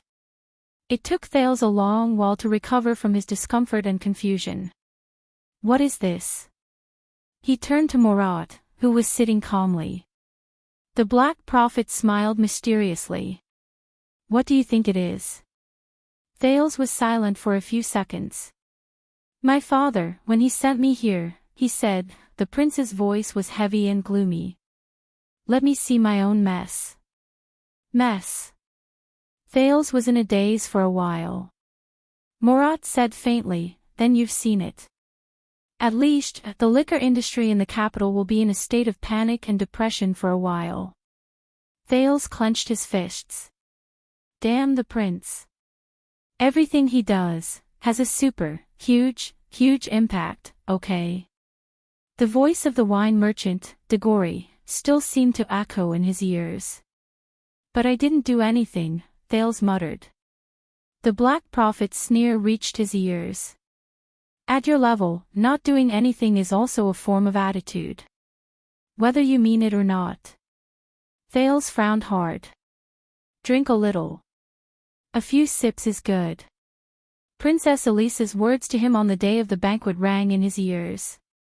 I bet that by tomorrow, you'll feel like everyone is looking at you. Everyone is looking at you. Thales took a deep breath and exhaled painfully through his teeth. They shouldn't interpret it that way. But they did. Murat's voice seemed to come from another room, but it was no less grim. And you left your home for the past 6 years, went to the far north as a hostage, and was placed under house arrest within the high walls. The demonic flesh on the Black Prophet's knees surged. With all due respect, that's your luck. My luck. Thale's expression was gloomy. As his thoughts flowed, the interrogation room welcomed a new guest. Name. Raphael picked up his pen, turned to a new page of the document, and looked coldly at the stout, thick-limbed old man opposite him, whose face was full of anxiety. The newcomer was treated much better than Degory's. Although he was also brought in with his head covered, the old man was not shackled and could move freely on the chair. Gibbon, I'm Gibbon, sir. In stark contrast to the arrogant wine merchant, the old man on the chair was obedient and obedient. There was even a hint of flattery in his tone. Gibbon Filson. Everyone calls me Old Gibbon or Old Bull. Raphael pursed his lips. Now, Gibbon Filson, do you know why you are here? Gibbon forced a smile. To be honest, I don't really know. May I ask who you are? Police station. Raphael didn't even raise his head. Compared to the previous interrogation with the wine merchant, the Baron Bone Man's attitude this time was cold and distant. The old man was stunned for a second. Impossible. Old Gilburn was all smiles as he shook his finger at Raphael. I have a relative who works at the police station. I know their procedures. It's definitely not like this. The Baron Bone Man raised his head expressionlessly. But, the old man observed his surroundings. His eyes lit up as he thought of something. He was excited and curious. I know, this way of doing things. Old Gilburn had a mysterious and slightly smug look on his face.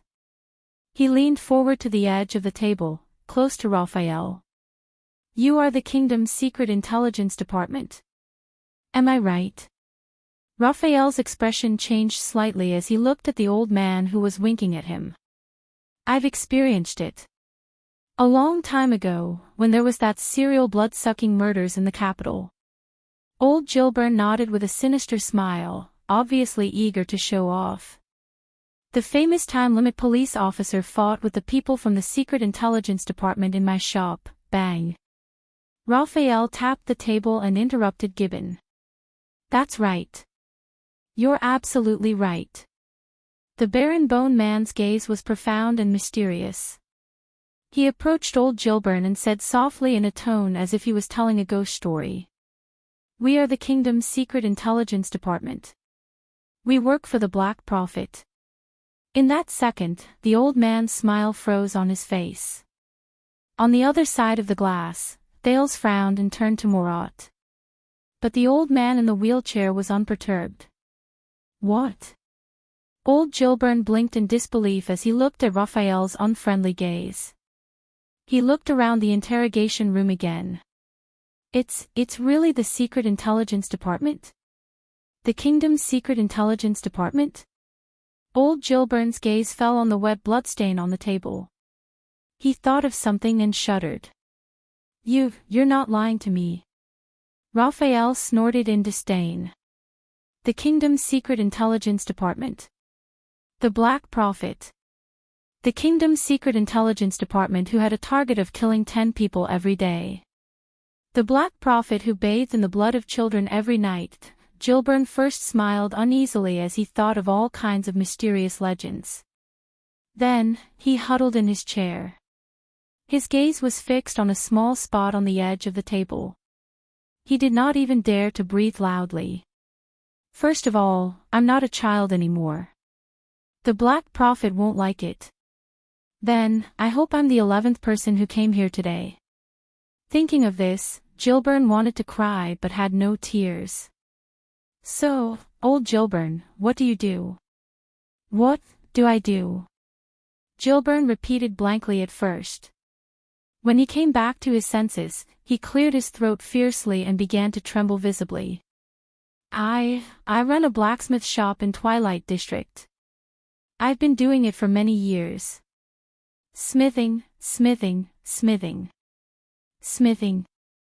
Raphael sneered a few times. The old blacksmith trembled back and forth with the rhythm of his sneer. I heard that you received a big deal this morning.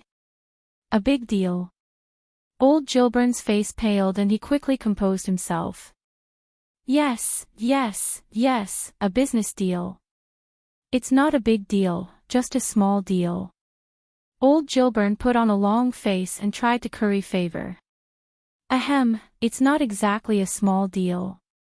Hee, it's considered medium, medium, medium. Raphael grunted and raised his pen without looking up. You, I swear. Old Gilburn's expression changed and he suddenly raised his voice. I've never forged prohibited weapons and equipment. Raphael was startled by the old blacksmith's sudden outburst. Military swords, military axes, military hammers, battle helmets, battle armors, battle stirrups, battle shields, crossbow parts, catapult parts, mystic gun stocks, crystal drop alloys, kitchen knives longer than half a foot, steel spear tips, killing arrowheads. I have all of these nuisances. Old Gilburn's mouth rattled without pause. He paused at the last sentence. Never forged. He stared at old Gilburn in denial. Raphael, who was ready to torture old Gilburn, put down his pen and was silent for a while as he watched the nervous and trembling old Gilburn. So, you're quite familiar with prohibited items. Old Gilburn trembled again. He realized something and had a bad feeling about it. He desperately squeezed out a smile. Hee, I'm just concerned about the law. Well, obeying the law. Raphael looked at the document and raised his pen again. You, old Gilburn quivered. I definitely didn't sell it to them. Absolutely not. Raphael, who was startled again, put down his pen helplessly. Them. Gilburn's expression froze. He looked away, rubbed his chin awkwardly, and muttered in a low voice. It's them, Raphael got the hang of it. He put down his pen and closed the document. He leaned back and snorted coldly. The Baron Bone Man's action frightened the blacksmith so much that he instinctively trembled and danced. But they're nobles. Even if they don't have a noble title, they're at least second-generation hedonistic sons of officials. It should be legal. Raphael exhaled, crossed his arms, and narrowed his eyes. Gilburn was startled again, and quickly changed his words. Even if it's illegal, they have a way to avoid it. I had no choice but to sell it to them. Raphael tilted his head and looked at the other man. You, Gilburn's expression changed again and he said loudly, I only took the deposit. He raised his hand and shouted, I haven't delivered the goods, made the proofs, drawn the drawings, and even the materials.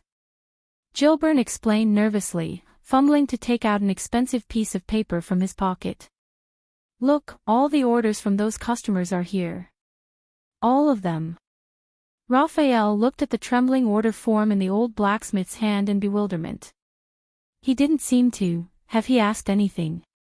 All right. The Baron Bone Man took the order with mixed feelings. No one knew the helplessness in his heart. You're much easier to talk to than the last one. Maybe I should go back and check this old man's background. See if he's a distant relative of the Caribbean family. After handing over the order form, Gilburn put on an aggrieved expression of, I've done meritorious service for the kingdom. He asked cautiously, this shouldn't be illegal, right?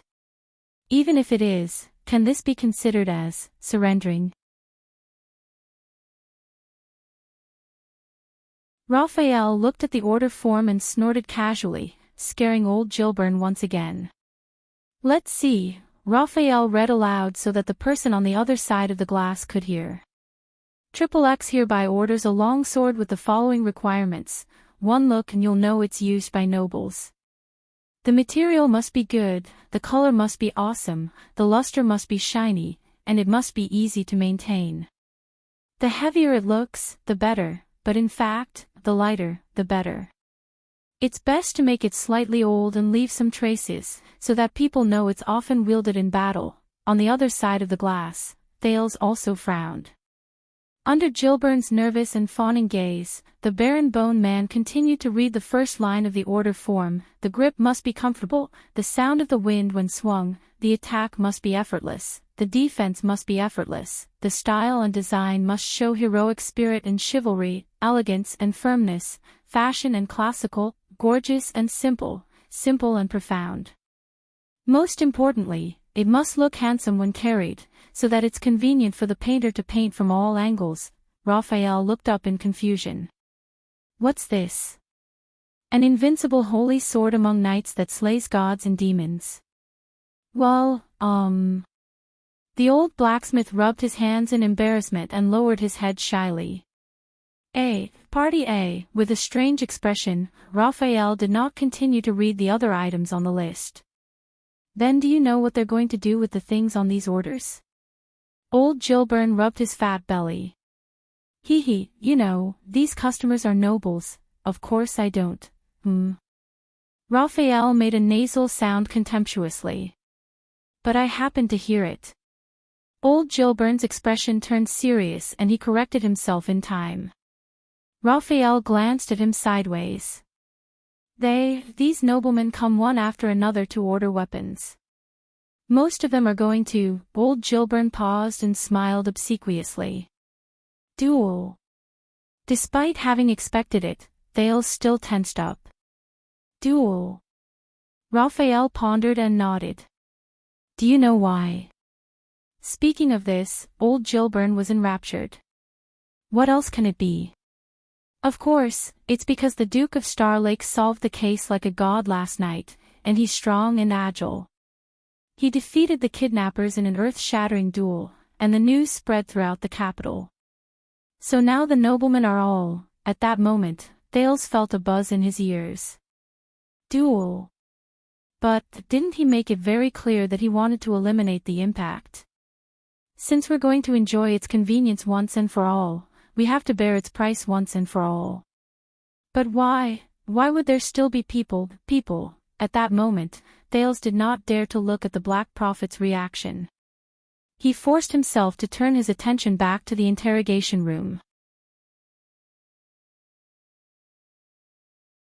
There was a pair of noble brothers who said they wanted to duel with father because he snatched their sweetheart at a banquet, regardless of seniority. Oh my, look at this, old Gilbern's eyes shone as he recounted the gossip. They even ordered 2 weapons and specified that the material and style must be exactly the same to show fairness, because they were going to duel with each other after killing father. Then I said, what about father's sword? So they ordered a 3rd one. Don't you think that's silly? Raphael looked up. The blacksmith choked on his words. Listen carefully. There's a shortage of materials, the furnace is cold, the apprentices are on strike. Raphael's voice was flat. Or you fell in love with a quiet, graceful, coquettish little widow in the countryside, and planned to sell the shop, quit, and go back to marry her, huh? Quiet, graceful, coquettish and coquettish. Old Gilbern was confused. You know, Raphael paused, his expression unchanged. Party A, the Baron Bone Man coughed.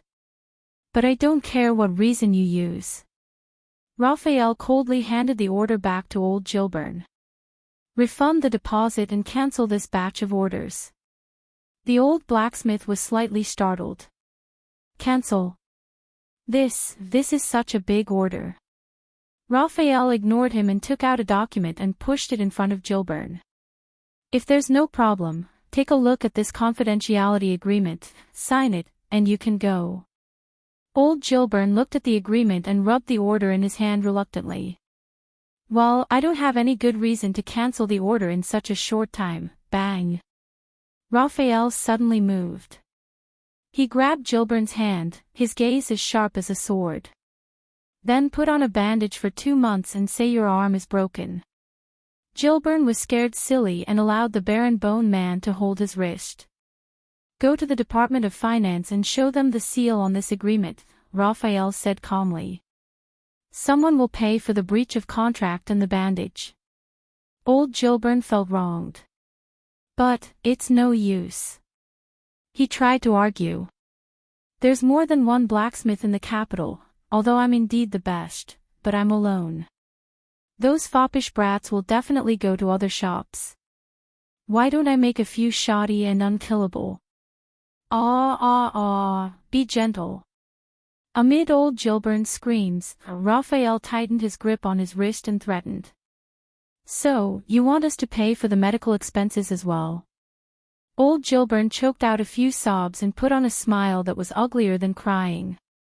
He picked up the pen and signed obediently, expressing his firm support for the decision of the kingdom's secret intelligence department. Very well. Raphael released the blacksmith who was gasping for breath. Hurry up, we still have to rush to deliver the agreement to the others, or pay for their medical expenses. The Baron Bone Man said coldly. Old Gilbert, who was rubbing his wrist and crying, immediately perked up.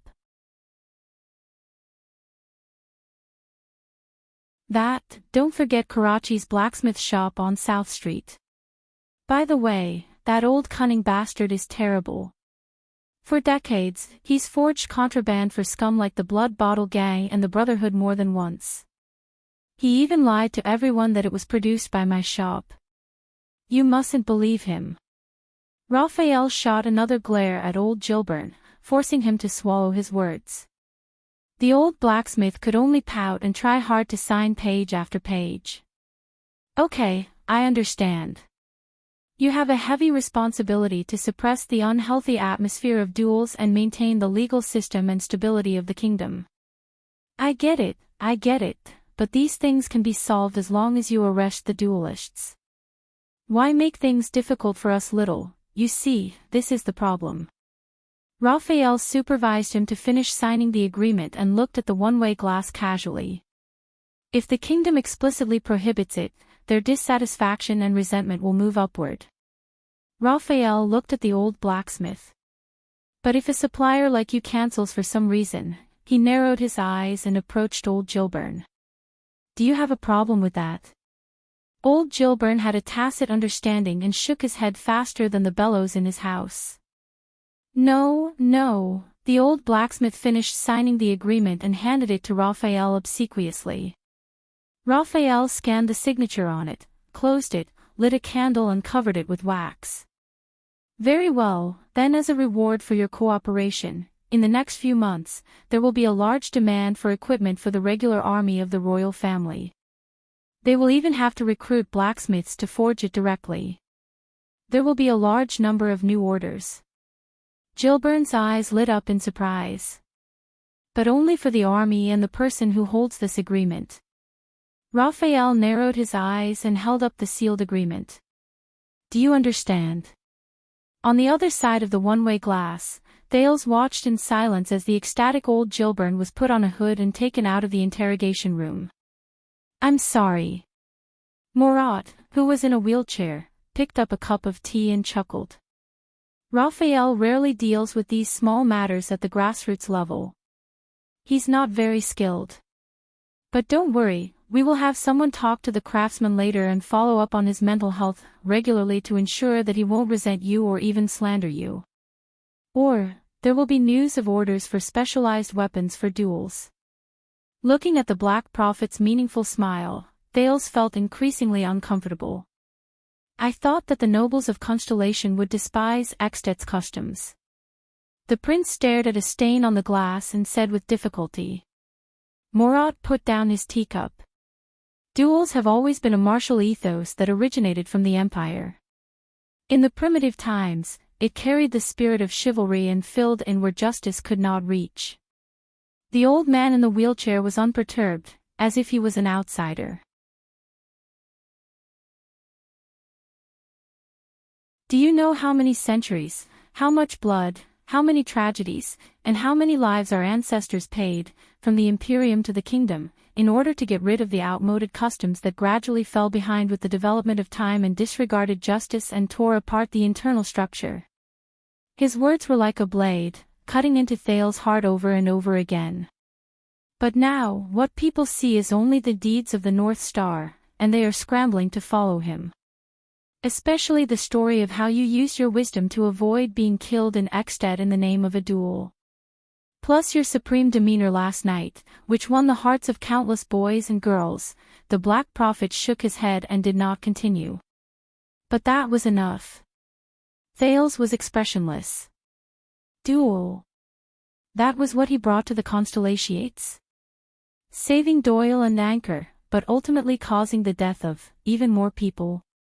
No matter what, you always want to find a way for everyone to be happy, a perfect choice that meets the highest expectations in your heart. King Kessel's words reverberated in his ears. It's best to be uneventful and harmless. Avoid the ugliness and sacrifice that you don't want to face the most. Thales raised his left hand with difficulty and looked at the scar on his palm. But doesn't the damned fate give you a damned response every time? Just as Thales' thoughts were heavy and his heart was in turmoil, the interrogation room welcomed a third guest. This time, it was a noble who entered the interrogation room. His clothes were low-key but classic, and his posture was relaxed and arrogant. He sat steadily on the chair. Similarly, he was not shackled. His performance was steady and his bearing was extraordinary. As if he was the interrogator. I know who you are. Raphael also changed his way of asking questions. His words were concise and went straight to the point. And I believe that you also know who we are. The noble across the table slowly raised his eyes.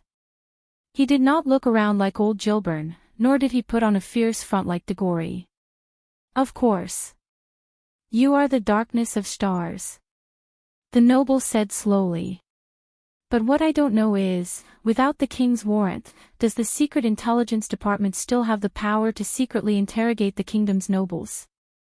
His gaze was fixed on Raphael, unbearably sharp. Raphael smiled. Of course not, so this is just an interrogation. The Baron Bone Man did not ask for his name, so Thales had no way of knowing. I see, the noble sneered and made a sarcastic remark. It seems that your interrogation invitation is a sack and rope. But the Baron Bone Man, who was eloquent and had even sparred with Thales verbally, did not dwell too much on words. Obviously, judging from the previous two interrogators, Raphael was adept at dealing with different targets in different ways, and had achieved many successes.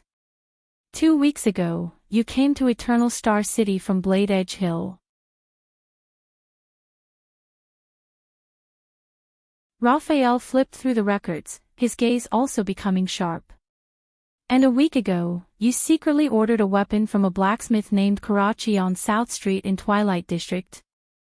A noble from Blade Edge Hill, Thales thought silently. The noble's gaze froze and he was silent for a while. Raphael did not rush him. The atmosphere in the interrogation room became very oppressive. Finally, the noble snorted. Even a civilian has the right to carry a weapon for self-defense when traveling. And I'm a noble of the kingdom with the right to carry an armed force. Did I break the law by carrying a sword for self-defense? Raphael smiled kindly. Of course not. But either you are a supreme class elite, or your enemy is, Raphael said with a click of his tongue. Otherwise, you wouldn't need to order a total of 20 longswords, right? The noble from Blade Edge Hill's gaze turned cold. If you want to accuse me of treason, he said flatly, these weapons are not enough evidence in Eternal Star City. Thales, who was listening to the interrogation, had a hunch that this was not an easy person to deal with. I know. But Raphael sounded relaxed. So what do you want to do with them? Or should I say, what do you want? The noble tightened the corners of his mouth and stared intently at Raphael. He seemed to be struggling with his thoughts. After a while, he said, as a member of the Secret Intelligence Department, why ask when you already know the answer? Raphael narrowed his eyes and smiled. But I want to hear it from you. The noble from Blade Edge Hill snorted angrily. He then turned to the one-way glass and looked straight at Thales. "Who's behind the glass?" Thales was startled. But Murat, who was beside him, was as steady as ever and not surprised at all. It seems that this noble is quite knowledgeable. Having his trick seen through, Raphael did not panic. "No matter who it is, isn't it exactly what you want, to be seen and heard by more people?" The noble frowned slightly. Raphael beamed and gestured for him to go ahead. A few seconds later, the noble shifted his gaze away from Thales. "We, some nobles of Blade Edge Hill, for various reasons, have lost their land, power, or position. We want to jointly." The noble paused for a moment and found a passable word. "Appeal." Raphael nodded. "Where to appeal?" The noble's expression was cold as he spat out a place. "Mindy's Hall." Thales' eyelids twitched. "Go to Mindy's Hall, to appeal?" No, he thought of Anchor at the banquet, and his mood plummeted again. "How many people?" Raphael asked casually. 13, the noble answered without hesitation. "Barons, lords, noble knights, and many others are rushing to join us. All for the sake of justice." Justice. The weight of the word hammered heavily in Thales' heart. "So, at least 13 nobles and their attendants and servants will be armed to the teeth and jointly appeal to the Duke of Star Lake." Raphael sighed, feeling rather helpless. At that time, if some people get emotional and cause trouble, even the police officers, Jade Star Private Army, and the Royal Guards won't be able to suppress the matter so easily, right? The noble glanced at him. "Just to make our stance clear, we have no intention of harming anyone." Raphael chuckled and asked further. "Then why Mindy's Hall and not Renaissance Palace?" The noble stared at him with an unfriendly expression.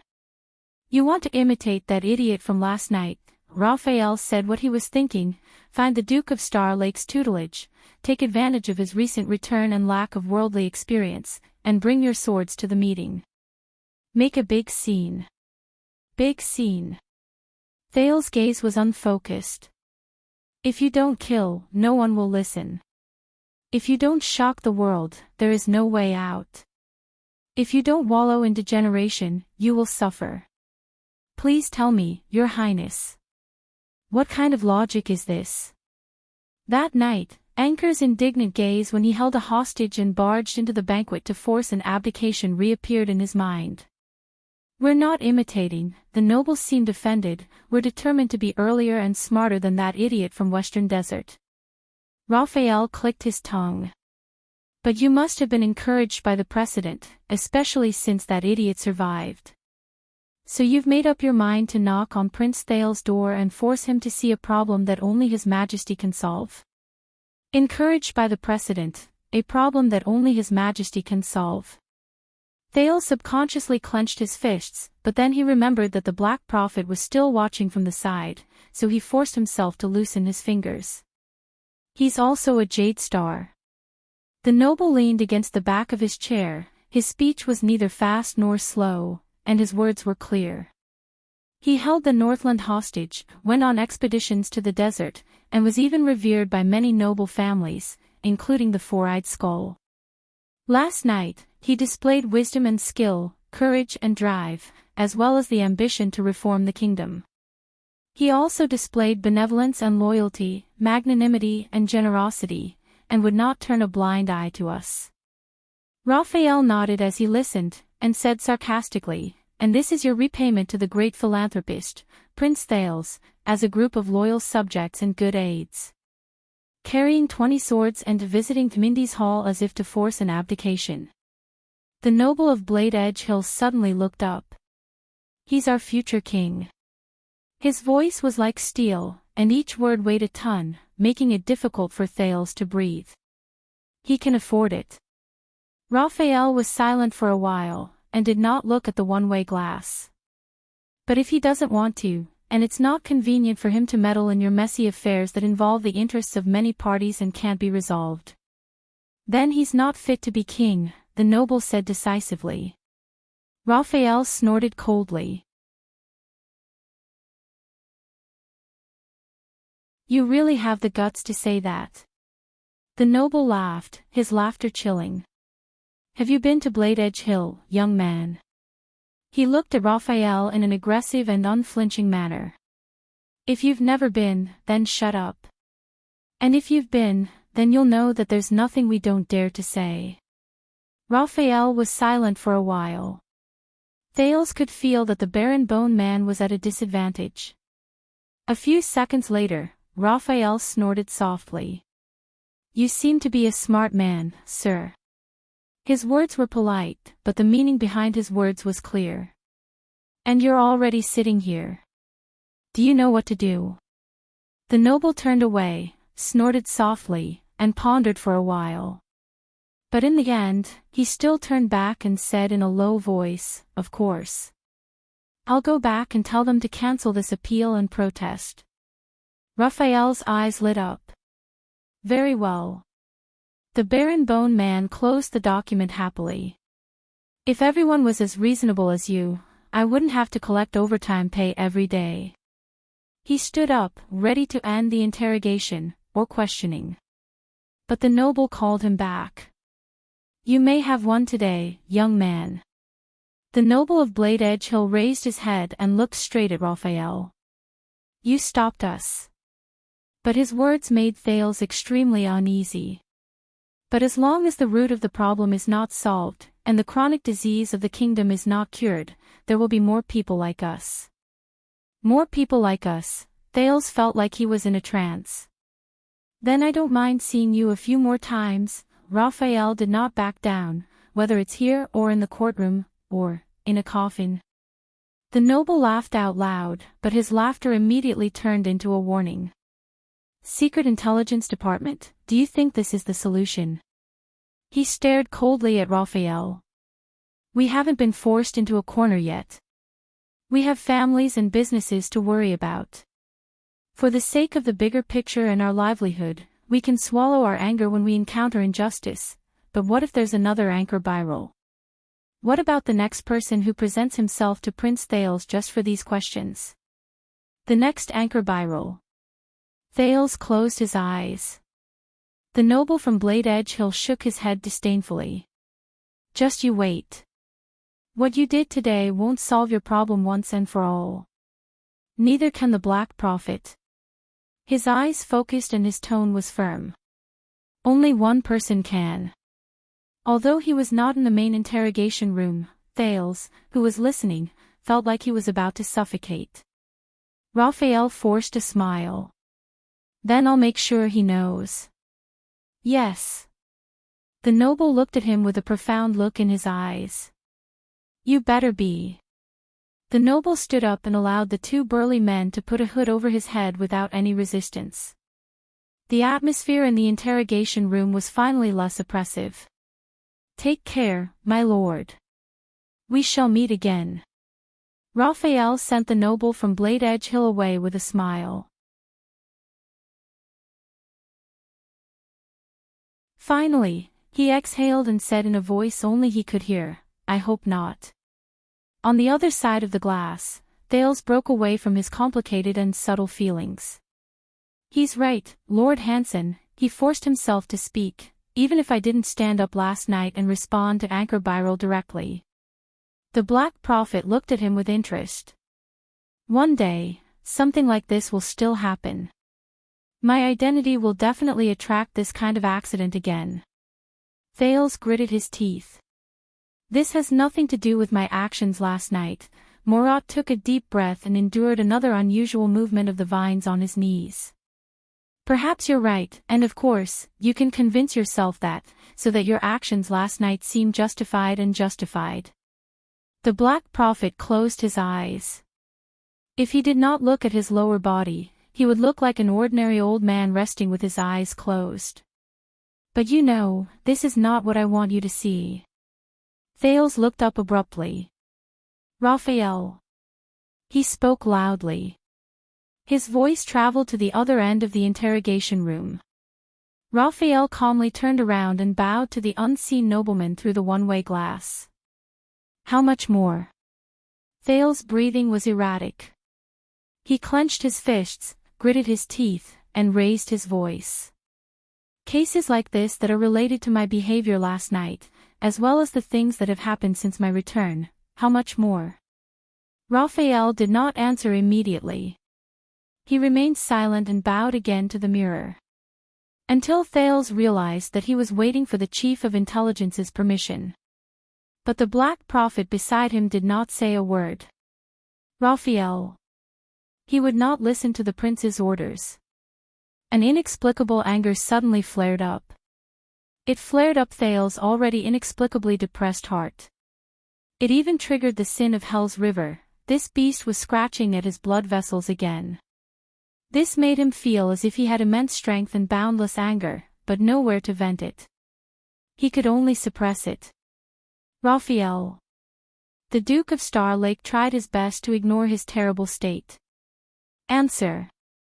A few seconds later, perhaps sensing the Duke's anger, or perhaps understanding the meaning of Murat's silence, Raphael spoke faintly. Quite a lot. Just what the buts found today. There are 4 more sections. Buts. The prince's buts. Thales felt as if his fists were about to explode. But Raphael's words continued. For example, the number of nobles applying for the position of police officer in the capital may increase significantly, because the first person you received, Mr. Caribbean, was a police officer, and the female officer taking care of your daily life was also a police officer. Another example, the number of members of the Glass Chamber of Commerce will increase dramatically, and there will be a large influx of funds. The changes in the market are beyond our expectations. Even if Baron Quinton tries to explain that the glass-smashing incident last night was not the latest rule of the royal family, that will be a headache for Lord Kirkirkman and Viscount Kenny.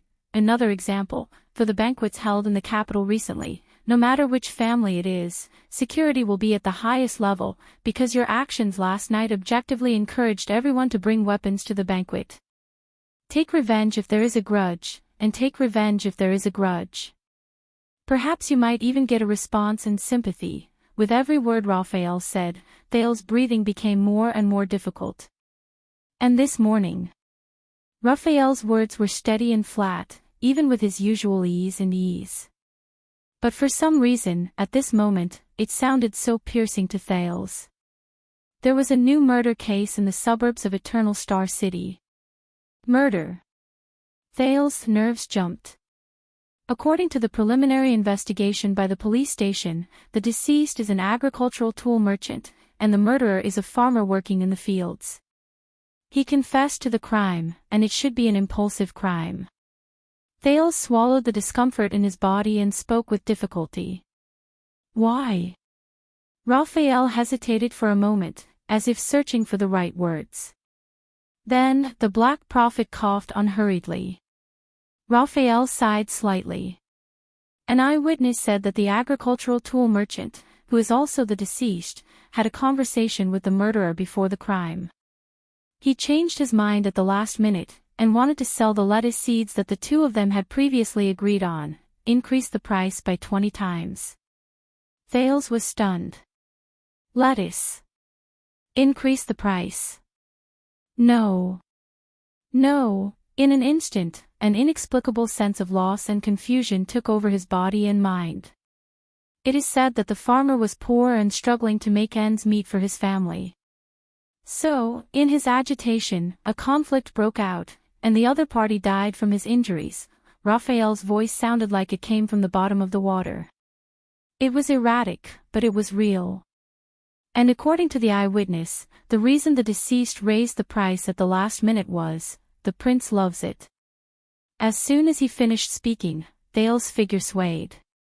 The prince loves it. In that second, all his anger and indignation seemed to realize the absurdity of his existence, and disappeared from his senses. The prince loves it. Even Raphael, the Black Prophet, the rustling of the black-veined vines, and the entire interrogation room disappeared together. All that was left was emptiness, confusion, and sorrow. And himself. The prince loves it. Thales closed his eyes in a daze, leaned against the wall behind him, and slowly leaned back. But at that moment, the teenager felt that what he was leaning against was not a wall, but a bottomless, endless, and never-ending abyss. The prince loves it. Dark. Depressing. Cold. Dead silence. Suffocating. The prince loves it. You're tuning into the LoveLore Library YouTube channel. We're so grateful for your support, and don't forget to subscribe to join us on this incredible journey through captivating stories. Your generosity through donations truly makes a world of difference, as it's the primary source of revenue that allows me to expand and enhance this channel for you. Thank you from the bottom of my heart for being a part of this adventure.